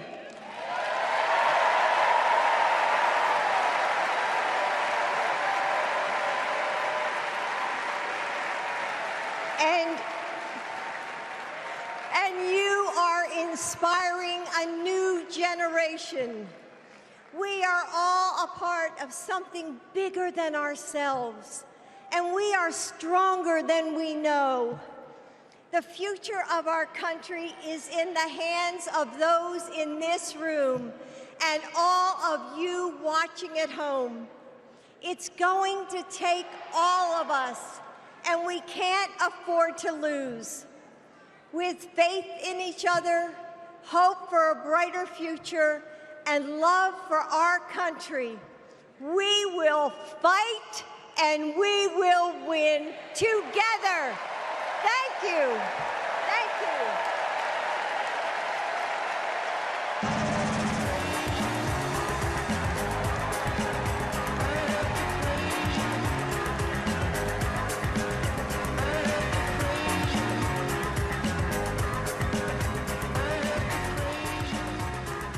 Please welcome first daughter, Ashley Biden.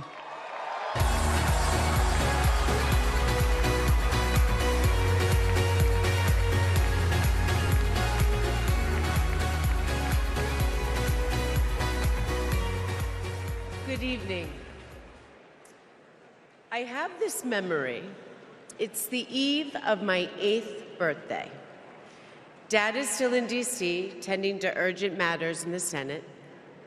That night, as a surprise, Mom told me, Bo, and Hunter to get in the car. I remember pulling up to the Wilmington Amtrak station, riding up the escalator to the platform. The train stops, doors open, and Dad steps out. As soon as I saw him, I run down that platform and jump into his arms.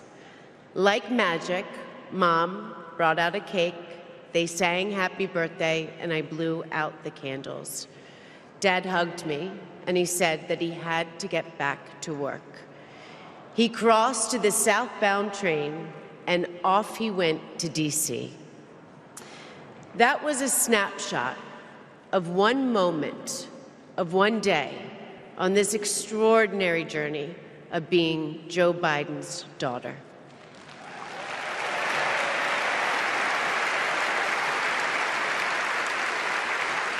Joe Biden is the OG girl dad.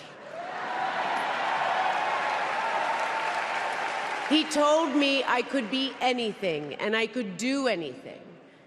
As a child, I would sit on the leather chair in his office doing my homework, and he would sit next to me doing his work, drafting the Violence Against Women Act.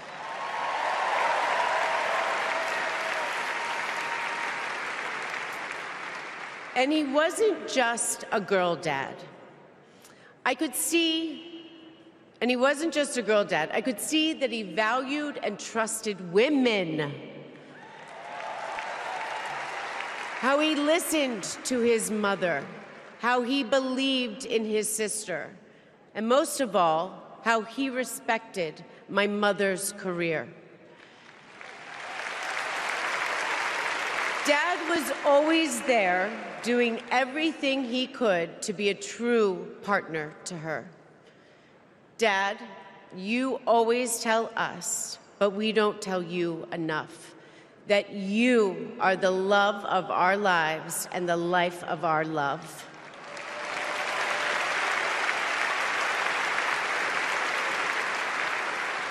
I had my wedding reception in my parents' backyard.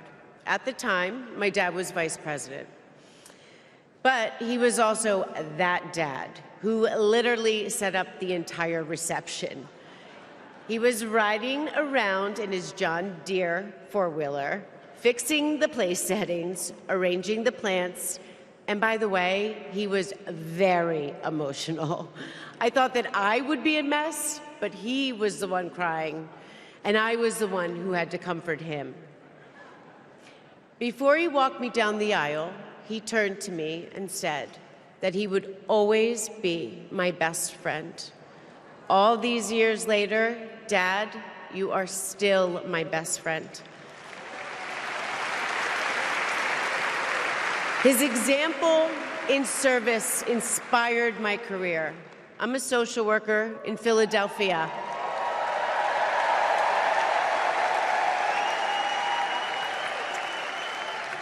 I support formerly incarcerated women as they heal from past trauma and they reclaim their lives. Dad always told me that I was no better than anybody else and nobody was better than me. He taught me that everyone deserves a fair shot and that we shouldn't leave anyone behind. That's what you learn from a fighter who has been underestimated his entire life. When I look at Dad, I see grace, strength, and humility. I see one of the most consequential leaders ever in history.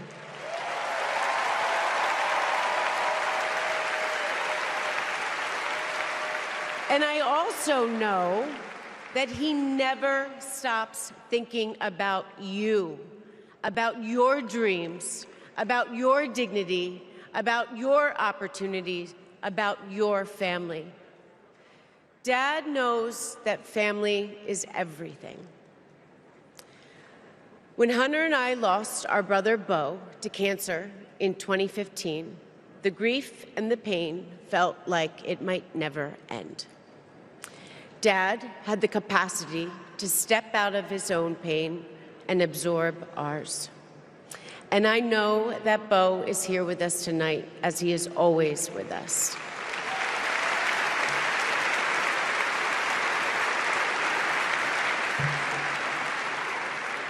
After Bo passed, I got this tattoo on my wrist. It says, "Courage, dear heart." A reminder to myself to keep going, to get back up, like my dad has always done. He has taught me that a courageous heart is a miraculous thing. A courageous heart can heal a family. A courageous heart can heal a nation, and maybe even the world. And now, this election requires the courageous hearts of all of us. In 2020, my dad selected Kamala Harris to beat Donald Trump. And he knows in 2024, she will beat Donald Trump again.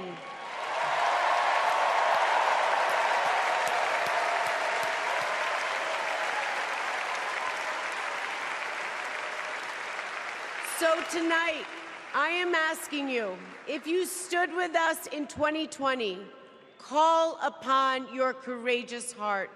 Stand with us today. Work harder than you have ever worked before in your life. This is the fight of our lifetime. Our freedom, our democracy, our reproductive rights. All of this, all of it is on the ballot. And I know together we can do this, because my dad helped show us the way. And now, I would like to introduce my father, your 46th President of the United States, Joe Biden.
Thank you.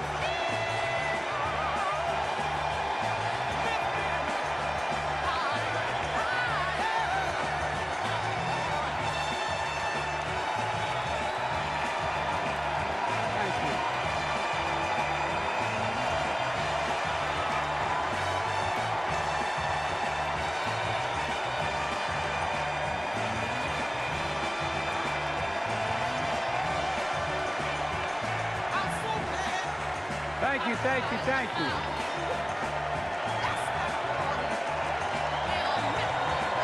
Thank you.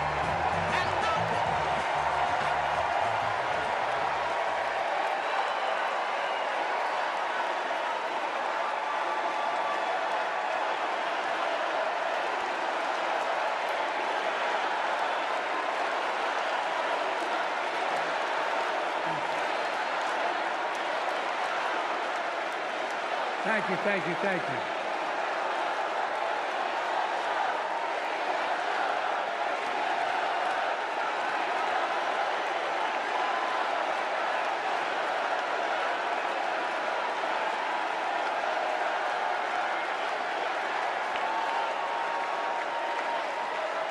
Thank you, thank you, thank you.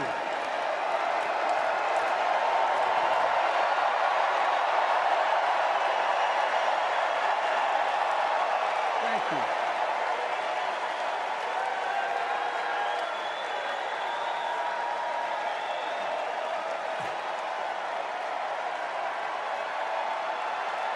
Thank you.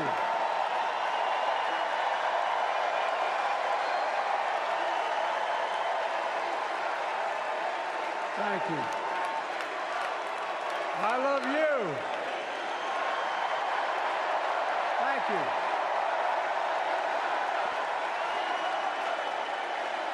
Thank you, thank you, thank you.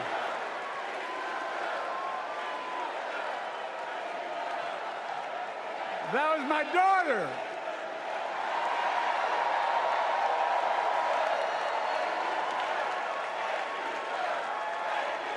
Thank you.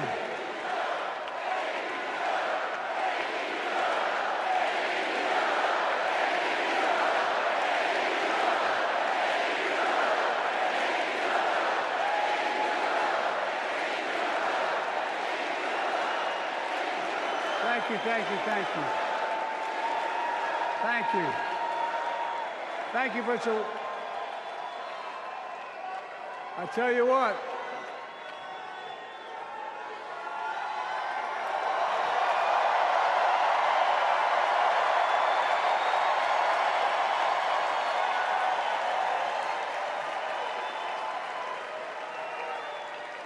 To my dearest daughter, Ashley, God love you, you're incredible. Thank you for that introduction and for being my courageous heart, along with Hunter and our entire family, and especially our rock, Jill.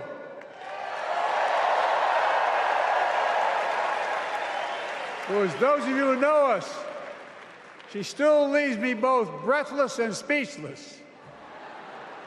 Everybody knows her. I love her more than she loves me. She walks down the stairs and I still get that going boom, boom, boom.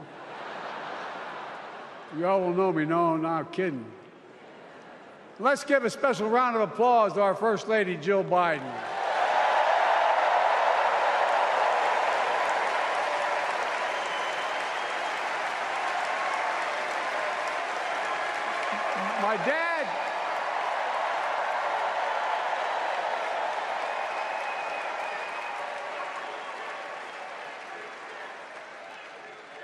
My dad used to have an expression, for real. He'd say, Joey, family is the beginning, the middle, and the end. And I love you all. Folks. And America, I love you.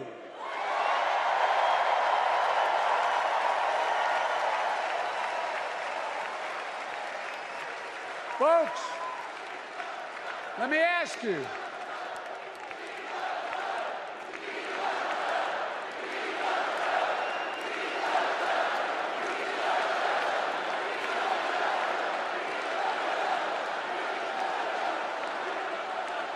Let me ask you.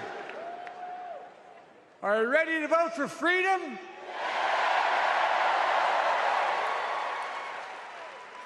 Are you ready to vote for democracy and for America? Let me ask you, are you ready to elect Kamala Harris and Tim Walz, President and Vice President of the United States?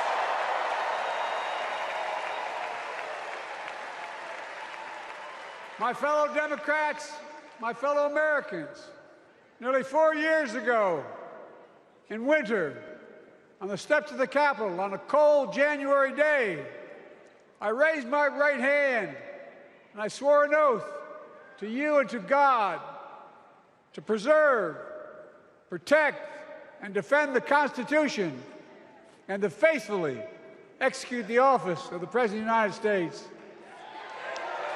In front of me was the city surrounded by the National Guard. Behind me, a Capitol just 2 weeks before had been overrun by a violent mob. But I knew then, from the bottom of my heart, that I knew now, there is no place in America for political violence. None. You cannot say you love your country only when you win.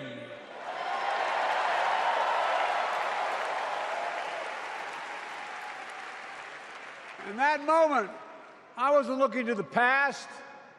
I was looking to the future. I spoke of the work at hand, the moment we had to meet. It was, as I told you then, a winter of peril and possibility. Of peril and possibility. We're in the grip of a once-in-a-century pandemic, historic joblessness, a call for racial justice long overdue, clear and present threats to our very democracy. Thank you.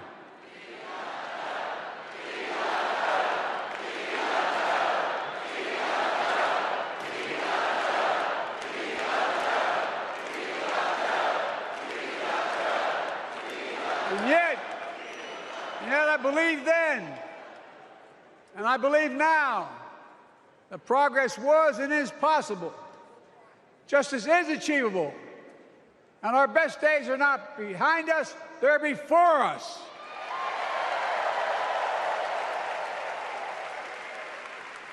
Now it's summer. The winter has passed. And with a grateful heart, I stand before you now on this August night to report that democracy has prevailed. Democracy has delivered. And now democracy must be preserved.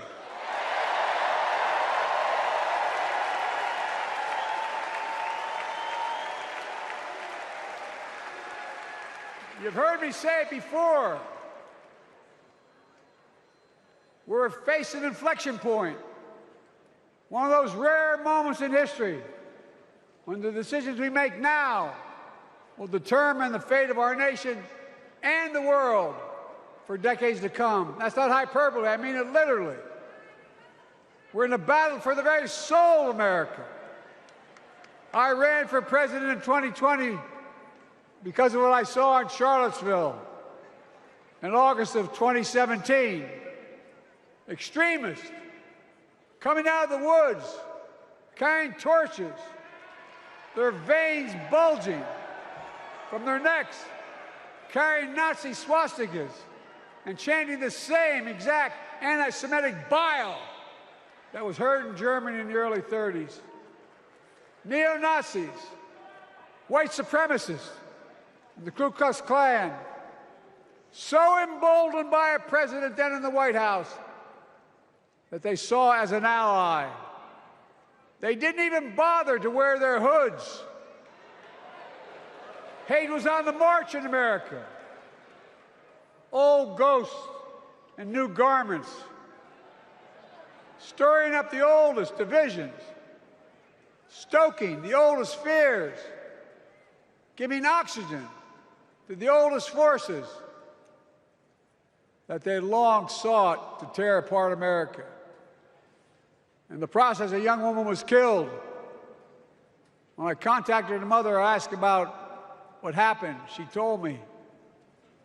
When the president was asked what he thought had happened, Donald Trump said, and I quote, There are very fine people on both sides. My God. That's what he said. That is what he said and what he meant. That's when I realized, had to listen to the admonition of my dead son, I could not stay in the sidelines. So I ran.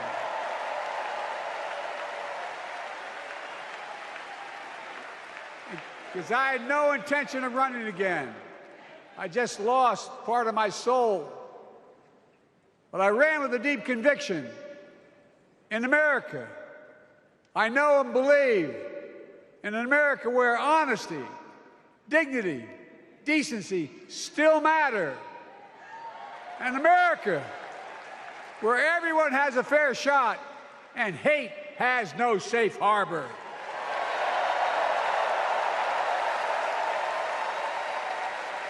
An America where the fundamental creed of this nation, that all of us are created equal, is still very much alive. And a broad coalition of Americans joined with me. 81 million voters voted for us, more than any time in all of history.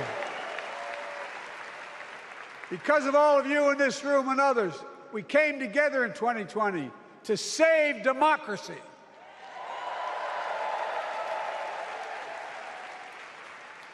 As your president, I've been determined to keep America moving forward, not going back, to stand against hate and violence in all its forms, to be a nation where we not only live with but thrive on diversity, demonizing no one, leaving no one behind, and becoming the nation that we profess to be.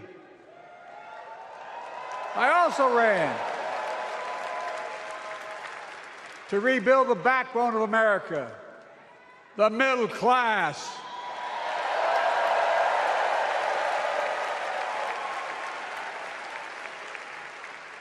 I made a commitment to you that I'd be a president for all Americans, whether you voted for me or not. We have done that.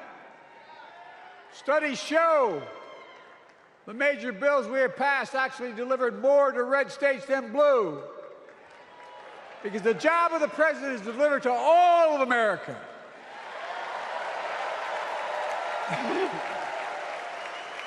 Because of you, and I'm not exaggerating, because of you, we've had one of the most extraordinary 4 years of progress ever, period. When I say we, I mean Kamala and me. Just think about it. COVID no longer controls our lives. We've gone from economic crisis to the strongest economy in the entire world.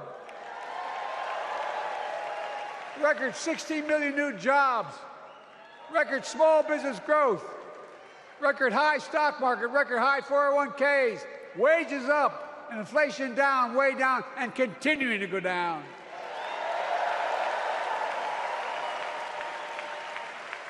The smallest racial wealth gap in 20 years.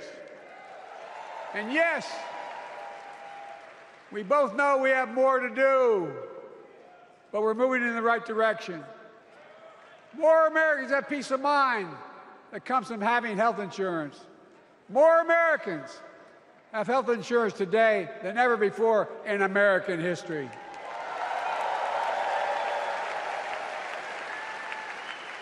And after, as a young senator beginning to fight for 50 years to give Medicare the power to negotiate low prescription drug prices, we finally beat Big Pharma.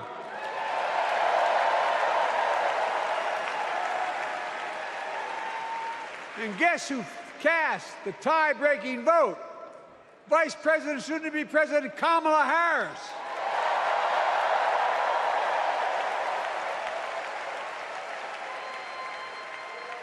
And now it's the law of the land.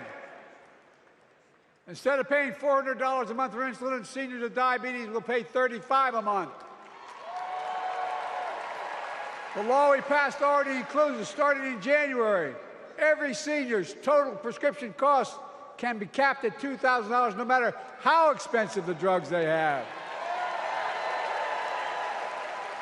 And what we don't focus on, and our Republican friends don't seem to understand, our reforms don't just save seniors money, they save the American taxpayers money. You know what we just passed saves? It saved $160 billion over the next decade. That's not hyperbole.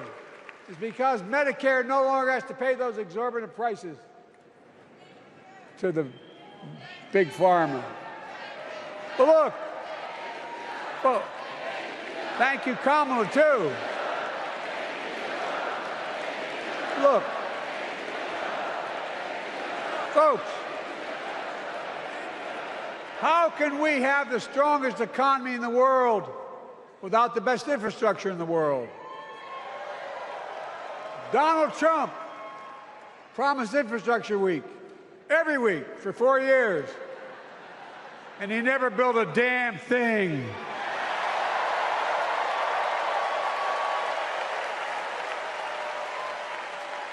But now, because of what Kamala and I have done, remember we were told we couldn't get it done. Remember when we came into office, we couldn't get anything passed?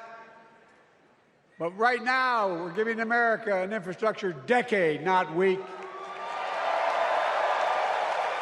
We're modernizing our roads, our bridges, our ports, our airports, our trains, our buses. We're removing every lead pipe from schools and homes so every child can drink clean water.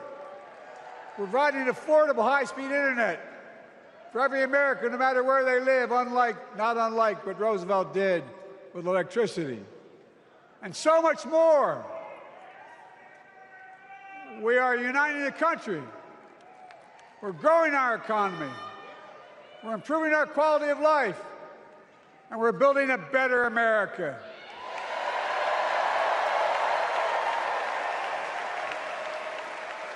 Because that's who we are.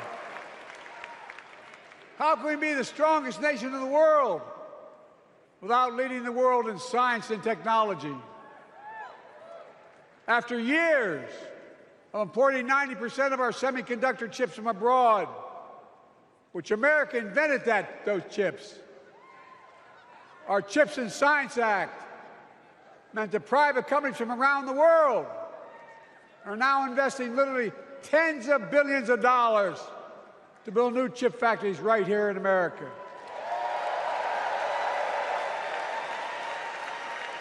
And over that period, they'll create tens of thousands of jobs. And many of those jobs in the so-called fabs, the buildings that make the chips, that's being constructed now. And guess what? The average salary in those fabs, size of a football field, will be over $100,000 a year, and you don't need a college degree.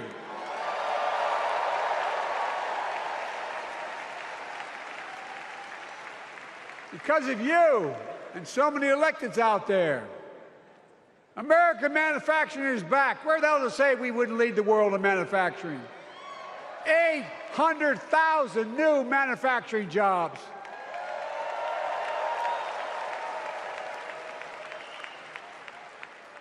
Our Republican friends and others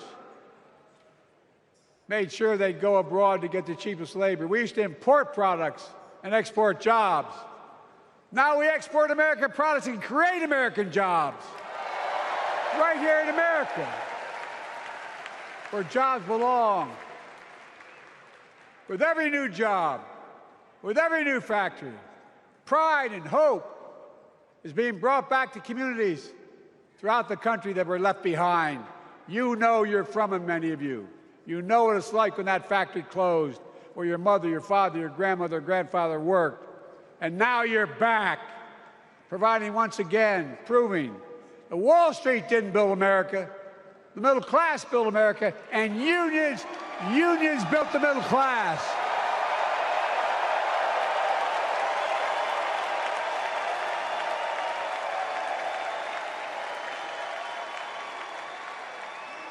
It's been my view since I came to the Senate.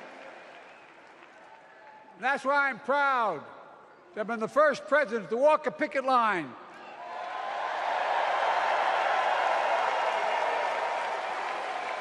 And be labeled the most pro-union president in history, and I accept it.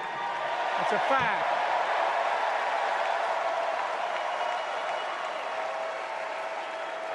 Because when unions do well, we all do well.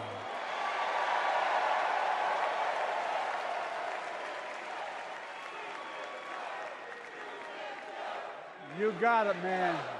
You got it.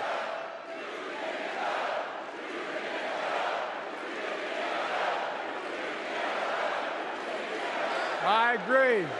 I'm proud. Look, remember he told we couldn't get anything done because we couldn't get anything done in the Congress? Well, with your support, we passed the most significant climate law in the history of mankind.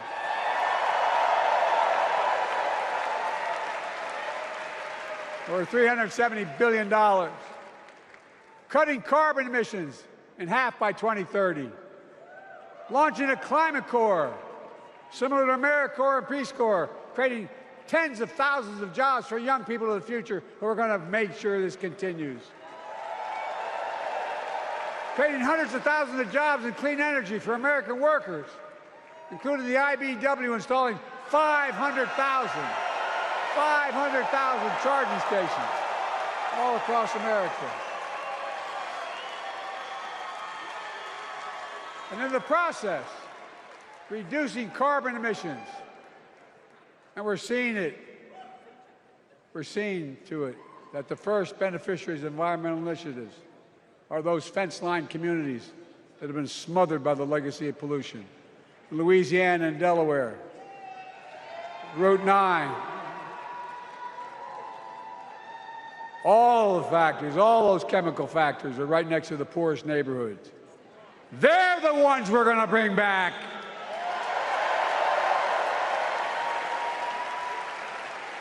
And how? How can we be the greatest nation in the world without the best education system in the world? Donald Trump and the Republican friends, they not only can't think, they can't read very well. Seriously, think about it. Look at their Project 2025. They want to do away with the Department of Education. Well, during the pandemic, Kamala and I helped states and cities get back their schools back open. And we gave public school teachers a raise.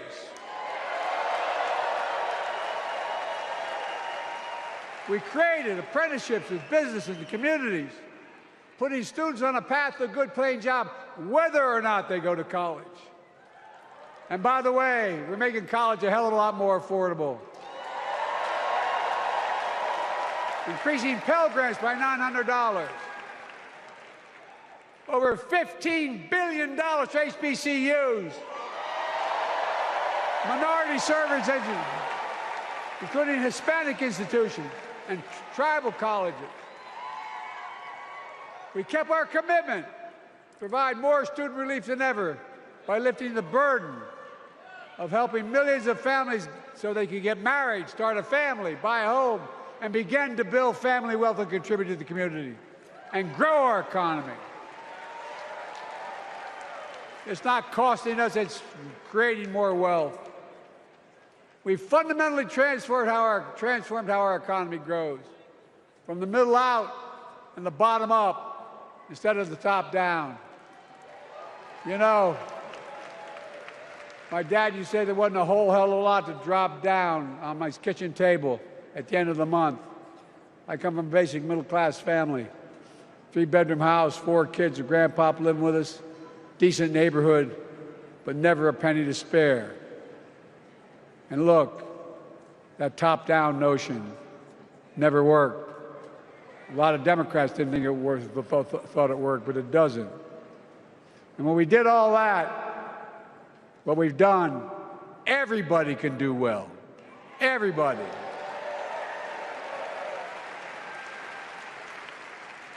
Donald Trump calls America a failing nation. No, I'm serious. But think about this. Think about this. He publicly says to the whole world, I'm going to say something outrageous, I know more foreign leaders by their first names and know them well than anybody alive, just because I'm so damn old. But I'm not joking. Think of the message he sends around the world when he talks about America being a failing nation. He says we're losing. He's the loser. He's dead wrong.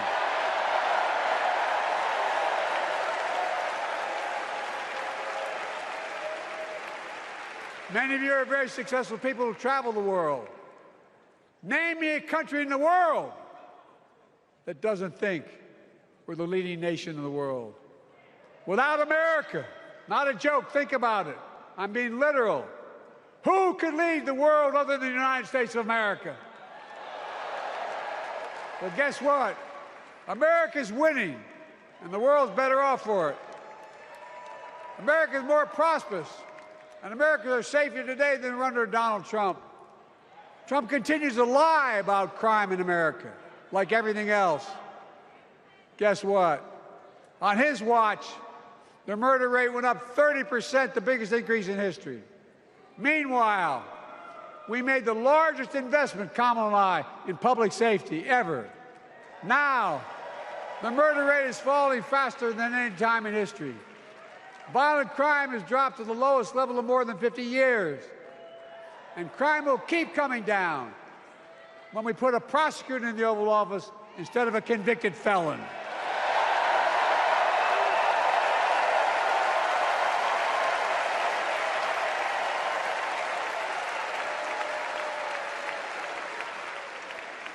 And folks, the distinguished senator from the C Senate from California and I passed the first ban on assault weapons.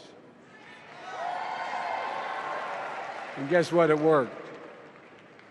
If we care about public safety, we need to prevent gun violence. And what makes me ashamed when I travel the world, which I do, more children in America are killed by a gunshot than any other cause in the United States. More die from a bullet than cancer, accidents, or anything else in the United States of America. My God. That's why Kamala and I are proud. We beat the NRA when we passed the first major bipartisan gun safety law in 30 years.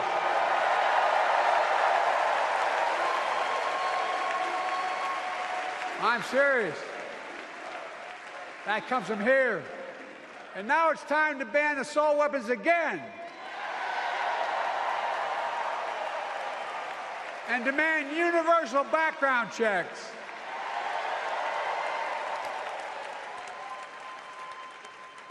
It's hard.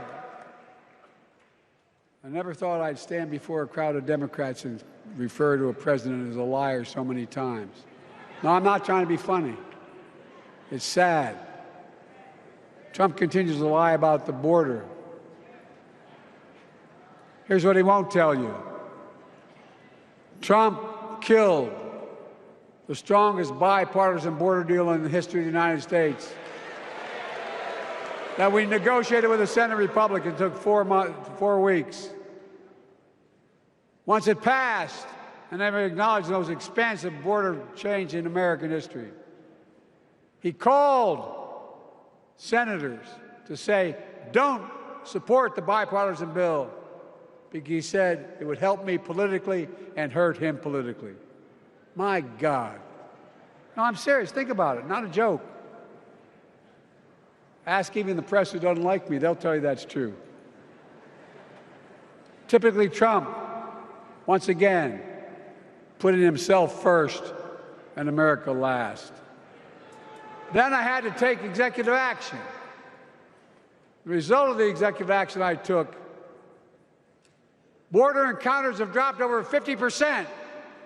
In fact, there are fewer border crossings today than when Donald Trump left office.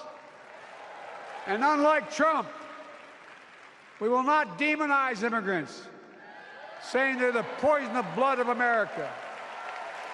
Poison the blood of our country.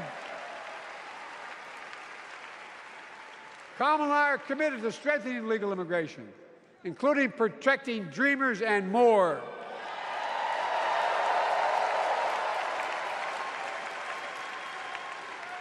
And here's what else I believe in: protecting your freedom to vote, your freedom to love who you love,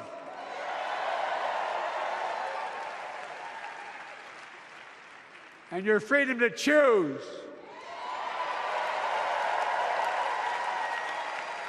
In its decision overturning Roe v. Wade, as you heard earlier tonight, the United States Supreme Court majority wrote the following, quote, "Women are not without electoral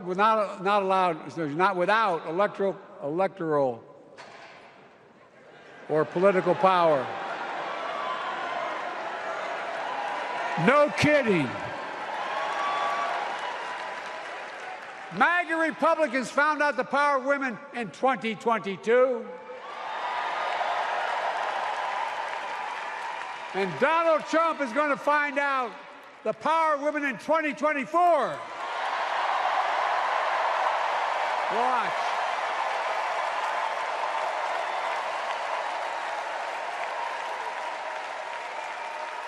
And where Trump and his mega Republican right-wingers seek to erase history, we Democrats continue to write history and make more history. I'm proud to have kept my commitment to appoint the first black woman in the United States Supreme Court.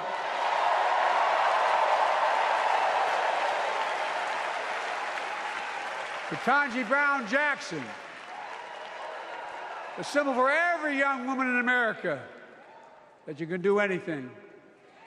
I'm proud that I've kept my commitment to have an administration that looks like America and that taps in to the full talent of our nation. The most diverse cabinet in history, including the first black woman of South Asian descent to serve as vice president, and will soon serve as the 47th president of the United States.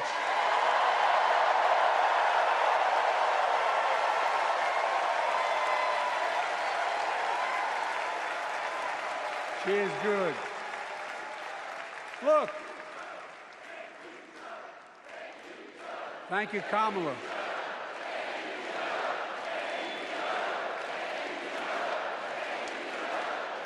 Folks, I've long said we have many obligations as a nation, but I got in trouble years ago for saying I'd make no apologies. We have only one truly sacred obligation: to prepare and equip those we send to war and care for them and their families when they come home and when they don't. That's why I'm so proud to have written and signed the PACT Act, one of the most significant laws ever, helping veterans and their families exposed to toxic materials like burn pits in Agent Orange. I was around during the Vietnam War. It's hard. Nobody was able to prove that their illness was a consequence of Agent Orange.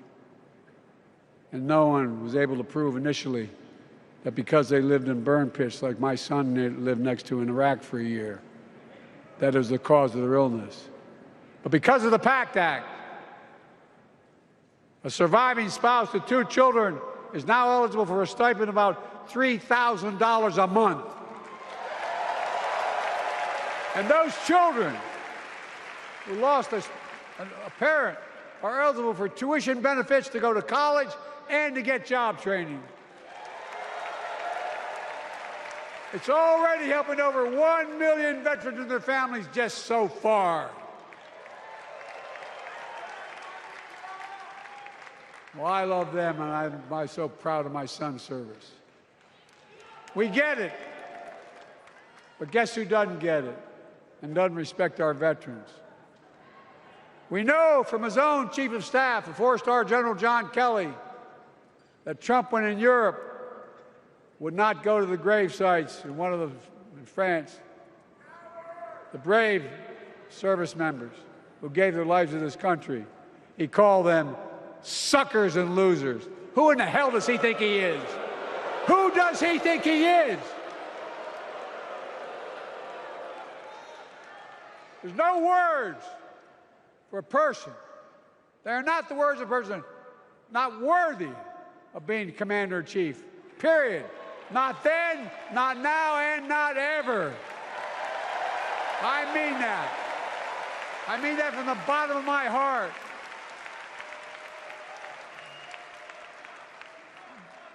Just as no commander-in-chief should ever bow down to a dictator, the way Trump bows down to Putin. I never have, and I promise you, Kamala Harris will never do it. Will never bow down. When Trump left office, Europe and NATO was in tatters. Not a joke. America First doctrine changed our whole image in the world. Well, they gave the hours, about 190 hours sum total, me and my counterparts or heads of state in Europe, to strengthen NATO. We did. We united Europe like it hadn't been united for years, adding Finland and Sweden to NATO.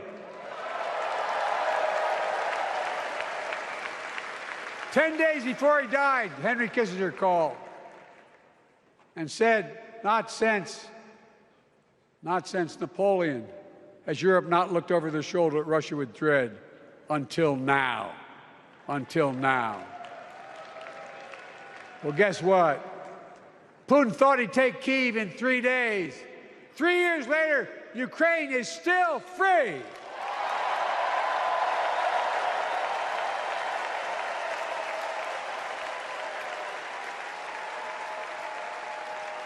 When I came to office, the conventional wisdom was that China would inevitably surpass the United States. They haven't noticed.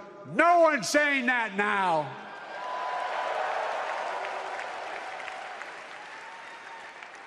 And we'll keep working to bring hostages home and end the war in Gaza and bring peace and security to the Middle East.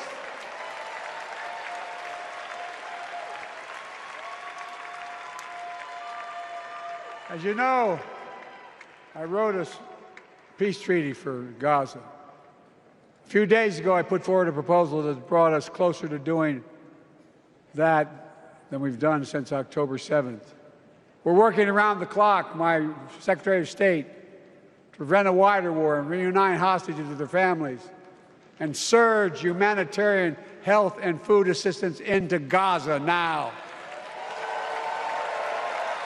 To end the civilian suffering of the Palestinian people, and finally deliver a ceasefire and end this war.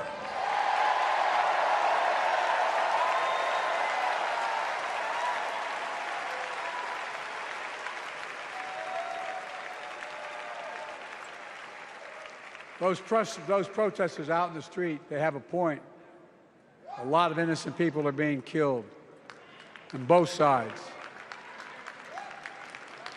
Just as we worked around the clock to bring home wrongfully detained Americans and others from Russia in one of the most complicated swaps in history, but they're home.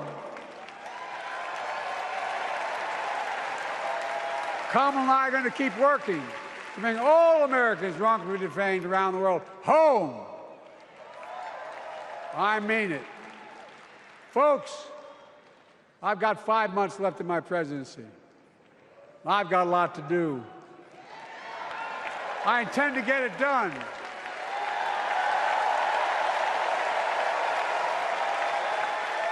It's been the honor of my lifetime to serve as your president. I love the job, but I love my country more.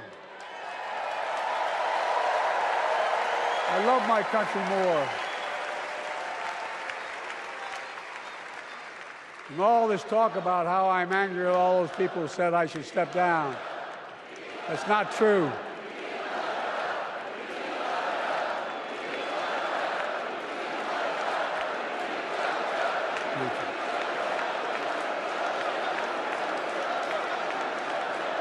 I love my country more, and we need to preserve our democracy. In 2024, we need you to vote. We need you to keep the Senate. We need you to win back the House of Representatives. And above all, we need you to beat Donald Trump.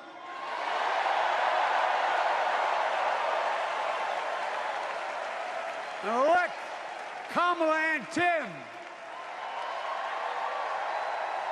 President and Vice President of the United States of America. Look, they'll continue to lead America forward, creating more jobs, standing up for workers, growing the economy, lower the cost to American families so they just have a little more breathing room. We've made incredible progress, but we have more work to do. And Kamala and Tim will continue to take on corporate greed and bring down cost of food. They'll keep taking on Big Pharma, making insulin $35 a month, not just for seniors, but for everyone in America. And capping prescription drug costs at a total of $2,000, not just for seniors, but for everyone. And folks, that's going to save America again tens of billions of dollars. Folks,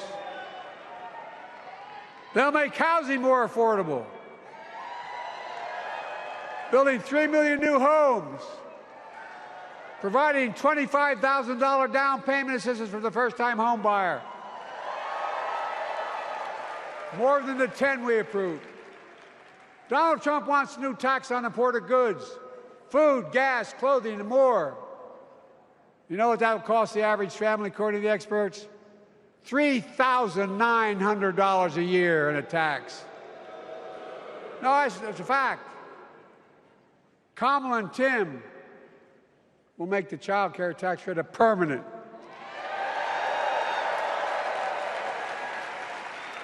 Lifting millions of children out of poverty and helping millions of families get ahead.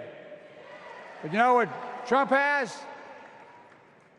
He created the largest debt any president had in 4 years with his $2 trillion tax cut for the wealthy. Well, Trump has a new plan. He wants to provide a $5 billion tax cut for corporations and the very wealthy. Read it. Put us further in debt. And folks, you know we have 1,000 billionaires in America. You know what their average tax rate they pay? 8.2%. If we just increase their taxes we proposed to 25%, which isn't the highest tax rate even, it would raise $500 billion new dollars over 10 years. They'd still be very wealthy. Look, Kamala and Tim are going to make them pay their fair share. They'll protect Social Security and Medicare. Trump wants to cut Social Security and Medicare. Kamala and Tim will protect your freedom. They'll protect your your right to vote. They'll protect your civil rights. And you know Trump will do everything to ban abortion nationwide. Oh, he will. You know, Kamala and Tim will do everything they possibly can. That's why you have to elect a Senate and House to restore Roe v. Wade.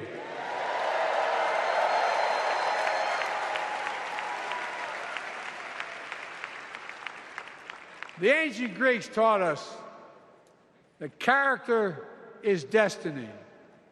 Character is destiny.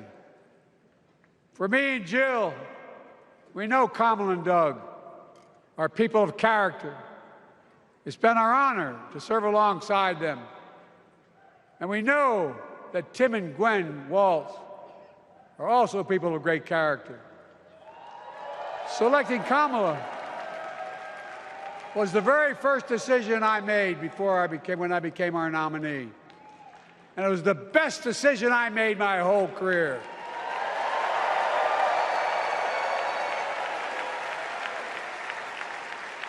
We've not only gotten to know each other, we've become close friends. She's tough, she's experienced, and she has enormous integrity, enormous integrity. Her story represents the best American story. And like many of our best presidents, she was also vice president. That's a joke.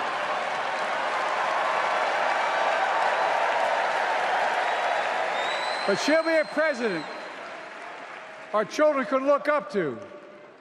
She'll be a president respected by world leaders because she already is. She'll be a president we can all be proud of. And she will be an historic president who puts her stamp on America's future.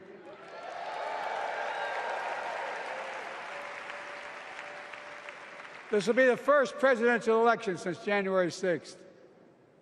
On that day, we almost lost everything about who we are as a country. And that threat, this is not hyperbole, that threat is still very much alive. Donald Trump says he will refuse to accept the election result if he loses again. Think about that. He means it. Think about that. He's promising a bloodbath if he loses, in his words. And that he'll be a dictator on day one, in his own words. By the way, this sucker means it. No, I'm not joking. Think about it.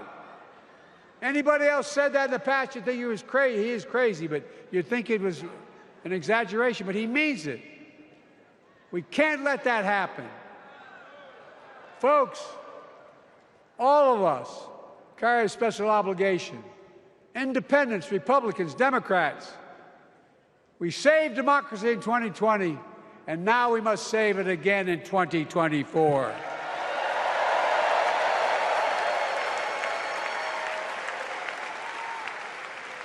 The vote of each of us cast this year will determine whether democracy and freedom will prevail.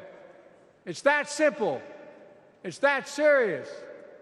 And the power is literally in your hands. History is in your hands. Not hyperbole. It's in your hands. America's future is in your hands.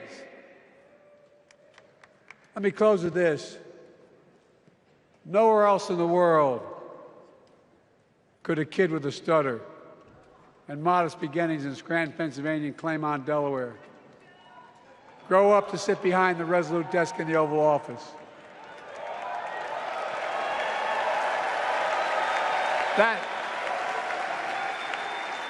That's because America is and always has been a nation of possibilities. Possibilities. We must never lose that. Never. Kamala and Tim understand that this nation must continue to be a place of possibilities, not just for the few of us, but for all of us. So join me in promising your whole heart to this effort, and where my heart will be. I promise I'll be the best volunteer Harrison Waltz has Cam ever seen.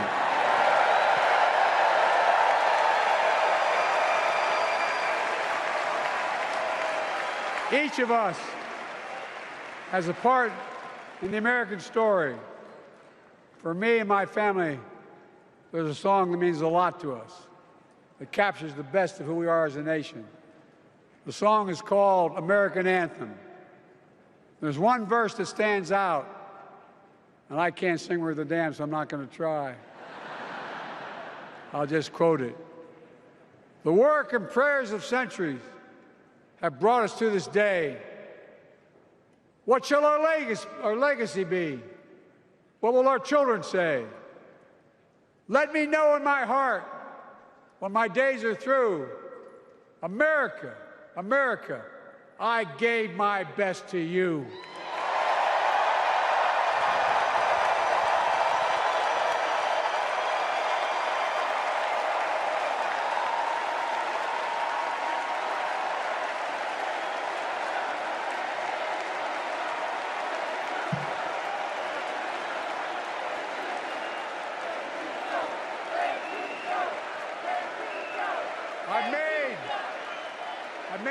of mistakes in my career, but I gave my best to you. For 50 years, like many of you, I've given my heart and soul to our nation. And I've been blessed a million times in return with the support of the American people. I've either been too young to be in the Senate because I wasn't 30 yet, and too old to stay as president. But I hope you know how grateful I am to all of you. I can honestly say, and I mean this from the bottom, give you my word as a Biden, I can honestly say I'm more optimistic about the future than I was when I was elected as a 29-year-old United States Senator. I mean it. Folks, we just have to remember who we are. We're the United States of America.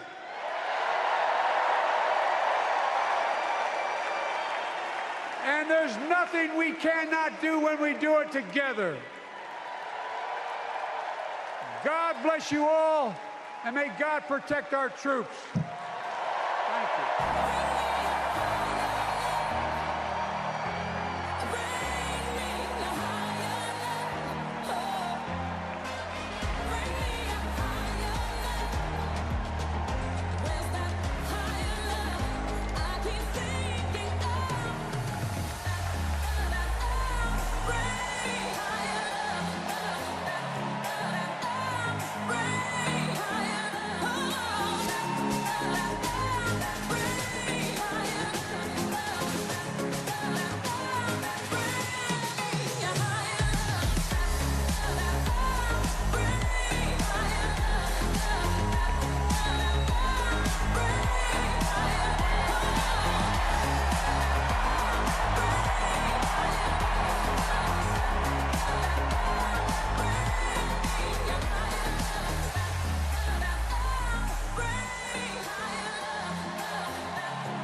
Please stand if you are able for this evening's benediction, offered by Rabbi Michael Beals and Pastor Cindy Rudolph.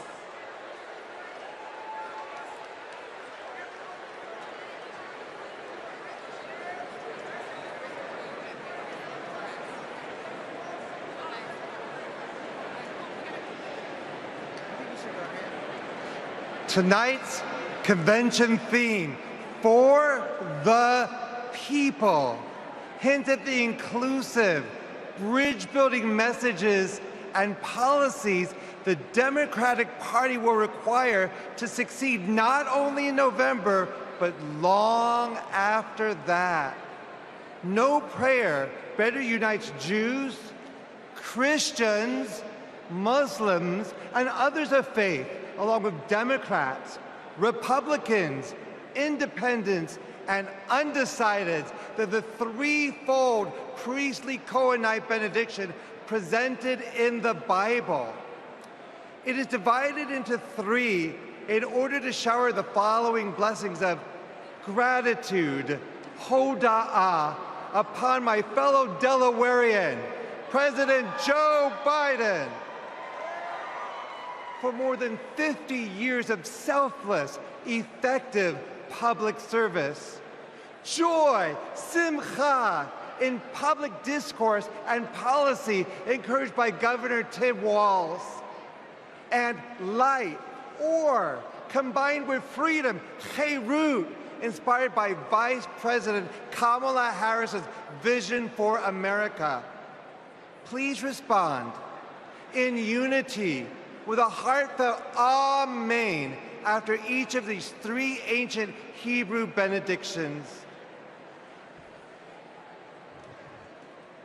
Yevarechecha Adonai v'yishmerecha. May God bless you and protect you. Ya'er Adonai panav elecha v'yichoneka. May God deal kindly and graciously with you. Yesadnai panav elecha v'yisem lecha shalom.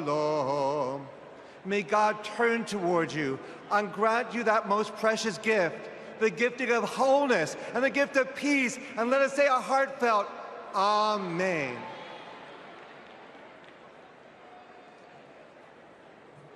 Most gracious, kind, and loving God, we thank you for this tremendous gathering of people invested in our nation's progress.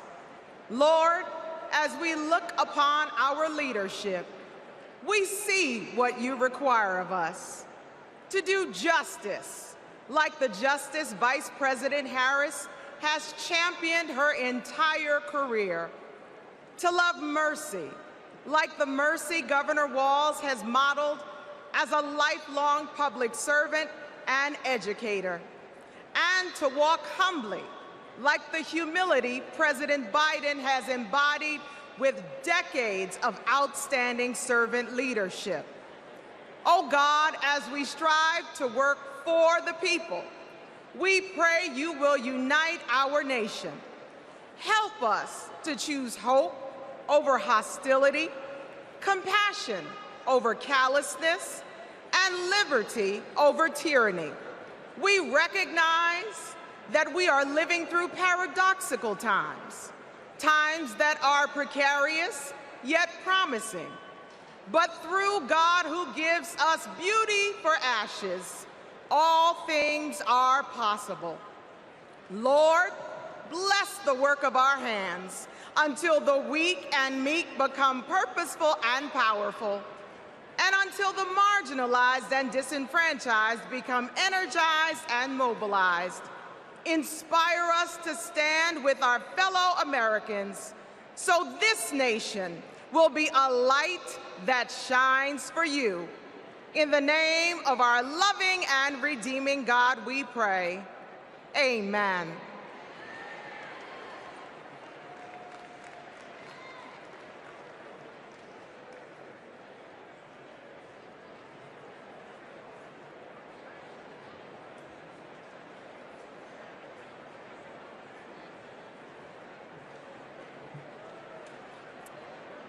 Night one of the Democratic National Convention has officially come to an end. What an incredible day. Thank you, President Biden, from the bottom of my heart. You have restored the soul of our nation. You have given us all hope. The chair will now entertain a motion to recess our convention until Tuesday, August 20th at 6 p.m. Is there a second? All in favor, please signify by saying aye. All opposed? The ayes have it. We'll see you tomorrow night, everybody.